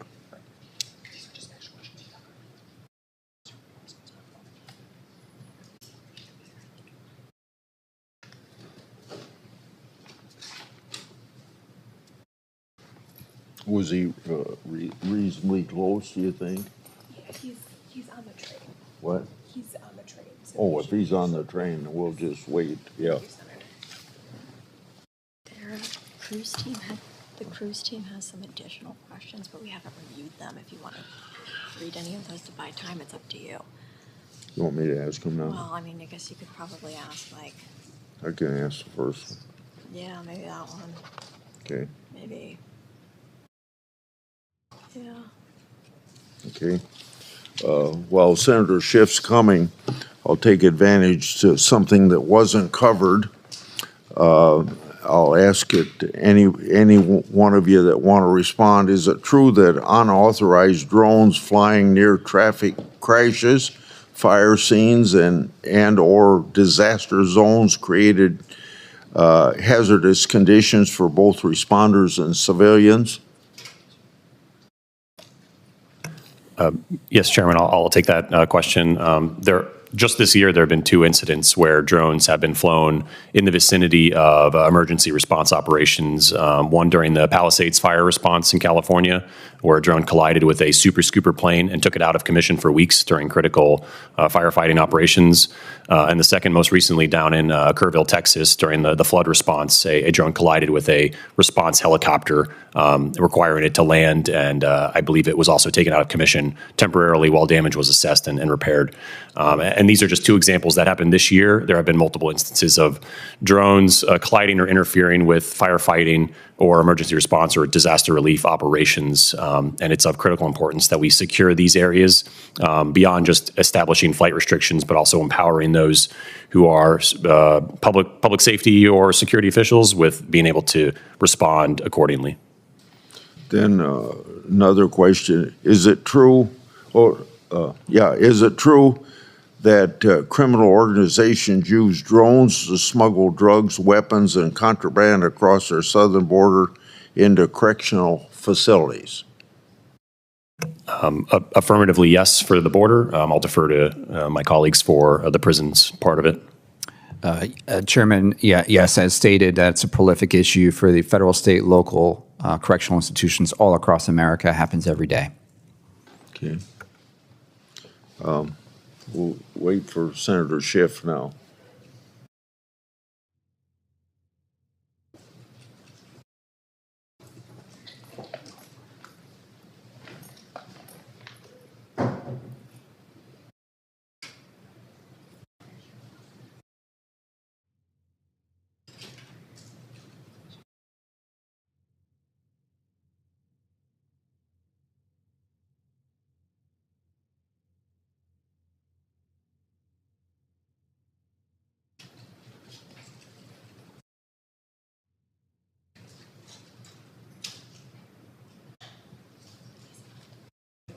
He's coming.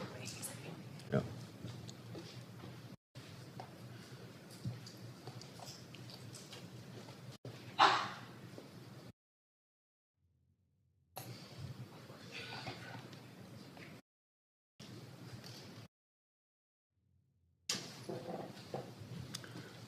Senator Schiff, I'm calling on you now if you're ready. And we can wait a couple seconds if you aren't ready. But when you start asking your questions, I'll ask you to adjourn the meeting when you're done, because I have to go to another meeting. Mr. Chairman, thank you for the courtesy of holding the hearing open for me. I greatly appreciate it. And I will be ready in one moment.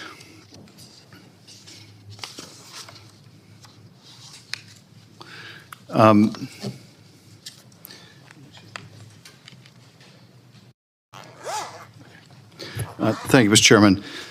I recognize both the great value that UAV and drone technology have for law enforcement, and I can imagine innumerable productive and important uses, as well as the risks that drug cartels and others are using drones for their own nefarious purposes. But Mr. Willoughby, I want to ask you about a different kind of concern, and that is we saw drones being used by DHS over Los Angeles during protests. And my understanding is that DHS policy requires that there be privacy protections when drones are used and may capture people engaged in First Amendment protected activity, among other things. And that drone footage is not allowed to be released without a law enforcement purpose or some other legitimate, analyzed, and approved function. Nonetheless, drone footage that was captured over Los Angeles was published by the agency. Why was it published? Who made that decision? And how is that consistent with DHS policy that is supposed to protect the privacy of those that are caught by drone footage? Thank you, Senator, for the question. I'm not familiar with the use of drones for the positive law enforcement uses. My portfolio is strictly on countering the drone threats here in the Homeland, but I can circle back and get you an answer to those questions with your permission. Yes, if you would, I would appreciate that. as I said, I can more than understand the legitimate law enforcement purposes, but also deeply concerned about privacy interests and chilling First Amendment protected speech. As this technology proliferates, we're going to have to make sure that we protect those vital interests of the American people. Let me ask you about a different issue then, and I'll open this up to the whole panel. We've repeatedly seen, as we've battled wildfires in California, that spectators using drones have interfered with the firefighting efforts. There have been collisions with aircraft. There have been other times where aircraft had to be brought out of the fight until they could disable a drone or find its owner or whatnot. How recurrent is that particular challenge? What is the state of the technology to be able to disable a drone in flight or to identify where the user of the drone may be?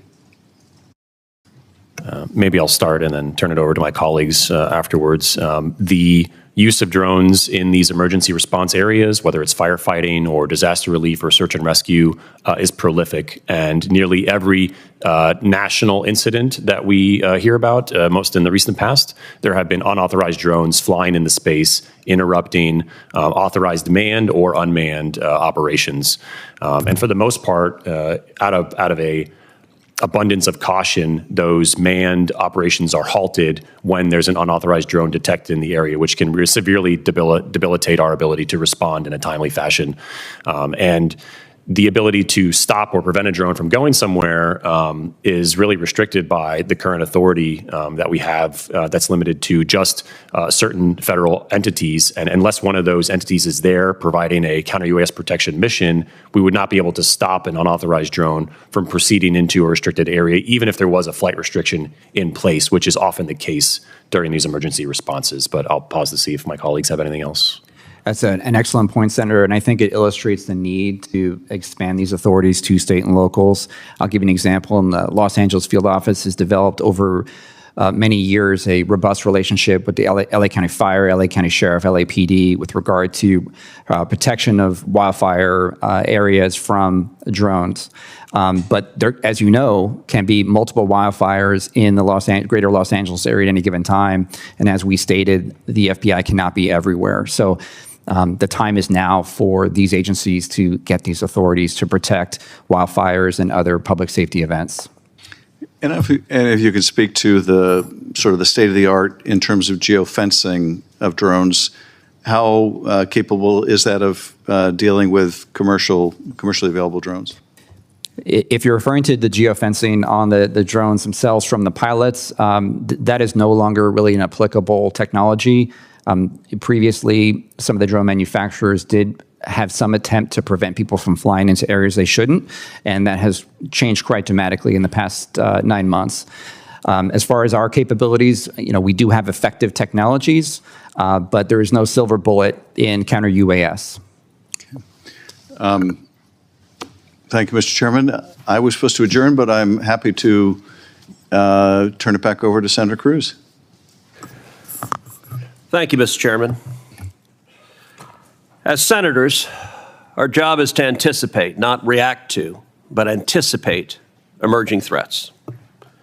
Nobody expected flimsy Japanese fighters to sink America's battleships at Pearl Harbor. Nobody expected 19 hijackers with box cutters to turn passenger jets into missiles on 9/11. And today, I fear we're making the same mistake with drones. Nobody's expecting them to cause catastrophic damage. But sadly, it's only a matter of time. The drone was once a novelty. Now it is a weapon, a scout, a smuggler, a spy, a delivery system for terror. Drones pose an immediate and growing threat to our national security. They can attack civilians, smuggle deadly contraband, assassinate leaders, collide with planes, and destroy buildings. War has always foreshadowed the next generation of violence. And we see it with drones. What starts on the battlefield never stays there. It comes home. This is the face of modern warfare. Not a tank, not a missile, but a soldier holding a drone. In Ukraine, a soldier with a $400 drone can destroy a $4 million tank or a $100 million fighter jet. One drone operator can do more damage than an entire infantry squad. In Ukraine, drones have become the dominant tool of war, flooding the skies, destroying expensive war equipment, targeting civilians, and overwhelming defenses. We see the same in the Middle East. You're looking at the Iron Dome, intercepting rockets over Israel in 2021. But here's the lesson. Defense is never perfect. Even the most advanced missile shield in the world can be overwhelmed. That was 2021. On October 7th, 2023, Hamas blinded Israel's radar systems with swarms of drones, clearing the way for one of the most brutal terror attacks in a generation. And just months later, on April 13th, 2024, Iran launched over 300 drones and missiles in a coordinated kamikaze-style assault, the first of its kind. This isn't science fiction. This is the world that our enemies are building and bringing to our doorstep here at home. In 2018, 2 explosive drones nearly assassinated Venezuelan President Nicolas Maduro during a live speech. In 2024, Thomas Crooks flew a drone over a Trump rally site for 11 minutes, scouting the grounds before his attempted assassination of President Trump. That same year, drones hovered over Naval Air Station Fort Worth for more than 2 hours, unintercepted.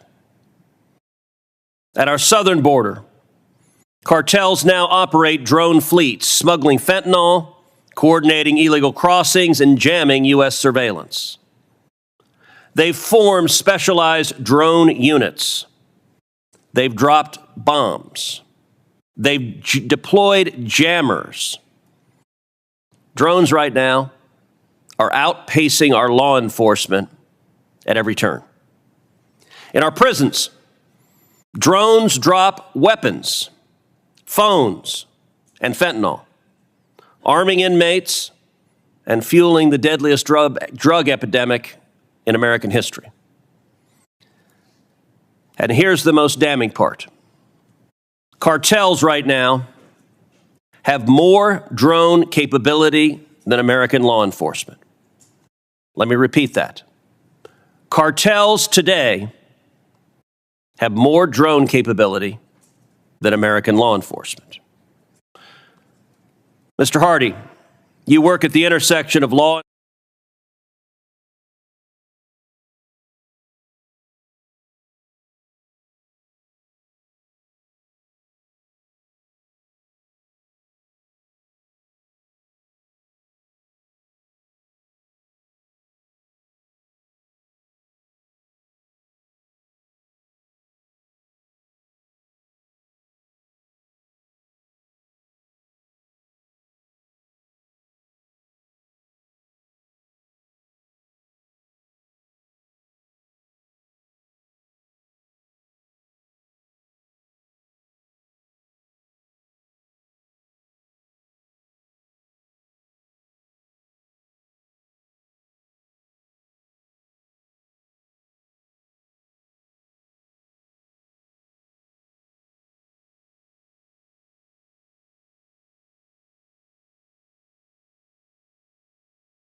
Patience. Senator Padilla, who's the ranking member of the subcommittee, will be here momentarily. We've had some uncertainty about votes on the floor of the Senate, so I appreciate your patience.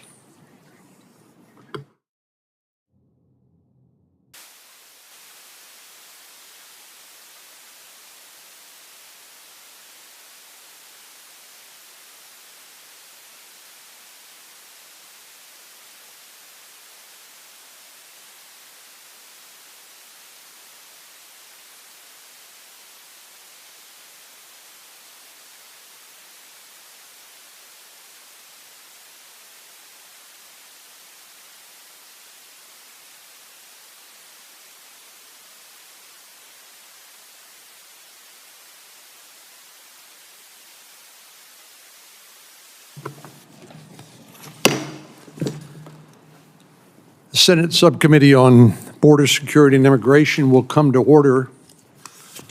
The purpose of today's hearing is to examine the devastation that criminal aliens have caused in communities across the United States. In particular, we aim to show the American people how the realities on the ground are very different from the narrative peddled by the mainstream media. Rather than truthfully and honestly reporting the facts, media outlets have spread misinformation, allowing harmful, false rhetoric to dominate the airways. The result of these falsehoods is that radical far-left activists have taken to the street and targeted and demonized the very people who are charged with enforcing the law, laws that Congress has passed, and that would be ICE immigration enforcement officers. The first false narrative I want to address is a claim that illegal aliens are not criminals, but law-abiding individuals. Neither the Democrats nor the media are willing to tell the public the truth. That the moment an alien illegally enters the United States, they have committed a crime under the U.S. law to enter the U.S. legally. America is a country of laws, and we expect anyone who wishes to come to our country to obey those laws. Another false narrative peddled by the far left is that illegal aliens are not receiving due process when they are arrested by Immigration and Customs Enforcement. This naturally begs the question, what sort of process are these individuals actually due? The idea that somebody could break our laws, enter our country illegally, and then be entitled to all the rights and privileges of an American citizen is a little far-fetched, to be sure. While the Fifth Amendment to the United States Constitution applies to all individuals within the United States, illegal aliens are not entitled to the same level of due process as American citizens. The fact of the matter is that by the time any alien has received an order of removal, they have had all the due process they are owed under the law. Most aliens with final orders of removal have been in the immigration system for almost a decade. Many have had the opportunity to have their day in court, the very essence of due process, but they neglected to show up. Another false narrative is that ICE is not targeting the worst of the worst criminals. But the fact of the matter is that as we speak, there are 291,141 criminal aliens in the United States today who have final orders of removal. Just this morning in the Senate Judiciary Committee, a comment was made that ICE is targeting gardeners.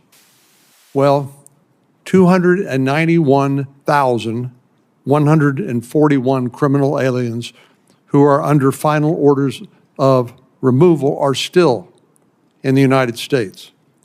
For this fiscal year alone, 213,279 criminal aliens with final orders of removal already have convictions, while 78,546 have pending criminal charges. Even more disturbing is the fact that 282,194 of these criminal aliens are still roaming free and not in ICE custody yet. There are many criminal aliens in the United States continuing to commit heinous crimes, even to this day. Some of these criminals are part of transnational criminal networks and organized gangs. All you need to do is look at the posters in this room to see some of the worst criminals ICE has apprehended recently: murderers, rapists, pedophiles, and sex traffickers. One of our witnesses here today, Sheriff Roy Boyd, can attest to the types of crimes he sees, even in Goliad, the Texas county with a population of less than 8,000. The Friday before the July the 4th weekend, Sheriff Boyd's officers arrested a 29-year-old Iranian national who entered the United States illegally, not once, but twice.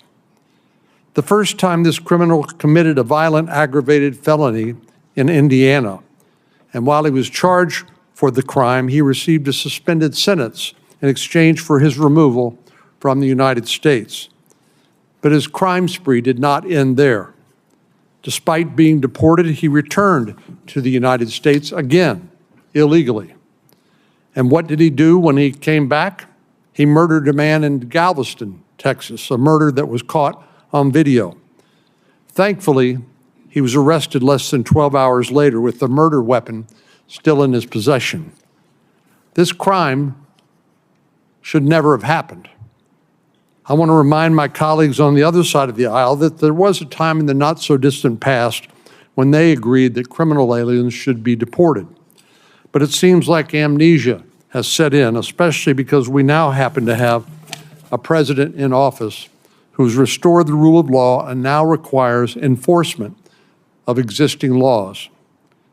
Recall the deporter-in-chief? That would be President Obama. And who was in charge of immigration enforcement during President Obama's term in office? None other than Tom Homan, President Trump's current border czar. In fact, Tom Homan received a Presidential Rank Award during the Obama administration for his service as the head of ICE's enforcement and removal operations. The laws haven't changed since President Obama was in office. Only the party of the president in office has changed. And today we have a pro-enforcement president who was elected in a decisive victory, winning the Electoral College, the popular vote, and every single swing state. He was elected in large part, I'd submit, because of his pro-immigration enforcement provisions, something 54% of Americans support, including Hispanic Americans in my state, many of whose families have come here lawfully and followed all the rules. American voters know full well that deterrence is an important part of immigration enforcement and preventing the flow of criminal aliens into the United States, which means swift apprehension, detention, and deportation. And that works. The Congress just recently passed what's been called the One Big Beautiful Bill that includes billions of additional dollars for ICE detention facilities and for more personnel to make sure that our laws on the books that Congress passed and were signed into law are actually enforced. The state of Florida has stepped up to the plate recently, helping the administration to open a detention facility that's come to be known as Alligator Alcatraz. I'm hopeful that other states will step up to help in similar ways. If we could find a way to make something like this work in Texas, I would strongly support it. And I'd encourage our governor, as well as Secretary Noem, to explore the possibility of locating future detention facilities in Texas. The far-left activists and the mainstream media who support their efforts continue to fan the flame with their rhetoric and misinformation. This is done with one goal in mind: to do anything and everything to undermine President Trump's domestic agenda, just as they did during his first term. And finally, I'd like to end my remarks with a reminder. We're here today to remind the public of the real tragedy of President Biden's open border policies, the hundreds of victims of criminal illegal aliens, crimes that could have been avoided if the laws on the books had simply been enforced. That's why we have two wonderful angel moms here today. First, Maria Vega, the mother of slain border agent Javier Vega Jr., who was killed August the 3rd, 2014. Javier's angelversary, as Ms. Vega calls the date of his death, is less than 2 weeks away. Javier died nearly 11 years ago, but the fact remains he was murdered by illegal aliens who never should have been in the United States in the first place. I was proud to honor Javier and work with the National Border Patrol Council in the Rio Grande Valley Border Patrol sector to have a Border Patrol checkpoint named in his honor. I also want to welcome Tammy Nobles, the mother of Kayla Hamilton. This is a particularly difficult week for her because Kayla's birthday is July the 24th, this Thursday, and the anniversary of her death is July 27th, this upcoming Sunday. And I'm grateful that she's willing to join us here today and tell her story. Ms. Nobles said the most joyful day for her was when her daughter was born, and the saddest day for her is her daughter's heaven date, July the 27th.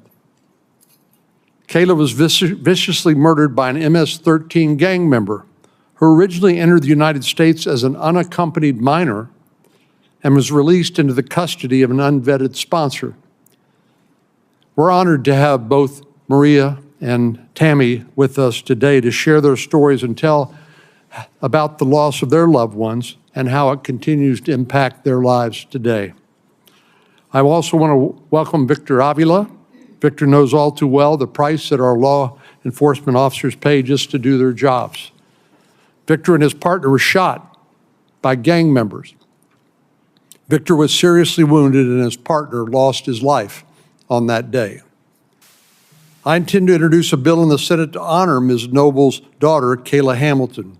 The bill will require that HHS conduct mandatory checks on all unaccompanied minors and bar criminal alien sponsors from being allowed to assume custody of such children. A similar bill was introduced by Representative Russell Fry in the House. You may ask, why is it necessary to pass a law to get Health and Human Services to do mandatory checks on unaccompanied minors and to bar criminal alien sponsors? Well, that's because laws barring that do not currently exist, and we need to make sure that this can never happen again. And now I yield to Ranking Member Padilla to give his opening statement. Thank you, Mr. Chairman. Good afternoon, everybody, and thank you all for being here. You know, prior to the start of this Congress, for nearly 4 years, I served as chair of this subcommittee within Ranking Member Cornyn. Now our roles have been reversed. So I'm happy to be here as a ranking member under Chairman Cornyn's leadership here. For 4 years, though, when I was chair, we held hearings examining everything from immigrants serving in the military and then our healthcare system to America's Refugees Admissions Program and the need to better resource our overwhelmed immigration courts. So today, 6 months after President Biden has left office, we hear Republicans continue to talk about how Donald Trump has solved our border crisis. But you won't be surprised to learn that they're also focusing on, guess what? The Biden border betrayal, that's what they call it. And I suspect that years down the road, they'll continue to point the finger at President Biden. But here's what Republicans won't be saying.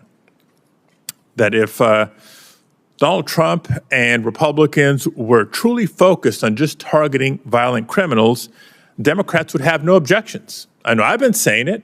If that's really what was going on, there would be no discussion, there would be no debate, there would be no disagreement.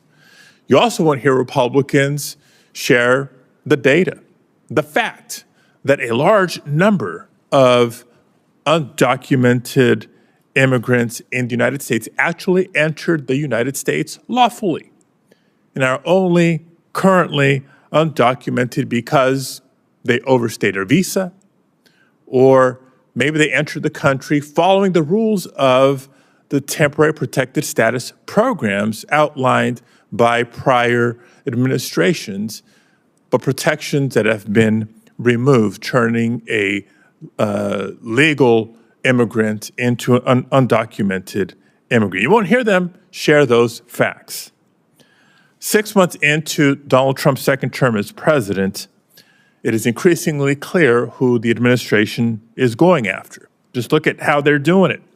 They're raiding workplaces and staking out court hearings.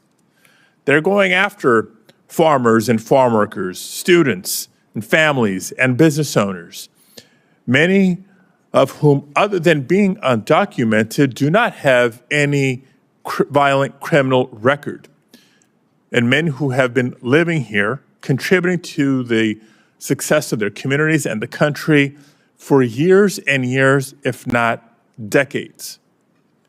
So none of what we're seeing happening around the country, or very little, is actually targeting criminals. And I'm not asking you to take my word for it. It shouldn't be hard, but it is hard for some to take my word for it. Let's look at the administration's own data. Less than 10% of immigrants who ICE has taken into custody have serious criminal convictions. Less than 10%. Again, don't just take my word for it. This is administration's data. In fact, compared to the first Trump administration, these Donald Trump and Stephen Miller quotas have led to a 500% increase in the number of arrests of non-citizens without criminal records. And as a federal judge ruled less than 2 weeks ago, there is, quote, a mountain of evidence, end quote, showing federal agents are illegally profiling and arresting people based on their race, accents, or work. So no, let's not pretend that this is only about cracking down on violent criminals. This is increasingly about sending armored vehicles and agents and tactical gear into communities to intimidate and sow fear, not to protect. Should also at some point ask the questions about where the resources are being redirected from to escalate the immigration enforcement activities. Because the fact of the matter is, whether they're being diverted elsewhere within the Department of Homeland Security, from the Department of Defense, the Department of Justice, they're being taken away from other critical missions that are critical to our nation's security. Not just white-collar crime, we can have a whole session just about that. How about fentanyl task forces that are now being under-resourced because of these ill-conceived strategies? Now, all this is not just morally wrong. It's also bad for our economy. The people being targeted are often the people who are harvesting our fruit and vegetables, who work in meatpacking plants or in the service industry. The very same group of people who just a few years ago, at the outset of the COVID pandemic, Donald Trump declared essential. And the fact of the matter is, Donald Trump has simply gone too far, and the public is starting to turn against him. A Gallup poll published on July 11th, just a couple of weeks ago, showed a dramatic swing in public opinion, in public awareness and understanding is how it should read. In just the last year, the percent of Americans who think immigration is, quote, a good thing for the country has jumped 15 points to a record high 79%. At the same time, Americans who want to see immigration decreased dropped from 55 to 30%. Americans across the country are rejecting the cruel and indiscriminate treatment of the neighbors they've known for decades. Yet earlier this month, Republicans in Congress rubber-stamped more than $150 billion to fund this administration's disastrous enforcement agenda. $150 billion, not to help hire additional asylum officers that we so desperately need to process the cases and meet the demand on our system, not $150 billion to ensure that unaccompanied children, for example, some as young as 2 or 3 years old, have legal counsel as they face a judge on their own, with their own future on the line. And not $150 billion to hire additional immigration judges even as more and more people are detained and the administration is firing immigration judges at alarming rates.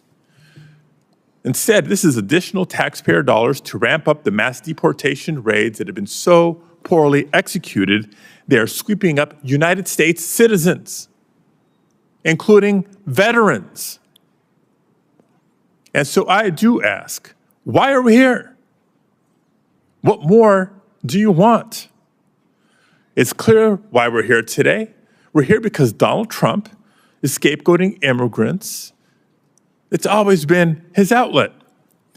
It's long been his way to distract from a massively unpopular agenda, like making the largest cuts to Medicaid in history in order to pay for tax cuts for the rich, and to make ICE's budget larger than the budget of the FBI, the ATF, the DEA, the U.S. Marshal Service, and the Bureau of Prisons combined. This is their break glass in case of emergency option when public sentiment turns against them and their agenda. Hasn't been only about targeting violent criminals, and it's certainly not about fixing or modernizing our immigration system. So Democrats are glad to be here today to help set the record straight. My message to the Trump administration is this: the numbers don't back you up. The heartbreaking stories we hear on a daily basis do not back you up, and the American public doesn't back you up. So I urge this subcommittee and the committee as a whole to please, let's get back to the real work of reforming our immigration system. And with that, Mr. Chair, if I can introduce the minority witnesses. Let me please ask all of the witnesses to stand, and I'll administer the oath. And we'll do the introductions. If you raise your right hand or repeat after me, do you swear to tell the truth, the whole truth, and nothing but the truth, so help you God? Let the record reflect the witnesses have all answered in the affirmative. Please be seated.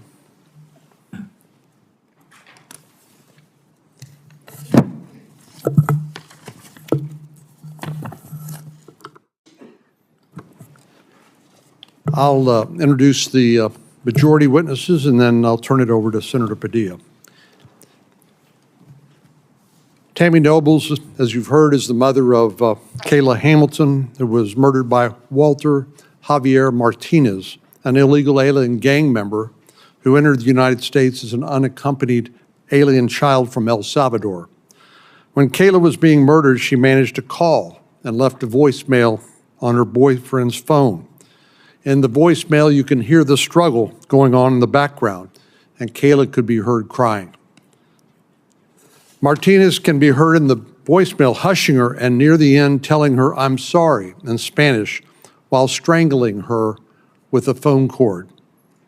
After Kayla was dead, Martinez tied her up and sexually assaulted her.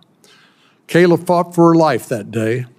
She had bruises up and down her arms, her fingers and left side of her face, her back, and down her leg, and deep wounds to her neck from the cord.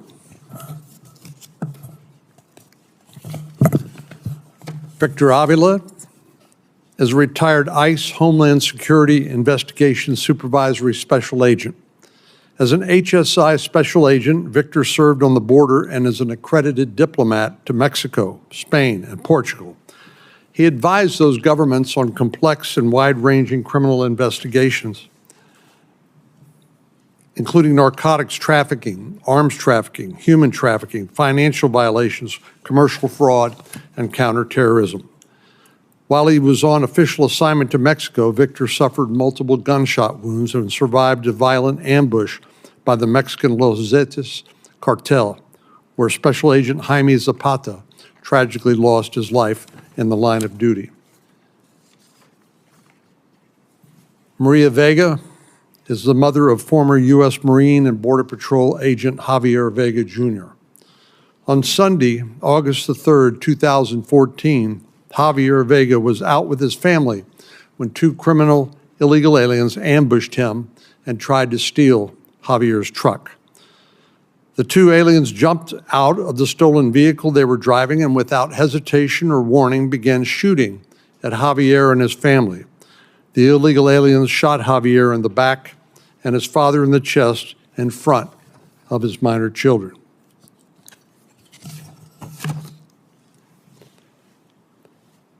Andrew R. Arthur is a resident fellow in law and policy at the Center for Immigration Studies in Washington, D.C.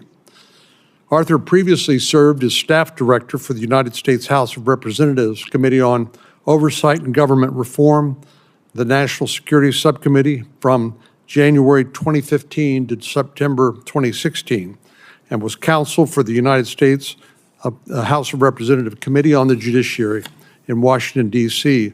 from July 2001 to November 2006.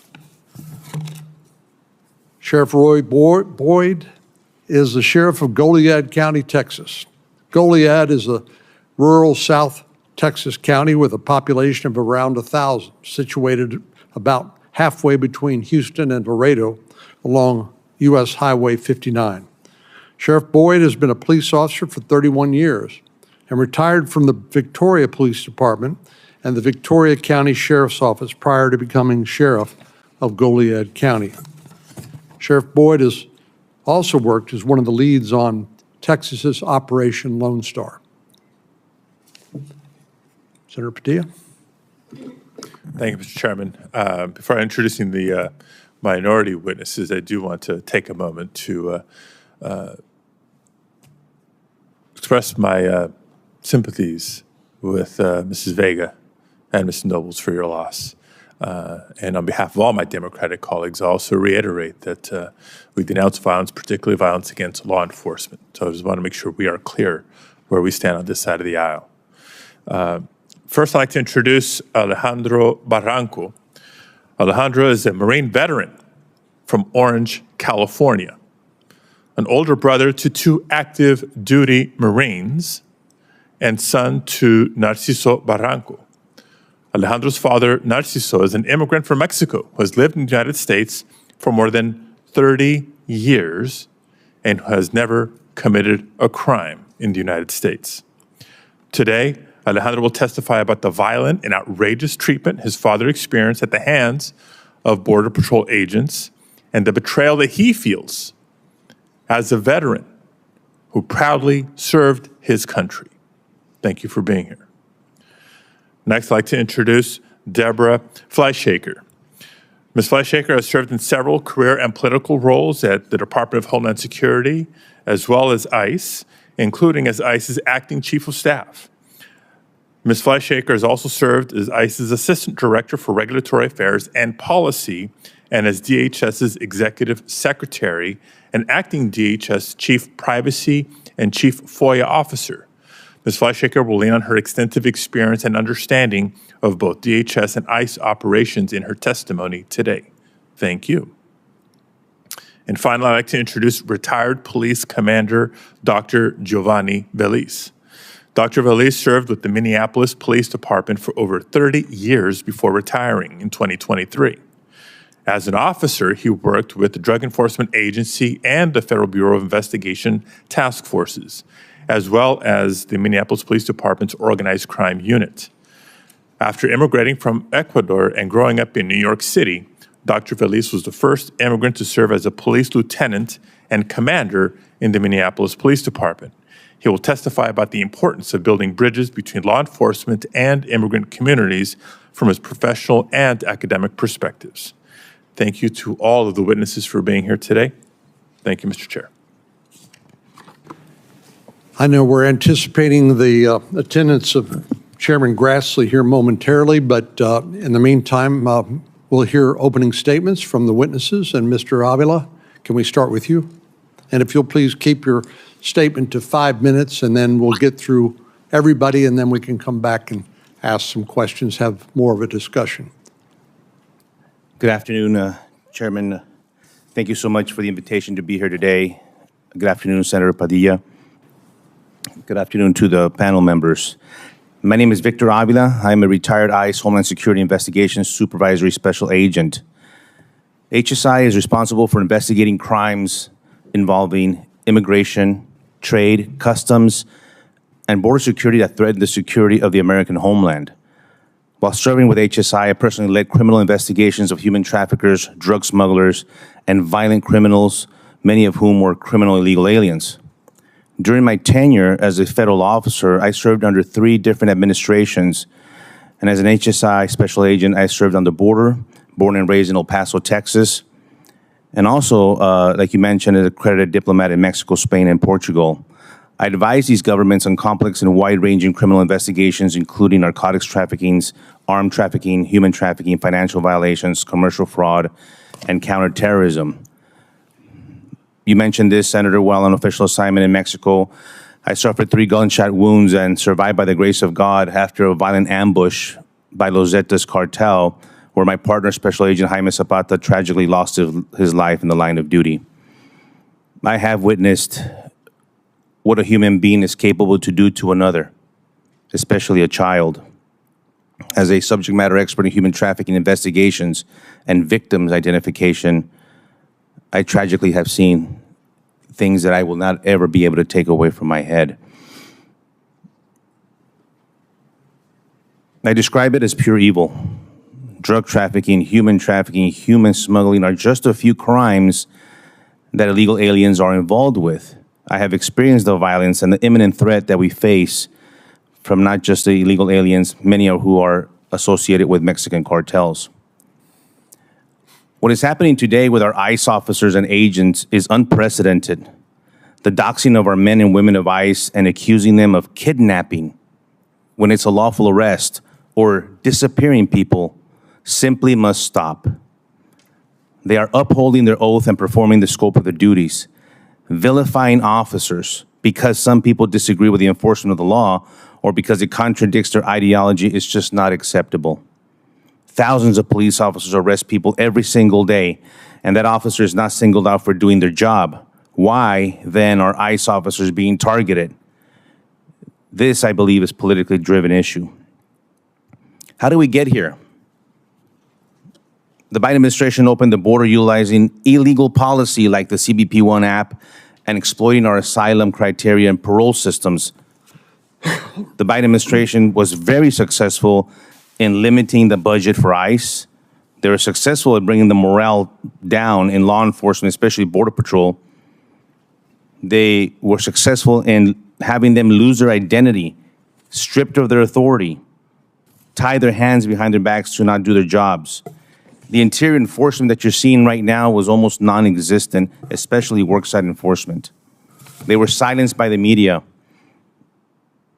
The priority of ICE is the removal of criminal illegal aliens, those with existing criminal histories in the U.S. or their home country. However, there are illegals in the U.S. that were not properly vetted by the Biden administration, and although no criminal history is registered in our databases, many are affiliated with a gang or cartel activity.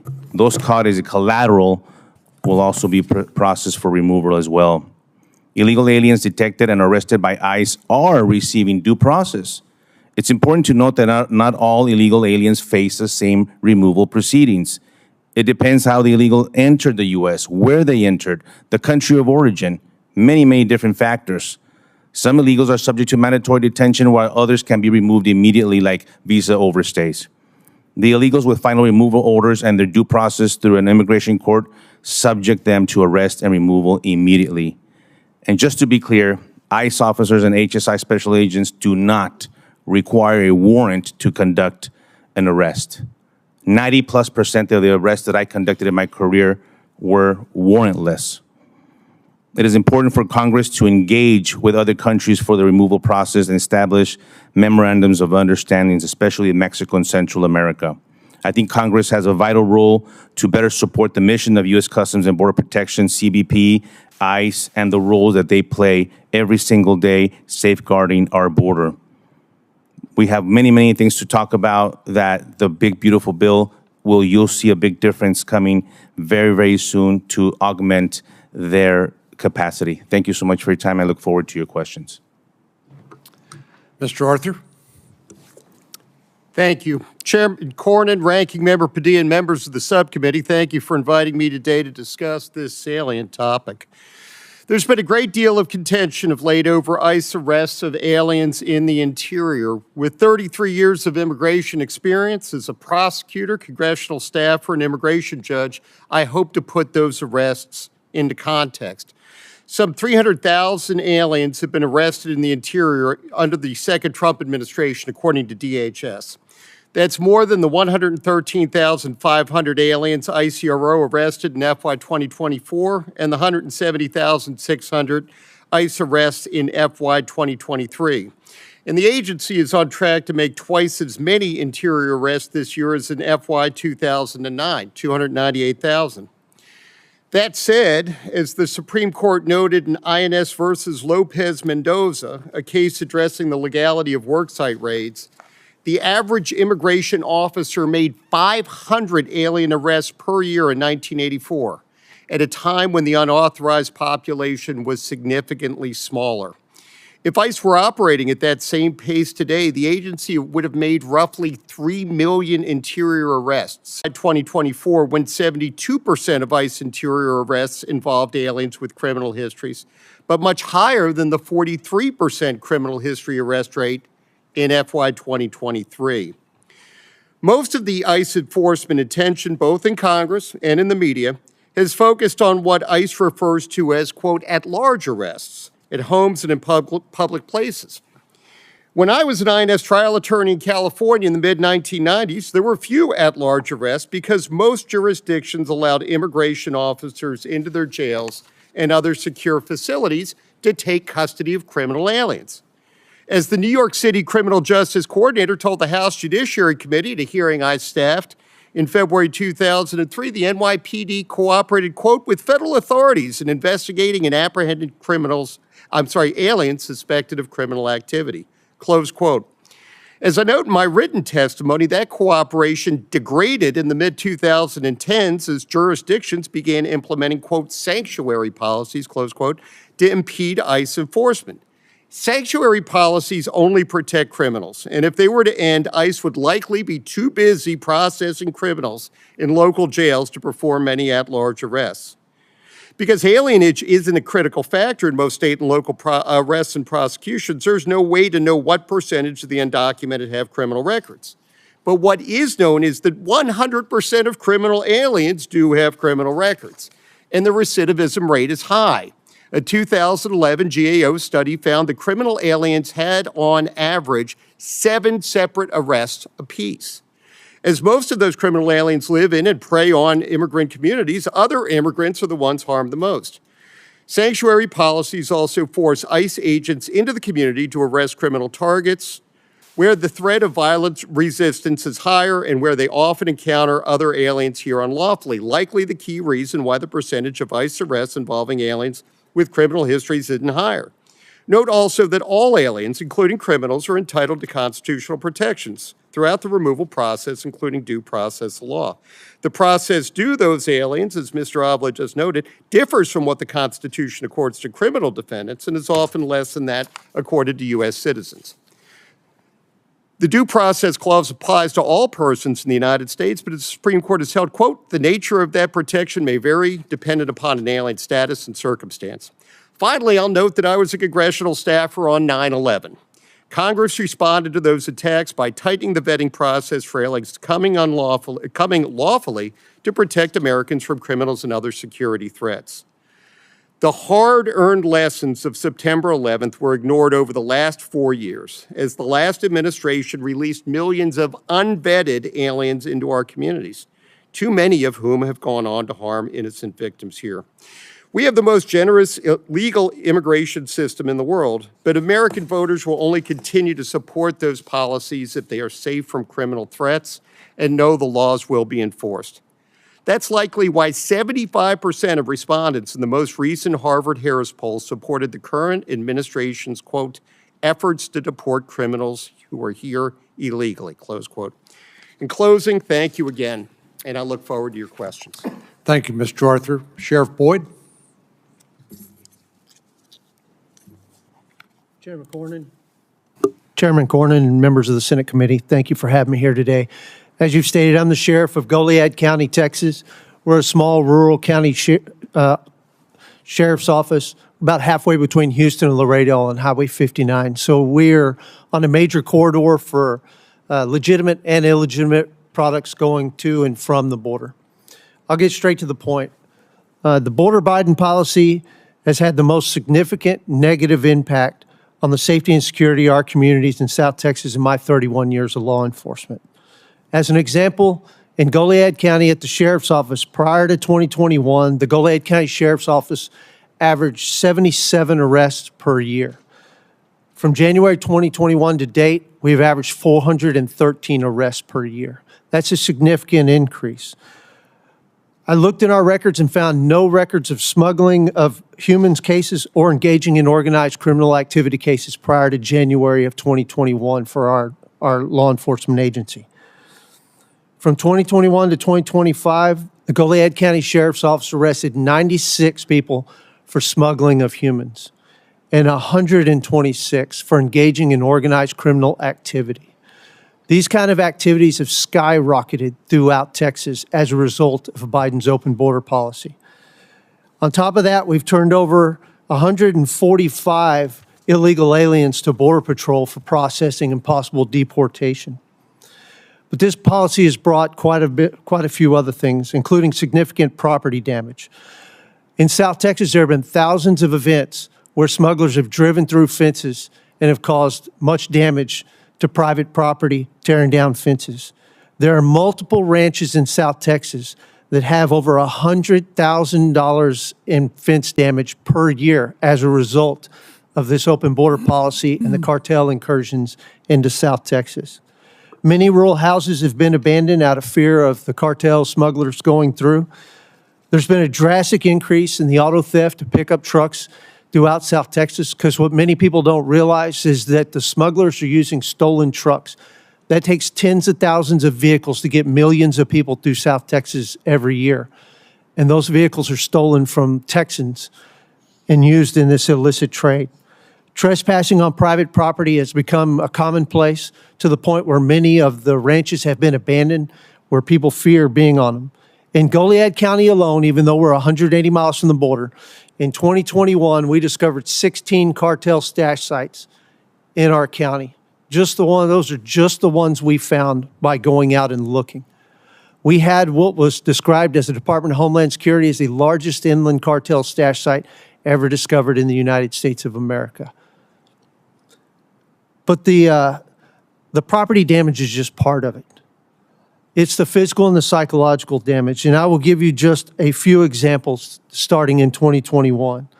We have a lot of residents in rural South Texas with credible fear of the cartel smugglers coming through their property. In April of 2021, a traffic stop in Goliad County led to the arrest of Brisa Santana. What we found was Miss Santana had been recruited in a bar in Dallas by a gentleman from Mexico, and she had gone down to the border and picked up 3 girls who were all in their late teens, early 20s. And they were being told that they were being brought into the United States to be reunited with their family members who were already illegally here in the U.S. But our investigation revealed that Miss Santana had fake Social Security cards in her underwear when we got her to jail, led to further questioning. And what that investigation revealed was those 3 young ladies were considered especials. They were never going to be reunited with their families here. They were being taken to Chinatown in Houston to be put in sex slavery, indentured servitude. As you already pointed out, earlier this month, we caught the murderer in our county. We've dealt with a lot of different violence as a result of the Biden's open border policy, but I will leave you with this. For anyone who does not believe that these things are happening, I'm going to leave you with a quote from a letter I found in a sex slave house from a raid I did in Rockport, Texas. The letter that I found there starts off with, "Dear daughter, in the USA, we sometimes have something called a slave boy or a slave girl. We call it an indentured servant." This letter goes on to articulate that it takes 5 to 13 years for these slaves to buy their freedom once they're brought into the United States of America. That is, unless they're sold to a new master before their debt is paid off. Thank you for your time, your consideration, and I will yield for any questions you have. Ms. Nobles. Thank you for having me here today and allowing me to speak. On July 27, 2022, I received the worst news that a parent can ever get, that my newly 20-year-old daughter, Kayla Hamilton, was found deceased with injuries consistent with a homicide. There are no words to describe the heart-wrenching, soul-crushing pain of losing your child so horrifically. Kayla was a happy and loving person. She loved life and God. She loved going to church and learning about Jesus and the Bible stories. She showed the world that being yourself was okay, and you didn't have to follow everyone else. She was extremely ambitious, and despite having autism, she was determined to make her way in this world. She loved animals, especially her cat Oreo, and cared about the homeless. At first, we knew very few details of the murder until an arrest. At the end of March of 2022, Walter Javier Martinez was apprehended by Border Patrol crossing illegally into the U.S. at the southwest border in Rio Grande City, Texas. Martinez stated that he was 16 years old and he feared gang activity in his country in El Salvador. As a UAC, Martinez was granted access into the United States with no background checks or vetting. Health and Human Services and Homeland Security did not verify the sponsor and allowed Martinez to go live in Frederick, Maryland. There were behavioral issues with him living with the sponsor, and he ended up staying with his half-brother who lived in the same neighborhood mobile home park as Kayla. There were behavioral issues with Walter, so the half-brother called the property manager of the mobile home park, which I thought was a legit company. We learned that an illegal immigrant who was a priest owned some of the mobile homes and allowed his cousin to rent a home to a 16-year-old gang member in the same mobile home as Kayla. Through the investigation of Kayla's murder, we found out that this priest and his cousin knew Walter Javier Martinez from El Salvador and knew he was running from a homicide. And they decided to put him in the same mobile home as Kayla. Kayla and her boyfriend and young family did not know Walter Javier Martinez, and they did not know their rental rights and didn't know they had a right to say no.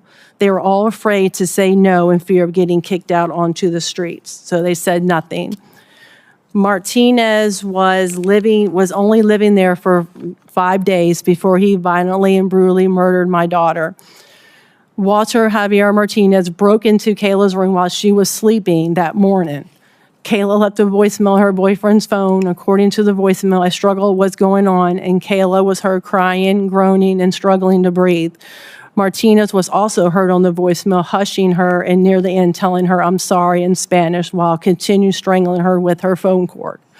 After she was deceased, Martinez tied her up and sexually assaulted her. This was confirmed by the annual swabs that matched Martinez's DNA. Kayla fought for her life that day. She had bruises up and down her arms, her fingers, the left side of her face, her back, and down her leg, and deep wounds to her neck from the cord. Local police knew right from the beginning that he was the main suspect just by their initial investigation.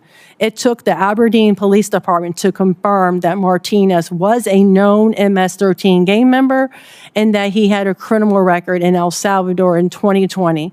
If Health and Human Services or Homeland Security would have done a background check, then they would have known this, and Martinez would have not been able to be on U.S. soil.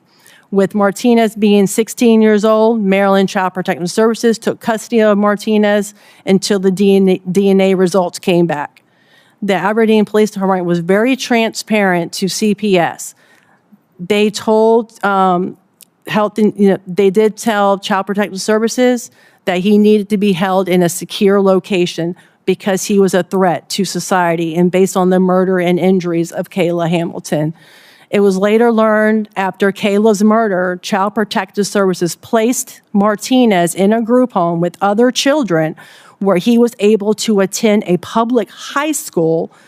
And then when he had behavioral issues at the group home, they put him in a foster home, which allowed him to enroll into another Maryland high school. While in jail, a letter was intercepted that Martinez wrote confessing to 4 murders and 2 rapes and admitting he was an MS-13 gang member. Martinez ended up pleading guilty and taking the plea deal of 70 years. Since he was a juvenile at the time, even though he was tried as an adult, Martinez could not get life without the possibility of parole.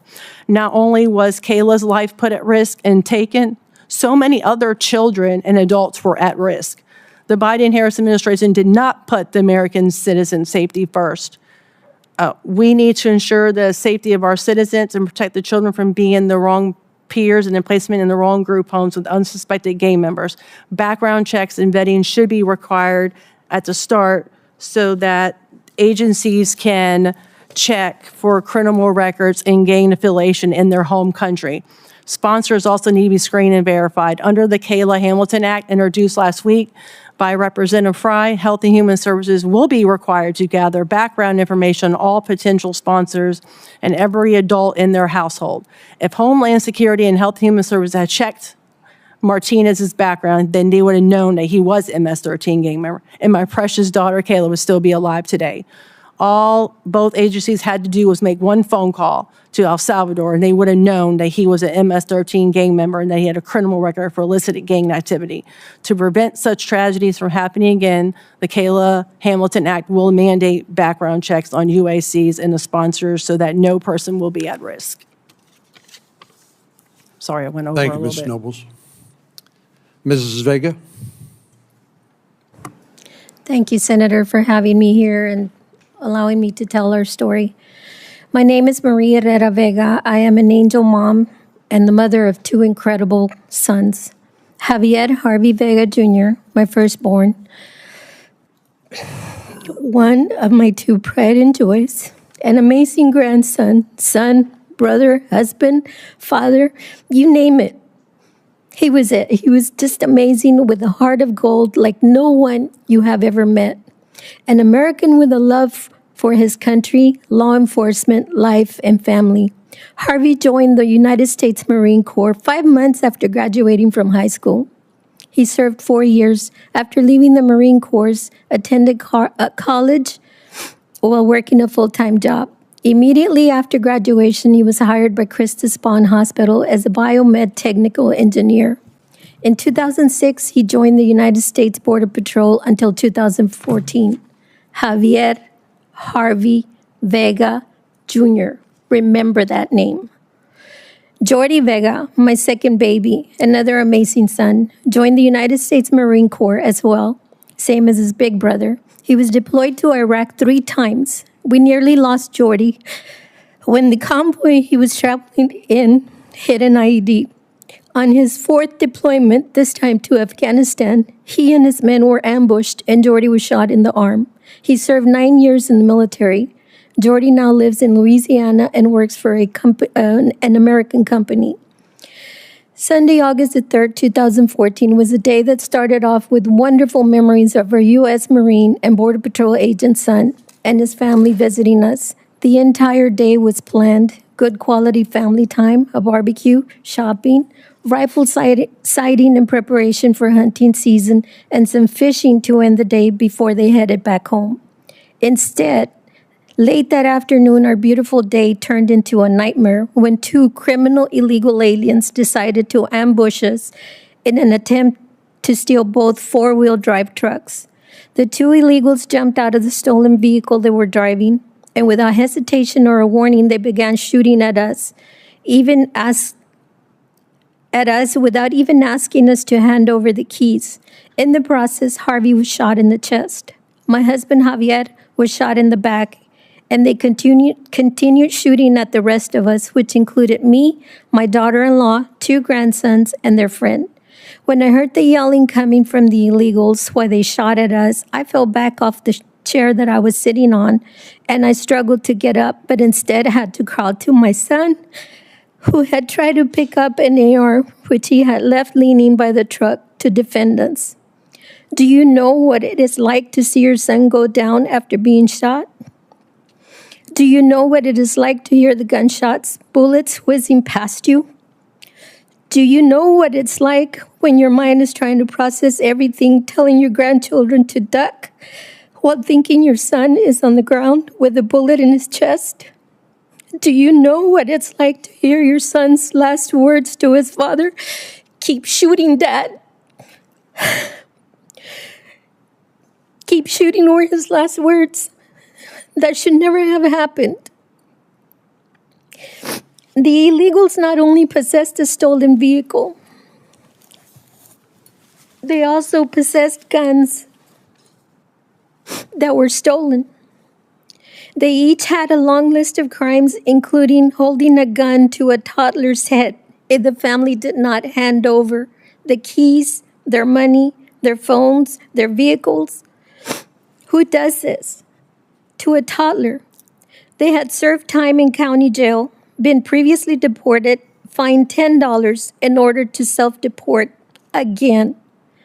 These same illegals had robbed our friend Douglas Light on his very own ranch in La Feria, holding a gun to his grandson Paul's ribcage and threatening to shoot him if Doug did not hand over the keys to the truck. Doug did as he was told, and the illegals drove off with the truck, trailer, and the lawn equipment. Going back to the nightmare that we lived, had my husband and I not returned fire, the illegals would have killed everyone there, leaving no witnesses, and that's including my grandbabies. 5 days from today, it will be Harvey's 11th anniversary. 11 years is how long I have lived with survivor's guilt. 11 years is how much I have struggled to survive without my baby. 11 years I have lived with flashbacks during every waking moment. 11 years we have celebrated the boys' birthdays, graduations, weddings, starting new families, new careers, and amazing accomplishments without my baby. 11 years I have witnessed how his killing has impacted the community, our families, his work families, his childhood friends. I have seen the heartbreak in everyone's voice, hearts, and actions. Illegal aliens have impacted American lives in a very negative way. They have no regard for human life, as I witnessed firsthand. The illegals that killed Harvey also shot my husband in the back and shot at innocent children and women. My grandbabies and their friend were only 8 and 11 years old. Take a moment and imagine your child or grandchild witnessing this horror. How does that make you feel? Would you be okay with this? Had our immigration laws been enforced, our son would be here. Barack Obama failed me, my family, and our community, and our nation. My husband now suffers from PTSD. He is handicapped because of the extent of damage the bullet caused. Nerves and ligaments were severed when the .45 caliber bullet traveled from one side of his waist, narrowly missing his spine before exiting on the other side of his body. I want you to know that we do not have an issue with people coming to America legally. We do have immigration laws in place for a reason, and they need to be enforced. And as politicians, you need to allow those in charge to enforce these laws. We are not a lawless nation. I myself was not born in America. I am the daughter of an American-born father and a Mexican-born mother. However, my father did not smuggle or sneak us into this country. After marrying my mother, he stayed by her side in Mexico until he applied to move us back to his country. He waited patiently, filled out all the necessary documents, and paid all the fees. He never even asked for government assistance, making do with his pay as a farmer and carefully planning for times when the weather did not permit work. He taught me and my siblings to be God-fearing, hardworking, law-abiding citizens. My 2 older siblings and I are proud naturalized citizens, and my little brother is a U.S. citizen. La Feria, Texas, my little town's population is about 7,000. Our little community has lost 3 young lives to illegal alien crime. Noemi Dominguez, a 26-year-old teacher murdered by criminal illegal alien Angel Maturino Resendiz in 1999. Some of you might remember him as a railroad killer. He was a serial killer that murdered so many people throughout America. Javier Harvey Vega Jr., 36-year-old, father of 3 boys, a U.S. Marine and Border Patrol agent, murdered in cold blood in front of his family by Gustavo Tijerina Sandoval and Ismael Hernandez Vallejo in 2014. They both had a long list of crimes they committed throughout the Rio Grande Valley. If committing these crimes was their job, it doesn't seem to me like they were producing anything in the community. They were not contributing to the community. Maria Macias, a 37-year-old mother of 3 beautiful young daughters, killed in a car accident caused by illegal alien Bedelin Alegria in 2022, who instead of trying to render aid, fled from the scene of the accident. That's 3 young lives from my town. This is what family separation really looks like. Not one angel family will ever see our loved ones again. Their lives were taken by illegal aliens. Now that you know a mother that had to shoot back to defend and protect her family, do you still believe we should have open borders? Open borders have consequences, and you can see from what I have experienced, because of the crimes committed by illegals, the pain lives with us for the rest of our lives. You took an oath to uphold the Constitution and work for we the people. That means working with your fellow politicians, regardless of which side of the aisle you are on. You are supposed to work together representing us, ensuring that those coming in are obeying our immigration laws. They need to be properly vetted for not only for their safety, but yours and ours. Thank you, Senator. Thank you, Ms. Vega. Ms. Fleischaker? Chairman Cornyn, Ranking Member Padilla, thank you for the opportunity to Please testify. punch the... It's on. Can you hear me? Okay. Thank you for the opportunity to testify today. I currently serve as the principal consultant at Blackbird Ventures, and prior to that, I spent nearly 14 years at the Department of Homeland Security as both a career public servant and a political appointee, including as the acting ICE Chief of Staff and the ICE Assistant Director for Regulatory Affairs and Policy. The views I'm sharing today are my own and don't reflect the official positions of DHS or ICE. At the core of today's hearing is a critical question. How can we enforce immigration laws in a way that protects national security, ensures public safety, and respects legal rights? The answer must be grounded in facts, professional judgment, and strategic use of limited resources, not fear, spectacle, or indiscriminate enforcement. Unfortunately, the Trump administration's approach has strayed from these principles. Rather than focus on individuals who pose a real risk, like those with serious criminal convictions or recent unlawful entries, the administration has embraced a quota-driven model that prioritizes volume over safety. Officers have reportedly been pressured to meet 3,000 arrests per day, regardless of risk level.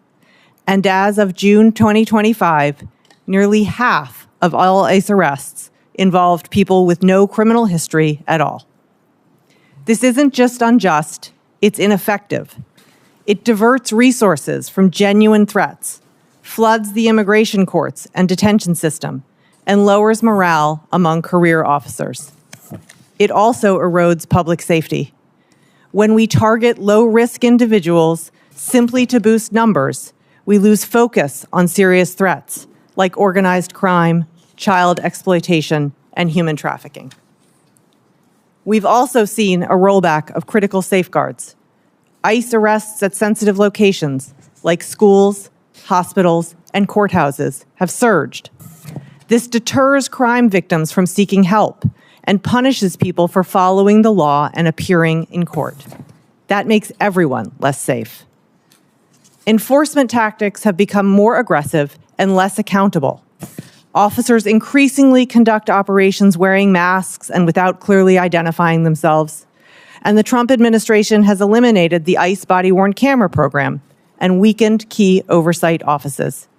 In a democracy, the public has a right to know who's exercising government power and under what authority. In short, what we need is not broader enforcement, we need smarter enforcement. Enforcement that is targeted, lawful, transparent, and focused on protecting communities, not padding arrest statistics. And we can't ignore the toll this approach takes on law enforcement officers themselves. When professionals are asked to meet daily quotas, arrest quotas, it undermines their sense of mission and integrity. being told to prioritize administrative arrests of low-risk individuals over pursuing serious threats corrodes morale and creates a culture of frustration and burnout. This isn't sustainable, and it's not what public safety demands. We also must remember that how we enforce our immigration laws sends a powerful message. Are we using our laws to instill fear and divide? Or are we using them to reflect our values of safety, fairness, and accountability?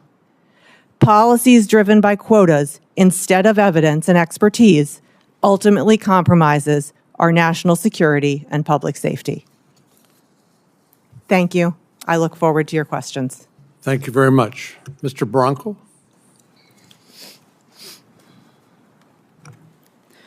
Good afternoon, Chairman Corman, Ranking Member Padilla, and members of the subcommittee.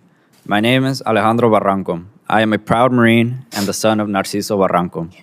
My father was violently attacked and detained on Saturday, June 21st, 2025 in Santa Ana, California, while working a job he has held since the 1990s. He was surrounded by masked men who did not identify themselves, never presented any type of warrant. Terrified, he ran. They chased him, pointing a gun at him, pepper sprayed him, and eventually tackled him to the ground and kicked him. After he was handcuffed, these men held him down while another beat him repeatedly in the neck and head area. After all of this, they then threw him in the back seat of an unmarked vehicle. Growing up, my father was always working from sunup to sundown. He always did his best to provide for our family, even if it meant working 7 days a week and extremely long hours. We always had food on the table, a roof over our heads, and clothes to wear to school. He always taught us to be good people and try our best to give back, respect this great country, and be thankful for all the opportunities we would have growing up in America. Before I continue, I want to make clear my views and opinions do not reflect those of the Marine Corps. I was the first in my family to graduate high school and eventually go to college, a dream come true for my parents. While in college, I would keep asking myself if I was doing the best I could or if I could maybe do more for myself and my family. That's when I looked into joining the military. I joined the Marine Corps out of the love I have for this country and continue to bring honor to my family name. When I told my dad I was going to enlist, he cried with pride. He told me to give it everything I had because we do anything and everything to give back to our country. I deployed to Kabul in 2021 to support the evacuation, standing with Marines who made the ultimate sacrifice. I helped carry their caskets home. Today, both of my brothers are also serving on active duty. My father tells everyone, all three of my sons are Marines. He is so proud that he raised sons who wanted to serve. My brothers and I are a reflection of who my father really is, a law-abiding, proud, and patriotic man. My father has no criminal record and should have never been treated with the dignity. My father has no criminal record and should have never been attacked by these people. My dad is a human being, but he was not treated with the dignity he deserved. He has always made sure to do his best in giving back and supporting this country just like we all do. That is who he is. That is who our country punched, threw in detention, and is trying to deport. What I saw in the video of that day broke my heart. Since my father was detained, it has been a nightmare for my family. He was held in a cage with 70 to 100 other people, one toilet, no shower, no change of clothes. People were in work uniforms because they were literally taken while trying to do their jobs, supporting their families and community. When he went to another facility, Adelanto, conditions were still grim. He went 14 hours without water. The plumbing failed. Dirty blankets made people sick. When he finally got a hearing, the government attorney arrived unprepared. If we didn't have a lawyer, we wouldn't have even known he had a court date. My father was eventually granted bond and came home, but the trauma that day and the brokenness of this system remains in our hearts. My father is an outstanding member of the community and should have never been attacked the way he was. These people had no warrant for him and had no reason to chase and beat him. He was working his job, which he has had over 30 years. I believe my father was racially profiled, which led to a lot of stress and mental trauma for everyone in my family. We have received an overwhelming amount of support from everyone in the community, from our neighbors to councilwomen and members of Congress. This kindness is the country I know and love. But I also know this is not the only case in which officers have crossed the line and ignored all types of training in how to detain someone. I do believe that the vast majority of the undocumented people in this country are here to work and support the country as well as raising children like my brothers and me. In fact, an estimated 1 in 12 U.S. residents are either undocumented or live with an undocumented individual. Among Latinos, it's 1 in 3. I'm here today because I want other people who've had family members like my dad taken away to know they are not alone. Thousands of families like ours are being ripped apart and their stories matter. I want this committee to understand the human impact of immigration policies on this administration. I want them to know that the people being ripped from our communities are hardworking, honest, patriotic people who are raising America's teachers, nurses, and Marines. Deporting them doesn't just hurt my family, it hurts all of us. It makes our communities less safe, less prosperous, and less resilient. The current system is broken. Cruel and indiscriminate raids are tearing families apart and punishing hardworking people who contribute to our communities every day. My father, like so many others, deserves a fair chance to stay in the country he calls home. This country is better because of people like my dad. It is time our policies reflected that. Thank you. Dr. Veliz. Chairman Corlin, Ranking Member Padilla, and members of the subcommittee, good afternoon. My name is Giovanni Veliz, and it is my honor and duty to be before this committee to provide testimony on community policing and safer communities for all. I'm a retired police commander with over 30 years of law enforcement. I have served in various critical roles in task forces in the United States Drug Enforcement Task Force, the Federal Bureau of Investigations, and police commander of the Special Crimes Investigations Division, and more. My years of experience have shown me time and time again that reducing crime in partnership with communities reflects years of sustained engagement, trust building, and open communications. This supports both effective public safety and the safety of honorable sworn police officers who have taken the oath to protect communities with due process and dignity. My testimony today reflects my personal views and experience and does not reflect the official positions of the Minneapolis Police Department. As a patrol officer, I recognize the profound value of community relationships. By actively engaging community members and local business owners and attending countless meetings, I gain insight into the community's needs and concerns. I was privileged to be welcomed by immigrant families and community leaders into their spaces, where I listened to the stories of dangerous journey into the United States, stories of hardship, resilience, and a yearning for safety and opportunity. This family often expressed fear of crime and reluctance to contact law enforcement. These fears have been shaped by past experiences with abuse or unjust justice systems. I learned much from these encounters, and they compel me to reflect on the value of providing voice to the voiceless and treating every individual with dignity and respect. In the response for the call for stronger relationships with the immigrant community, I led initiatives in partnership with the community stakeholders, including the creation of a multicultural advisory committee and the development of educational workshops. These workshops reach thousands of families, teaching them about police services and engaging them to build trust with police officers and help reduce crime in their neighborhoods.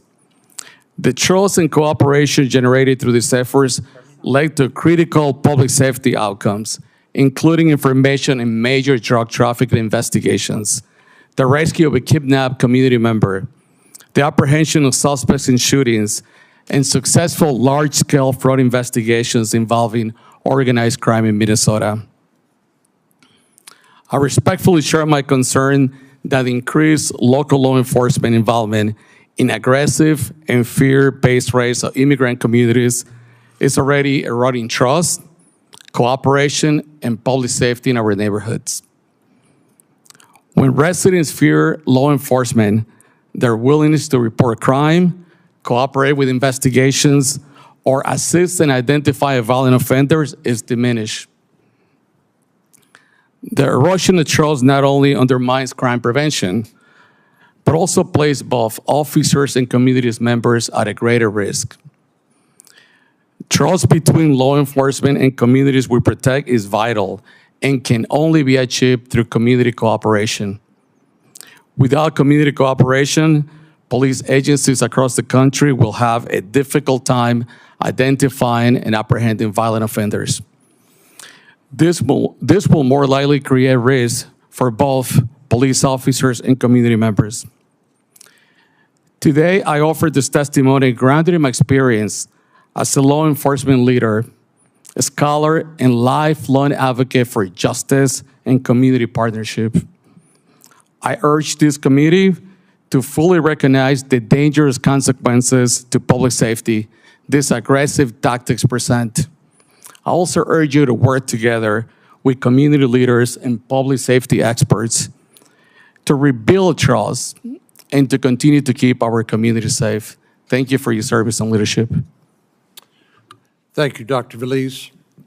We'll start with a round of questions, 5-minute rounds, and as you can see, due to conflicts, a number of our members have other commitments and aren't able to be here in person, but I know Senator Padilla and I will have some questions, and perhaps others will join us along the way. Ms. Vega, like Ms. Nobles, you've shared with us a painful experience in your life. Most people don't know exactly what you had to do during the incident that resulted in your son's death and the wounding of your husband, that is holding a gun against the perpetrators to defend your family. Nor do many people understand the lasting impact on your children as they witness the death of their father or grandchildren, their father before their very eyes. You mentioned flashbacks. Are you still dealing with the effects of that incident today? Yes, sir, I am. How so?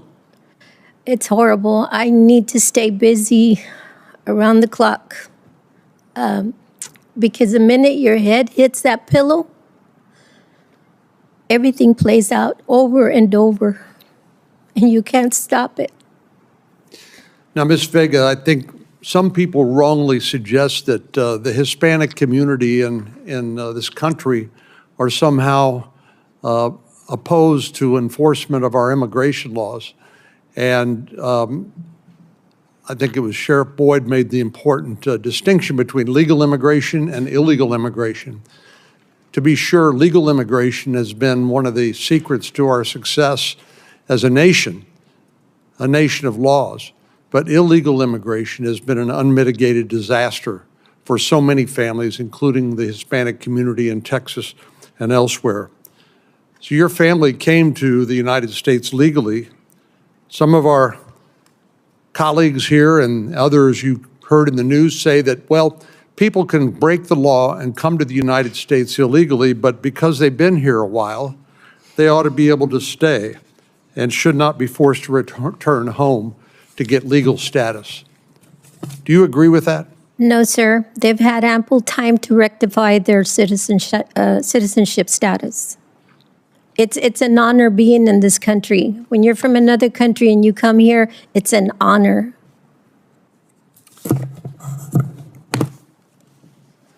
Ms. Nobles, what are some of the worst things reported in the news about your daughter's death that you want corrected for the record?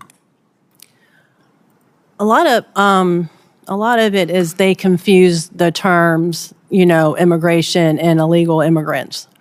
We're talking about illegal immigrants who have broke the law. Kayla did not live with Walter Martinez. He was put there without their saying in anything. Also, the whole thing about that illegal immigrants commit less crimes. How do we know that? We don't know who's in this country. They have not been vetted, background check. We have no identification of them. We have no idea who they are. They're not in the system. We were really lucky to get a conviction from Walter because they checked and he was not in the system. They had to try to find out who he was by calling Border Patrol, getting his name and his date, and they had to call El Salvador to get any information about him. Nobody knew him. He wasn't in the system, no fingerprints, nothing. We don't know who they are. We don't know who's coming here. And we don't know what crimes they committed because they haven't been caught. We were lucky that he was caught. And the ones that we do know of, they actually got caught. There's no way of knowing because they can live under the radar. They can live in the communities. Her murderer can act like a 16-year-old child. I've seen him in the beginning of the investigation. He was sitting there acting all scared and acting, and asking permission to eat. And then in the end, when he got caught, his whole demeanor changed. He sat in that chair and they told him he was being arrested for a homicide. He sat in that back chair. He looked so much older, so much wiser, and he was like, and he said homicide in Spanish. He just sat back and was like, okay. Like that, laughing about it, like it was a joke that he murdered my daughter and just left her on the floor like trash. It was a joke to him. Sheriff Boyd, it seems like during the 4 years of the Biden administration, the U.S. government outsourced its immigration policy to transnational criminal organizations, otherwise known as cartels. And as part of Operation Lone Star, that task force, I know you have tracked the human smuggling flowchart and also the flowchart of cartel drug operations. But in your experience dealing with the broken borders or the open border policies of the Biden administration, didn't it allow not only the trafficking of children and women, but the movement of drugs and other contraband across the border without any distinction between that and people who want to come here to work and perhaps want to achieve a better life? Yes, Senator. So what had happened is Border Patrol was basically turned in from an enforcement agency into a babysitting and processing agency. They were tied up on the border actually processing people to get them into this country as fast as possible. Friends of mine in Border Patrol said they would get in trouble for not processing enough people into the country in a timely manner. And what that did was that left our borders wide open for people to come through and to bring stuff through. But I will tell you that during that time period, slave trade outpaced narcotics as far as the revenue that the government was aware of that the cartels made. And so that's one of the problems that we're seeing now is this was not an immigration issue. This was a slave trade issue.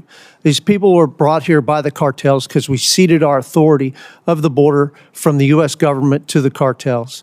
And they brought those people here and put them into indentured servitude, and I've seen that firsthand. We have imported millions upon millions of people. We have put them in a peon class, and they are now trying to pay off their debts to their masters. They are beholden to workplaces, whether it be in a farm, whether it be in a kitchen, whether it be at the hotel, or whether it be unloading 18-wheeler loads of dope or moving different product or killing people. They are beholden to the cartels to do whatever it is they are told to do by the cartels and their affiliate organizations. And that's a direct result of the last 4 years. And Sheriff, is it your experience that the only thing or maybe the main thing that the cartels care about is money? That is absolutely it. And I will touch on one thing that Senator Padilla mentioned about people working in the fields. I don't know if y'all have ever sat down face-to-face with a Sicario in a small room, but I've done it on multiple occasions. Those individuals didn't just kill people for a living. They also worked out in the fields. They were welders helpers. They worked on pipelines. They had regular jobs during the day, and they killed people on their time off for the cartels. So just because somebody works at the local farm or works in some industry doesn't mean they don't have the capacity to do evil and do those things. And so that we need to understand. And finally, you were part of Operation Lone Star Task Force, and I believe you've supplied us with a couple of charts here. One, a human smuggling flow chart, and one, a simplified flow chart of cartel drug operations. Is that correct? That is correct. And those are based off of our experiences of conducting investigations. These will, with Without objection, these will be made part of the record. Senator Padilla? Thank you, Mr. Chair. One of the first things I want to clarify, something I keep hearing, not just during this hearing, but for months and months now from the Trump administration, is that they're going after the worst of the worst. That's the soundbite, that's the rhetoric. And their aggressive show of force is accomplishing the goal. At least that's their claim. The way they present it, the way they talk about President Biden's administration and prior Democratic administrations is like it was never a priority for Democratic administrations to go after criminals, and that Democrats and Democratic administrations just didn't care about the presence of dangerous people in our communities. It's simply not true.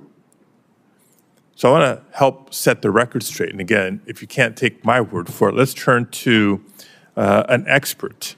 Ms. Fleischhaker, you were in ICE leadership. In your view, in your experience, did the Biden administration ever restrain ICE from pursuing serious criminals? Part B to that question, only because one of the other witnesses implied that the Biden administration was restraining ICE either by policy or by resources from doing its job. True or false? Can you expand on both of those, please? We absolutely did not stop ICE agents from enforcing the law and going after public safety threats. In fact, we encourage them to do so. We very much want to find and arrest public safety threats in the community. Well, thank you for that. And anybody on this side of the dais who's familiar with the appropriations process in Congress, particularly in the Senate, given the filibuster rules, knows that spending plans are adopted on a bipartisan basis. On a bipartisan basis, so we can discuss and debate the need for additional investments in not just enforcement, but as I mentioned previously, immigration judges, hearing officers, et cetera. In fact, not too long ago, there was a bipartisan proposal on the table to significantly ramp up the budgets for those agencies, and Republicans walked away from that deal. That's a fact. Second area I want to tackle is in the area of indiscriminate enforcement.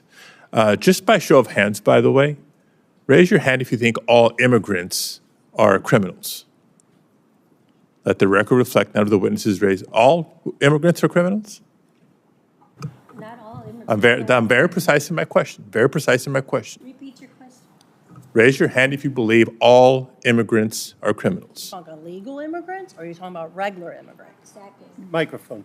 Yeah, he's microphone. All immigrants. I'm using my words very Are precisely. you talking about Raise your illegal immigrants By show of or hands. immigrants who came here legally and did it the right way? Which one? By a show of hands, raise your Well, hand that's if you not, believe yeah, all that's not going to immigrants be are a criminals. proper answer to that. Or even most. No, Again, all those illegal hands immigrants not- are criminals because So they I don't came think here anyone illegally. here would disagree with the idea of rooting out the, quote, worst of the worst, even if we disagree over what immigration policy should be. But I believe it's unacceptable that these raids are so indiscriminate that they end up sweeping up people with no history of violent crime. Hardworking people trying to give their children a better life, like Alejandro's father, Narciso. Now, Alejandro, question is for you. First of all, I'm so sorry about what happened to your father and what your family's been going through. Targeting somebody like him does not seem to make the community, the state of California, or the country any safer. And it's an insult to our history of welcoming people who want a better life. Now, I agree, we need to modernize our immigration system to make it more strategic, more effective. Is there anything else that you would like to share about the cruelty with which your father was treated or which your family's gone through? I think that the way they treated him and the way they handled that situation was very unprofessional. It showed men who were not trained. It doesn't seem like it. They were running with fingers. They were running with guns in their hand with fingers on the trigger, pointing it at civilian vehicles. And honestly, I don't think that's for the best of public safety. And I believe that they should have better training and go out and chase after the real criminals. Well, I couldn't agree more. And the more resources, personnel, funding, and otherwise that's directed at, again, just broad-based enforcement is less focus, less prioritization of those violent criminals that we know are out there, the administration knows are out there, but they're not the clear priority or focus. If I may, Mr. Chairman, just one more question in this round. We know that the massive show of force by the Department of Homeland Security has scared people across communities, not just Los Angeles, not just throughout my home state of California, but other parts of the country, to the point that we're now seeing people hesitate to go to work, hesitate to patronize stores, and to visit public spaces, even go to church. So I'm deeply concerned that this fear will also deter people from reporting crimes like domestic violence, sexual assault, robbery, etc. Dr. Velez, you have 3 decades of experience encouraging community members to come out of the shadows and trust you and your officers to report crime, to engage in law enforcement, to improve public safety. You spoke to this a little bit during your opening statement, but can you describe the impact of these indiscriminate raids on the types of relationships that you trained your officers to build with immigrant communities? Thank you, Senator Padilla, for the question. So under my leadership, Senator Padilla, we spent days, years, weeks. I spent 30 years building trust. Trust is the fulcrum to crime reduction, to the safety of community members, to the safety of police officers. This is an ongoing daily through every single interactions. When the community have the perception that we're involved in immigration enforcement, they are not going to come forward and report crimes. They're not going to come forward and access police services. Thus, what's going to happen is that will increase the percentage for this immigrant communities to be re-victimized by violent offenders. And once again, that will put greater risk for police officers. Community members are the ones who are home in their community 24/7. They are our eyes and ears when we respond and we try to reduce crime. Thank you, Mr. Chair. I have additional questions. I'll wait for the next round. Senator Moody. Thank you, Mr. Chair. I am the newest senator here, certainly the newest on Judiciary, and I am so glad that I am here in this capacity now because I served as Florida's Attorney General and watched in horror as Biden and his handlers and the radicals in charge of his administration systematically and intentionally broke down all of the structures and security safeguards at the border. And it was only through litigation that we were able to uncover documents that showed their plan was in place from day one. In fact, when they started rolling out executive orders dismantling everything that the Trump administration had put into place, they were warned by those in the administration and Border Patrol and DHS that if you do this, we will immediately be overrun. We will immediately lose any control at the border, and we do not have the ability to keep pace with the detention capacity that will be needed. And in fact, ignoring all of those warnings by their own administration, they not only went ahead and issued the executive orders dismantling everything that Trump had put into place, they then asked for less money for detention beds. And the consequences and the chaos that unfolded not only was predicted by their own administration, it put law enforcement at the border at risk. It put families and communities at risk. It put our nation's sovereignty and security at risk as more and more people flooded into this country with previous criminal backgrounds and those that were on the terrorist watch list. And as I pursued litigation, a judge said, Biden and his administration has turned our border into nothing more than a meaningless line in the sand. And when there were warnings that our border would be overrun when Title 42 was expiring, Florida uncovered documents saying that their grand plan was to step back and let it be overrun. And in my litigation as Florida's Attorney General, I uncovered that not only were they pushing more and more and more and more and more historic numbers into our country unvetted, that they established quotas every day to make sure that Border Patrol pushed a certain amount of numbers into our country that was barely vetted. So as Attorney General, when I had sheriffs from all over my state calling me to say that the Biden administration was canceling detainers on criminals in their jails and telling them to release them back into the communities, I was horrified. Horrified not only because I work with law enforcement across the state, and I knew that was doing what that was doing to their communities, but horrified because I knew that went against not just the policies of Republican administrations, but Democratic administrations.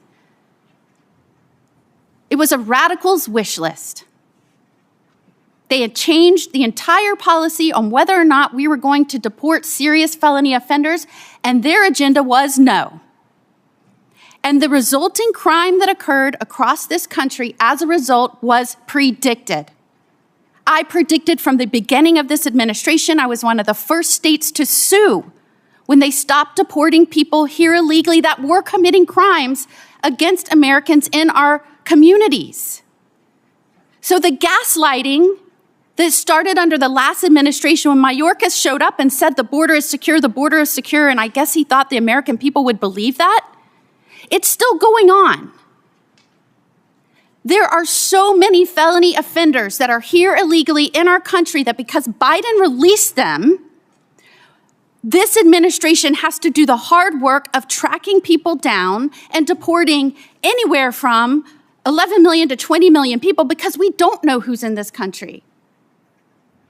On a conservative estimate, 11 million people is more than the population of 42 of our states. And most of those people were unvetted. So you're going to hear a lot about people here that just want a better life.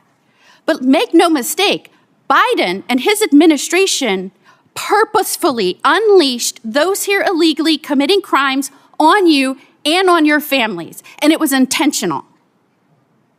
And when I brought it to their attention that they were no longer even deporting those in federal prisons that were completing sentences that were here illegally, that they were taking them back to where they were prosecuted and pushing them into those districts like no other presidential administration had done, they fought me on giving me the information, and I had to sue them for that too.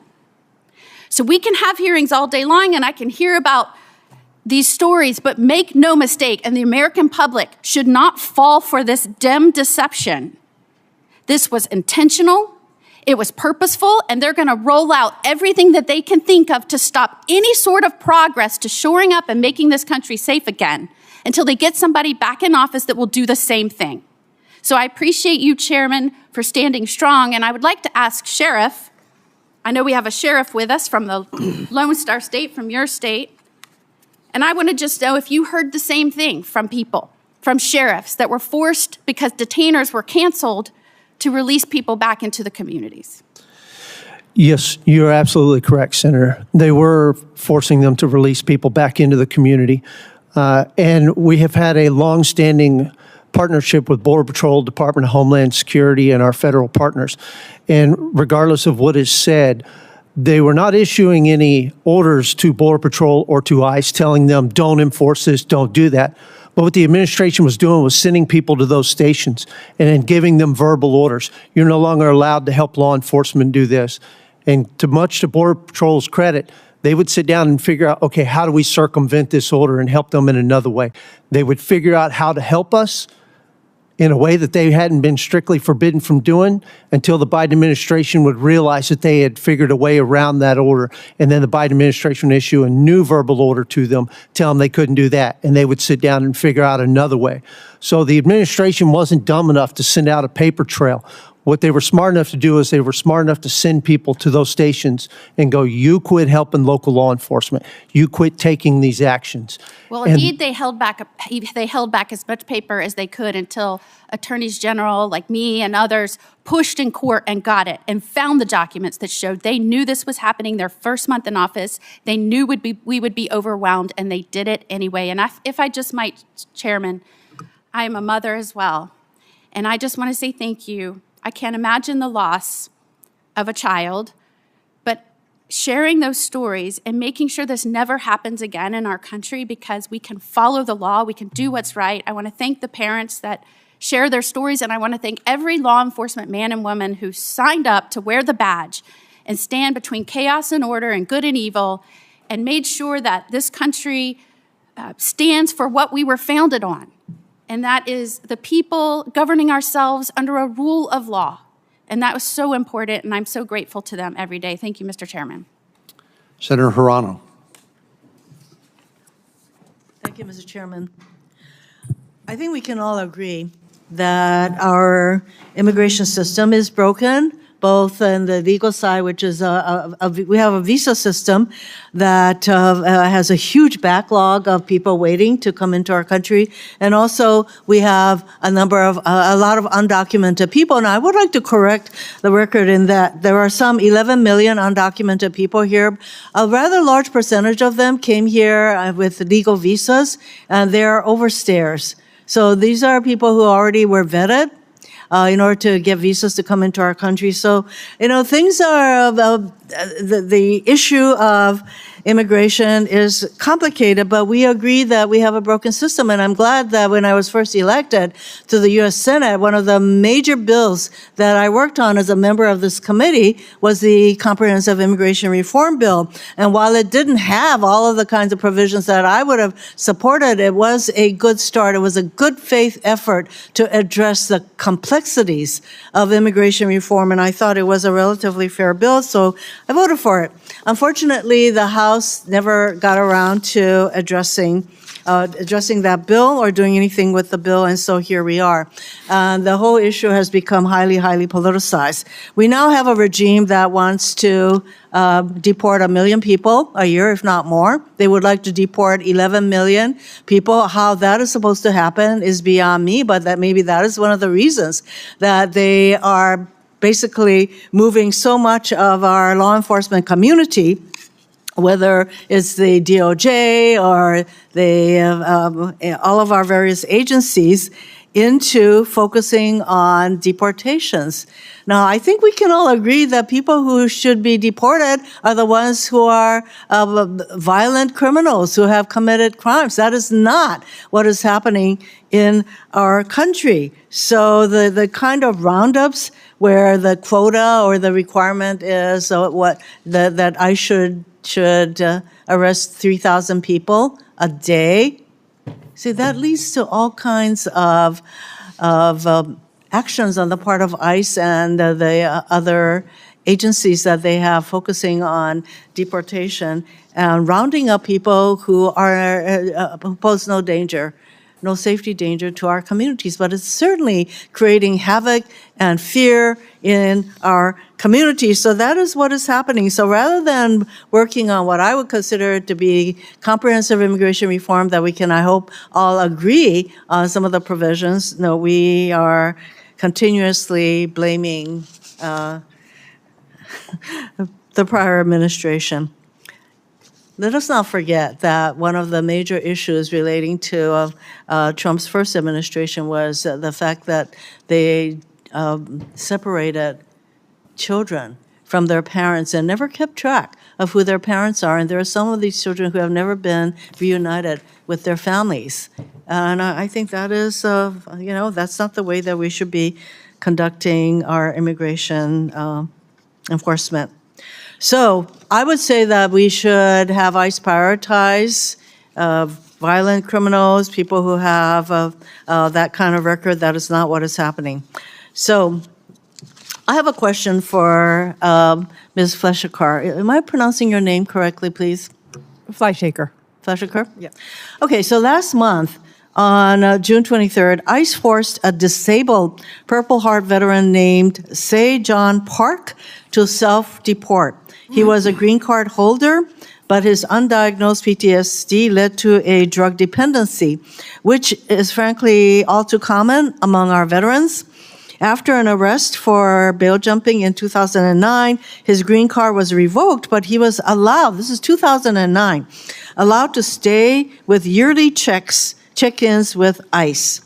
So he did that every year. He would come in, and he's been living in Hawaii for the past 10 years, where he's raised 2 kids and cares for his 85-year-old mother, who is in the early stages of dementia. That all changed this year when ICE, under this administration, threatened to lock him up unless he left the country. So he's self-deported. So, Ms. Fleshmaker, does Mr. Park strike you as someone who should be a priority for detention and removal? I think the issue for me is that when we focus on numbers instead of quality, we end up focusing on people without criminal arrests, people who are contributing to their communities. We need to be focusing on real public safety threats, national security threats, and recent border crossers.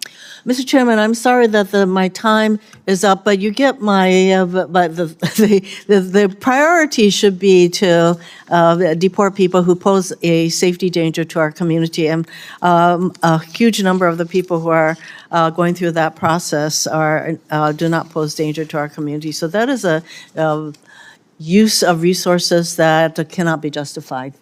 Thank you. Senator Graham. Thank you very much, Senator Cornyn, for having this hearing and all you've done to shed a light on this. This is very helpful for the country and the Senate, I think. Is it Ms. Fleischacker? Yes. Okay. Let me just ask you just a general question. How long were you the chief of staff for ICE in the Biden administration? A year. Excuse me? 1 year. Looking at those 4 years, would you say they were successful in terms of border security? Well, at ICE, I was responsible for interior enforcement. I wasn't responsible for border security. I would say that the people I know worked as hard as they could every day. I mean, the caseload, how would you rate border security during your time? I would say border security is very important, and I know... I mean, how do you think the Biden administration did in securing our border? I think that there were a lot of people who came during the Biden administration. Like 11 million. I would say that's not very secure. Mr. Veliz? Yeah, thank you, sir. Sir, yeah. Yeah. How would you rate the border security initiatives of President Biden, successful or not? Senator, I'm here to testify based on my 30 years of experience as a police officer in building trust and creating safer communities. I'm not an expert in providing you with an assessment of the Biden administration. Well, I mean, just generally speaking, 11 million encounters is a lot, right? It seems like a large number, Senator, yes. Yeah, okay. So the goal is to fix that. Mr. Arthur? Yes, Senator. How did we go from the worst border to the most secure border in like 30 seconds? It's all a matter of will. The laws were already in place at the time that President Biden took office. He could have continued the same policies that President Trump had in place when we had a very high level of border security. In fact, even before Title 42 went into effect, the border was secure based upon my 3 decades of experience. But the reason that the border became insecure is because those policies were reversed and the detention mandates that this Congress has put into place were ignored. So we went from 160,000 encounters a month for 4 years down to a small amount, right? Deterrence is the touchstone of enforcement at the border. And if you take away the deterrence, people are going to come in. President Trump put the deterrence back. The only point I'm trying to make is that the people who are criticizing President Trump are the ones that allowed the problem to exist. You'd be the last group of people I would asked advice from about how to keep this thing going in the right direction. So I want the American people to know that President Trump in 6 months has gotten the border under control after 4 years of absolute chaos. So my belief is that as we move forward, we need to make sure that we do so, not to go backward in securing the border. In terms of enforcement, Mr. Arthur, is it important that people get the message that if you come here illegally, you will be kicked out? Absolutely. Unless there is enforcement, people will be more likely to cross the border illegally. People will be more likely to remain in the United States illegally. Barbara Jordan said credibility in immigration enforcement is simple. Those who get to come in, come in. Those who should leave, leave. And those who are here unlawfully should be forced to stay, or forced to leave. So clearly some mistakes have been made. I definitely want to fix them. People that shouldn't have been, caught up into the system. We need to get that right.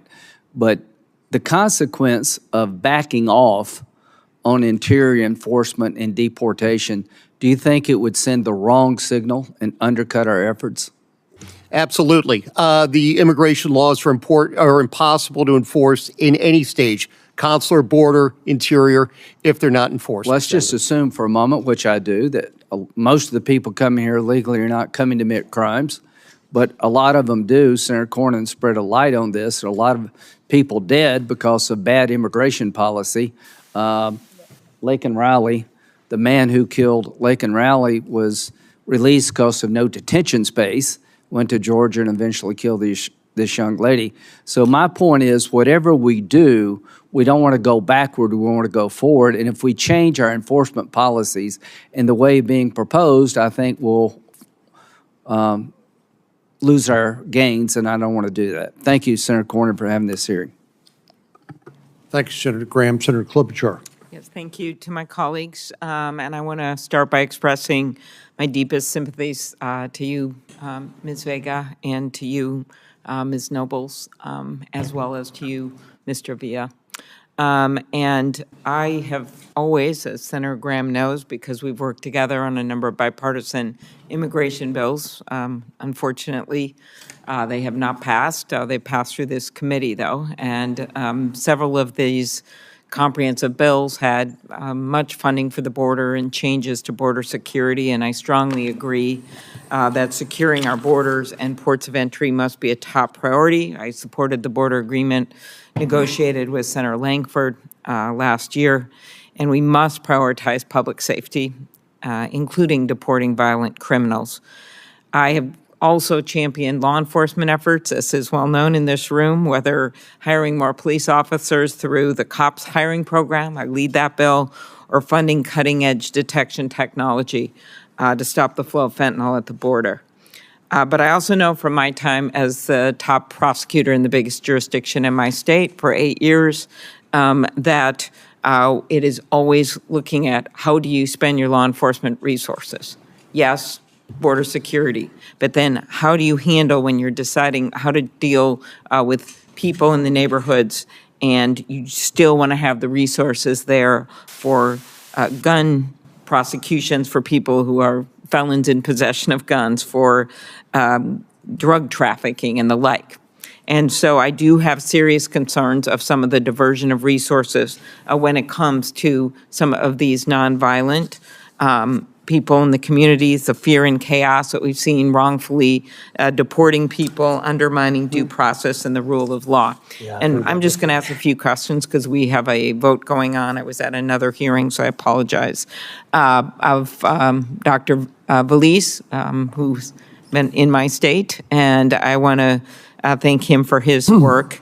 And I've often said that immigrants don't diminish America. They define America. They are America. And our state is home to people from all over the world. And I have prosecuted people for serious crimes that come from other places, but I also prosecuted people that were born in our country. And I want you to talk just a little bit, your 30-year career in law enforcement. You're known as a bridge builder in our community.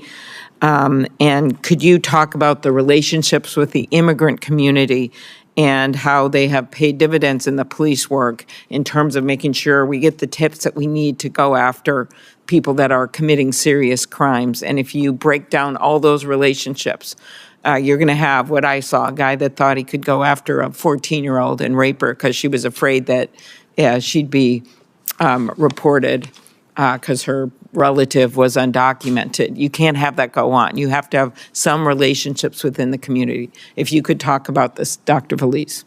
Thank you, Senator Klobuchar. And police officers, we have a variety of strategies and techniques to deter crime, identify violent offenders. But one of the biggest and most valuable tools that I saw in my 30-year career as a police enforcement is the human value from the community, providing that intelligence information daily. And I recognized right away that I was only working for 8 to 10 hours a day, but community members, they stay there. They live there for 24/7. They are my eyes and my ears, not only for me, for the entire police department. One of the successful stories, Senator, that I saw was, I remember being at home at about 8 p.m. and getting a phone call from a community member and putting the community members' identity and life at risk. The community member provided me with exact information about a community member who has been kidnapped by violent gang members, violent Sureños 13 gang members.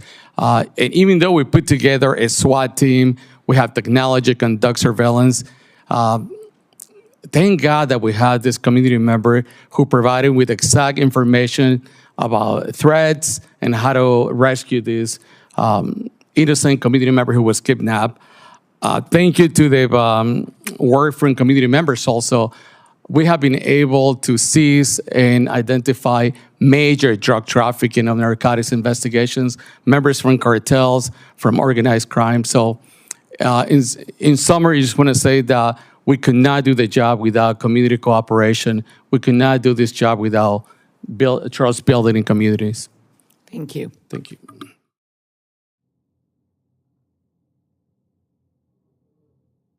Clarify just a few things. Ms. Fleischhaker, do you believe that everybody who is all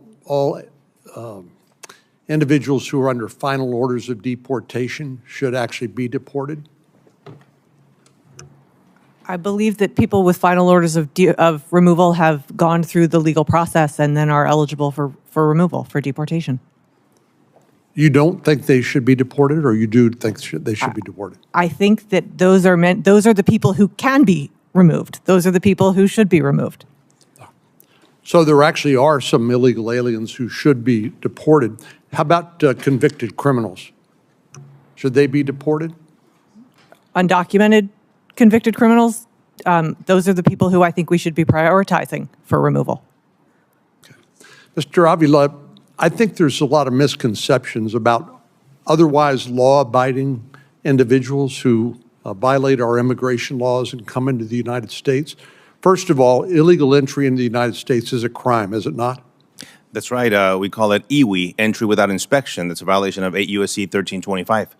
And in your lengthy experience in law enforcement and dealing with the border, is that the only law that people who illegally enter the country violate? No, it depends how you enter, when you enter, how many times you've entered and been encountered. There's very different types of removal. I think we overuse the term deportation, but believe it or not, most people, most illegals in this country are removed without a deportation order. There's expedited removals, there's voluntary returns, there's many different types of removals. The actual deportations are executed by an immigration judge under that order. So in addition to illegal entry, is it your experience that many individuals who enter the country illegally engage in identity theft? Oh my goodness, I conducted so many fraud cases, including Social Security cards, identity theft. I have a twin sister. She was a victim of identity theft by a female illegal alien while she was in law school. It was so much time and such a hard effort to gain her identity back that the Social Security Administration actually issued her a new Social Security number, and that's very difficult to do. Many times, we're talking about marriage frauds, passport frauds. I conducted many search warrants where I found many documents, fraudulent documents, where these organizations, visas, and you name it. So yes, especially in the employment capacity, where these employers are denying knowledge, and they hide behind that when they say, well, the illegal did provide me with an actual Social Security number or an ID. It happens to belong to someone else or someone that doesn't exist altogether. And do individuals who enter the country illegally and engage in identity theft or perhaps have forged Social Security cards and the like, do they typically comply with other laws like federal tax laws and other laws? Or, in other words, my point is that is there such a thing as a person who enters the country illegally who does not violate any other laws? No, typically there's other violations of law that sometimes the Democrats refer to as civil infractions or civil administrative, and that's, I think there's a big confusion between the criminal violation of law versus the civil violation of immigration law. The Democrats seem to convolute it and make it into one, which is very different, and they commit a lot of different criminal and civil violations amongst after they come in, whether failure to have even drivers or vehicle insurance, things like that, right? That matter in my state of Texas, why our rates are so high, emergency room costs, many other economic impacts throughout the U.S. Dr. Veliz, I certainly respect your public service. Thank you for that. I wanted to ask you, though, based on your testimony, I was wondering, do you believe all laws should be enforced or just some of the laws? Thank you, Chairman. Chairman, in my 30 years experience as a police commander, working the streets, working in with federal task forces, I always focus on the most violent offenses, violent offenders. My team and I were involved in hundreds of felony criminal investigations ranging from drug trafficking, weapons, and shootings. And we appreciate your service, as I started out by saying, but the question I have is, do you believe that all laws should be enforced or just some laws? Either laws are passed by legislation, law enforcement has the discretion to enforce those laws. And I personally, I prioritize enforcing the most violent offenses, make sure communities are safe. Don't they frequently, in your experience in law enforcement, call that selective prosecution? To just go after some cases, but not other cases of similarly situated persons who violate the same law? Chairman Cornyn, I saw it as discretionary powers of sworn officers that I have. The discretion to select the most violent offenses and focus on the most violent offenders in the communities. Well, ladies and gentlemen, we do have a vote on, so I'm going to turn the mic over to Senator Cruz here momentarily. I just want to thank all of you for being here today and offering your testimony. And again, to Ms. Nobles and Ms. Vega, if you have our condolences. And I think we've had a test case between what happens when you enforce our immigration laws, which we've seen under President Trump, and what happens when you don't enforce the immigration laws on a uniform basis under President Biden. But I thank all of you for being here, and I'll turn the floor over to Senator Cruz.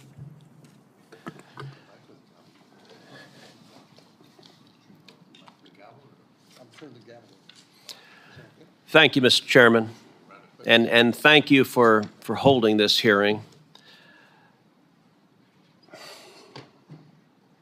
For 4 years under Joe Biden and the Democrats, this country witnessed an invasion at our southern border. It is an invasion that has no precedent in the history of our country. 12 million illegal immigrants were allowed to come into this country. And that was deliberate. It was not an accident. It was not negligence. It was a deliberate choice that Joe Biden and Kamala Harris and Alejandro Mayorkas and every Democrat senator and House member made. They looked at 12 million illegal immigrants and they saw what they believed would be future Democrat voters. And they were willing to allow Americans to be murdered, American women to be raped, American children to be brutalized by violent criminals day after day after day. In his first 71 days in office, President Biden released 184,241 illegal immigrants. That was a decision. By the way, it was a lawless decision. Federal immigration law says they shall be deported. No president has ever done what this administration did, which is say, we don't care about the law. We are all about partisan politics, and we're going to let them all go. And God help the communities we release them into. His first 71 days, Joe Biden averaged 2,600 releases per day. Let's compare that to the same 71-day period in 2025 under President Trump. Joe Biden, 184,241. Donald Trump, 9. Not 9,000, not 900, 9. That is a 99.995% reduction. At the State of the Union address, Democrats did something else unprecedented. They decided they wouldn't stand for the president. They wouldn't applaud for the president. The only thing they would do is emanate hate and rage for the president of the United States.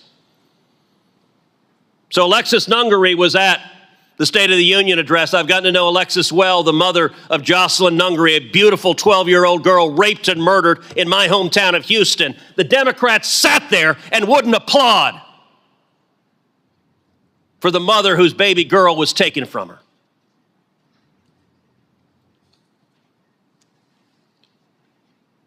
President Trump at the State of the Union address said last year Joe Biden stood before Congress and said he could not secure the border unless Congress passed new legislation. And as President Trump pointed out, it turned out we didn't need new legislation, we just needed a new president. You look at gotaways. Under Joe Biden, over 3 million gotaways. Who are gotaways? They're the most concerning of all of the 12 million that came into this country, because gotaways are the illegal immigrants we know were here. We see signs of them. We see tracks. But they didn't turn themselves in.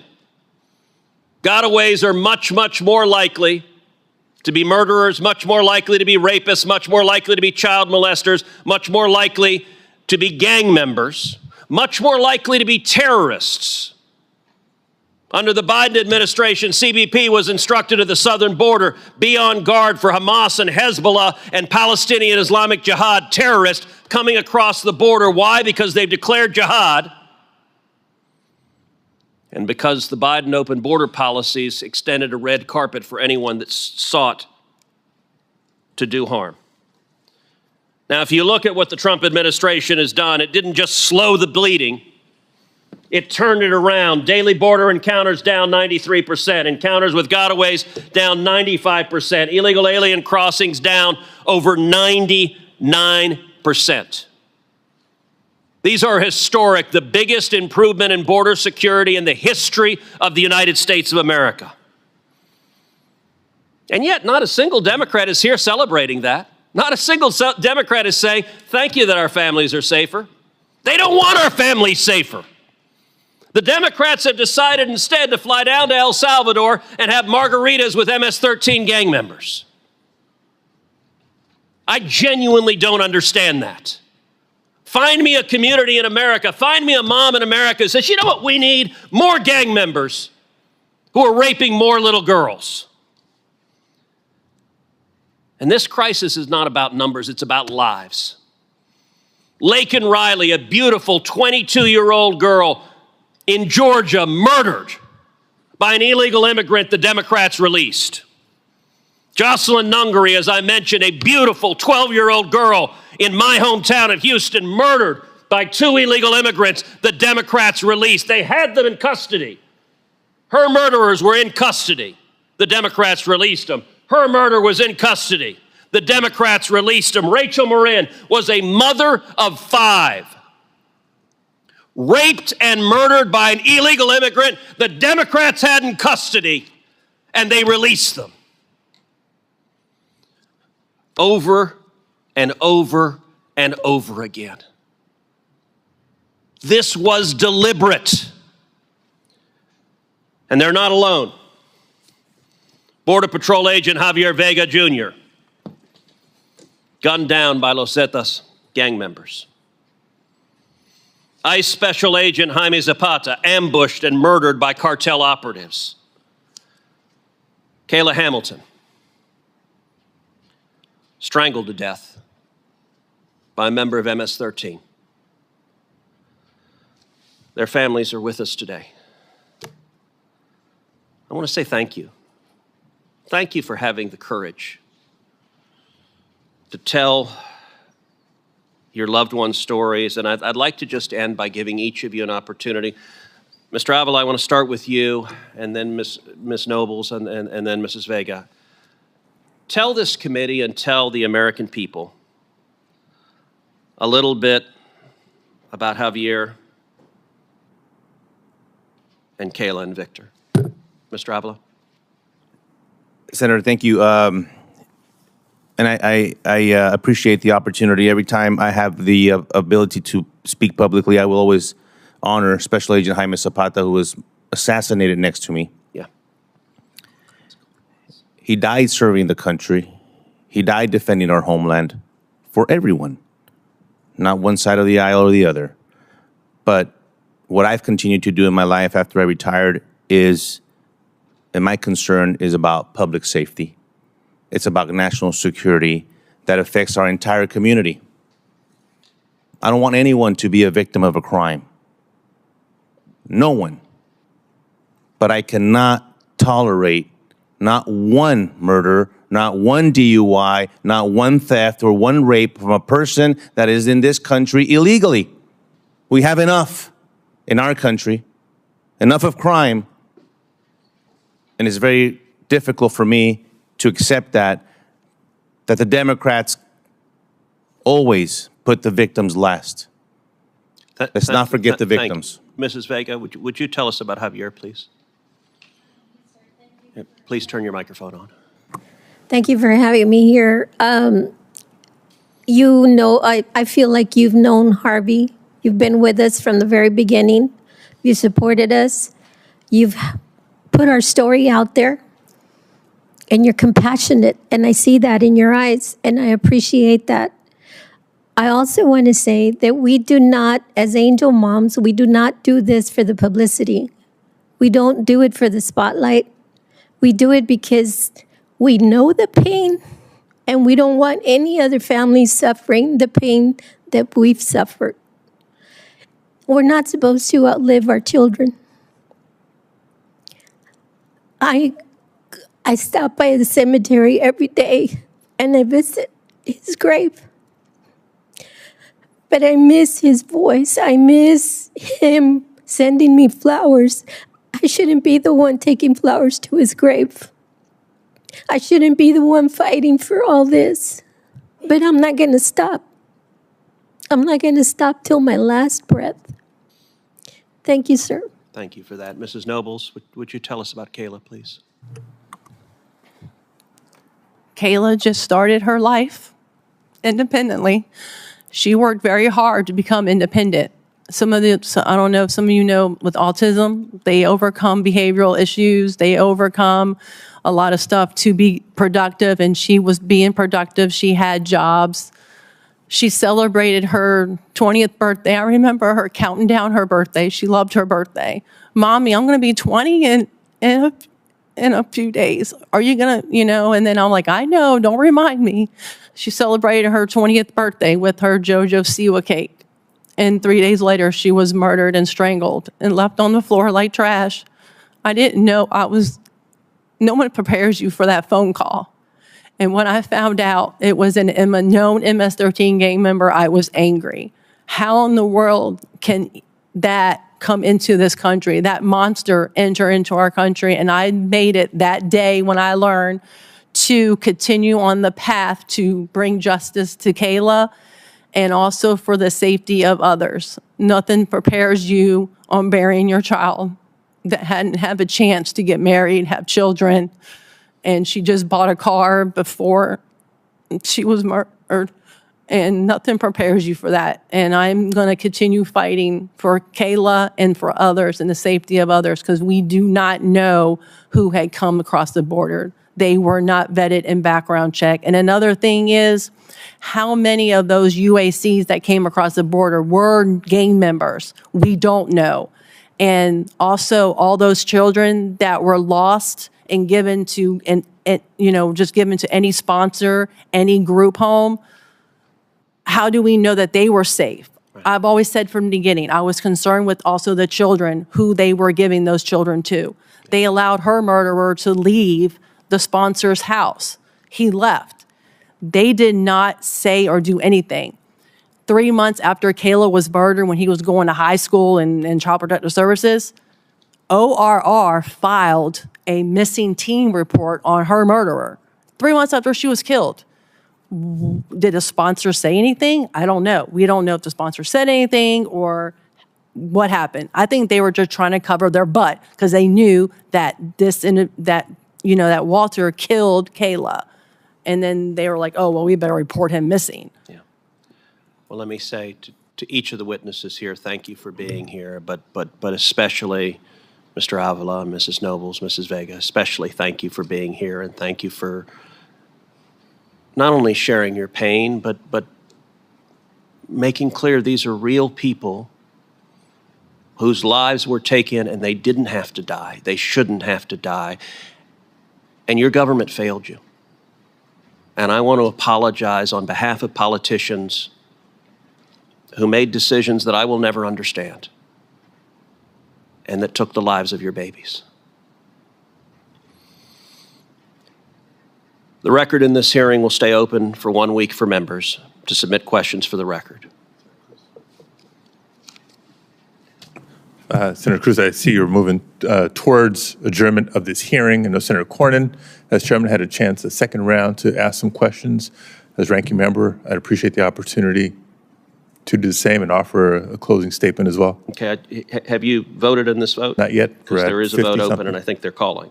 I'll try to be brief. And in that case, let me forego the questions and just suggest to the witnesses also a thank you for your participation today. I will follow up with some of you with additional questions for the record in writing, and I'll just touch on some of the topics that I wanted to get to. First of all, the impact of these arbitrary quotas. We've heard 3,000 a day to 7,000 a day, detentions, arrests, deportations. If you do the math over the 4 years, you're talking about anywhere from up to 10 million people, right, that would be deported. That's nearly the entire estimated undocumented population in the United States. So that doesn't jive with me as strict focus on dangerous, violent criminals, let alone the investigative process that goes behind each and every one. That's been my argument all along. I agree, let's focus on the dangerous, violent criminals, but when we're implementing these enforcement actions so indiscriminately, it's actually diverting resources and attention from that and from other critical missions as we're moving personnel from other agencies within DHS and Department of Justice and even Department of Defense nowadays. A couple things that I think are important to clarify because of the rhetoric I keep hearing about immigrants and crime as if every single immigrant is a criminal. 70% of people ICE is arresting and booking have no criminal convictions. Again, this is ICE statistics. Of the 30% of them who have some sort of conviction, a significant portion of those offenses come from traffic violations, or yes, immigration offenses. Immigration offenses, not dangerous, violent crime. For those who want to talk about the investment by the Trump administration in immigration enforcement and crime, the president's 2026 budget requested cuts salaries and expenses for the FBI by $545 million, the DEA by $212 million, the ATF by $468 million. And if that wasn't enough, the Department of Justice Organized Crime and Drug Enforcement Task Force program, the very one that helped arrest El Chapo, would lose its entire funding and would be shut down completely. So, look, I share this because this hearing, I think, is representative of how difficult it is to have a substantive, constructive conversation about immigration in Congress today. I do think that behind the scenes, there's a lot of members of this committee, of the Senate as a whole, of Congress as a whole, that would like to see progress being made on modernizing our immigration laws. We're all in agreement of the need for a safe, orderly, humane border. We're all in agreement that we need to modernize the system because it has become so problematic. But as we begin to discuss, as we begin to debate, far too often, one side tries to pigeonhole the other as, well, they just want open borders, they don't want to arrest or deport anybody, and the other side is pigeonholing as all illegal aliens are criminals. The truth is much more complex than that.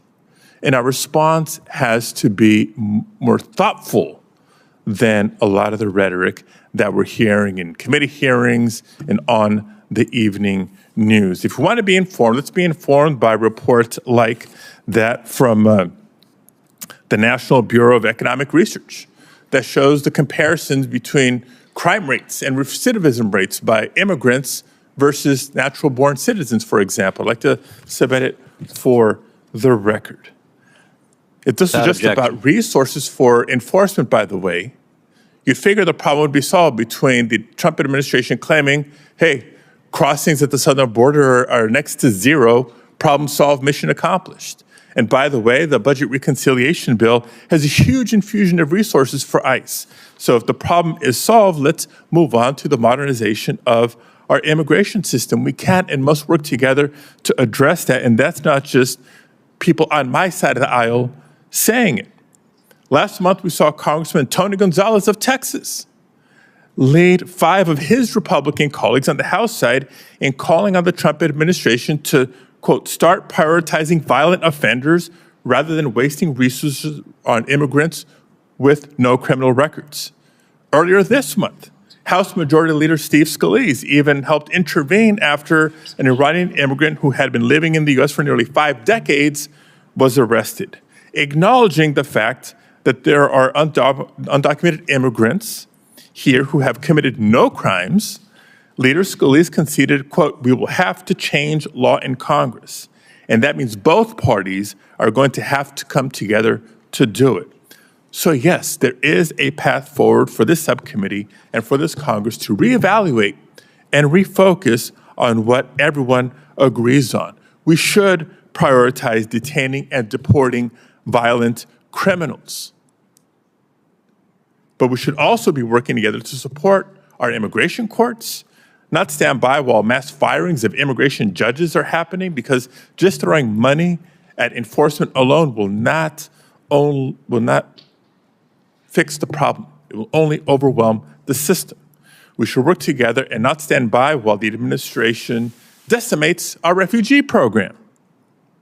And just as Leader Scalise implied, we have to be able to protect these long-term residents of our country who have lived and contributed here for decades and who deserve a path to citizenship. My sincere hope is for this subcommittee to drop the theater. Being loud doesn't make you right about everything. We have to come together and get serious about bipartisan solutions. I'm ready to do the work. Thank you, Mr. Chair. Thank you again to each of the witnesses. The record will stay open for 1 week for members to submit questions for the record, and the hearing is adjourned.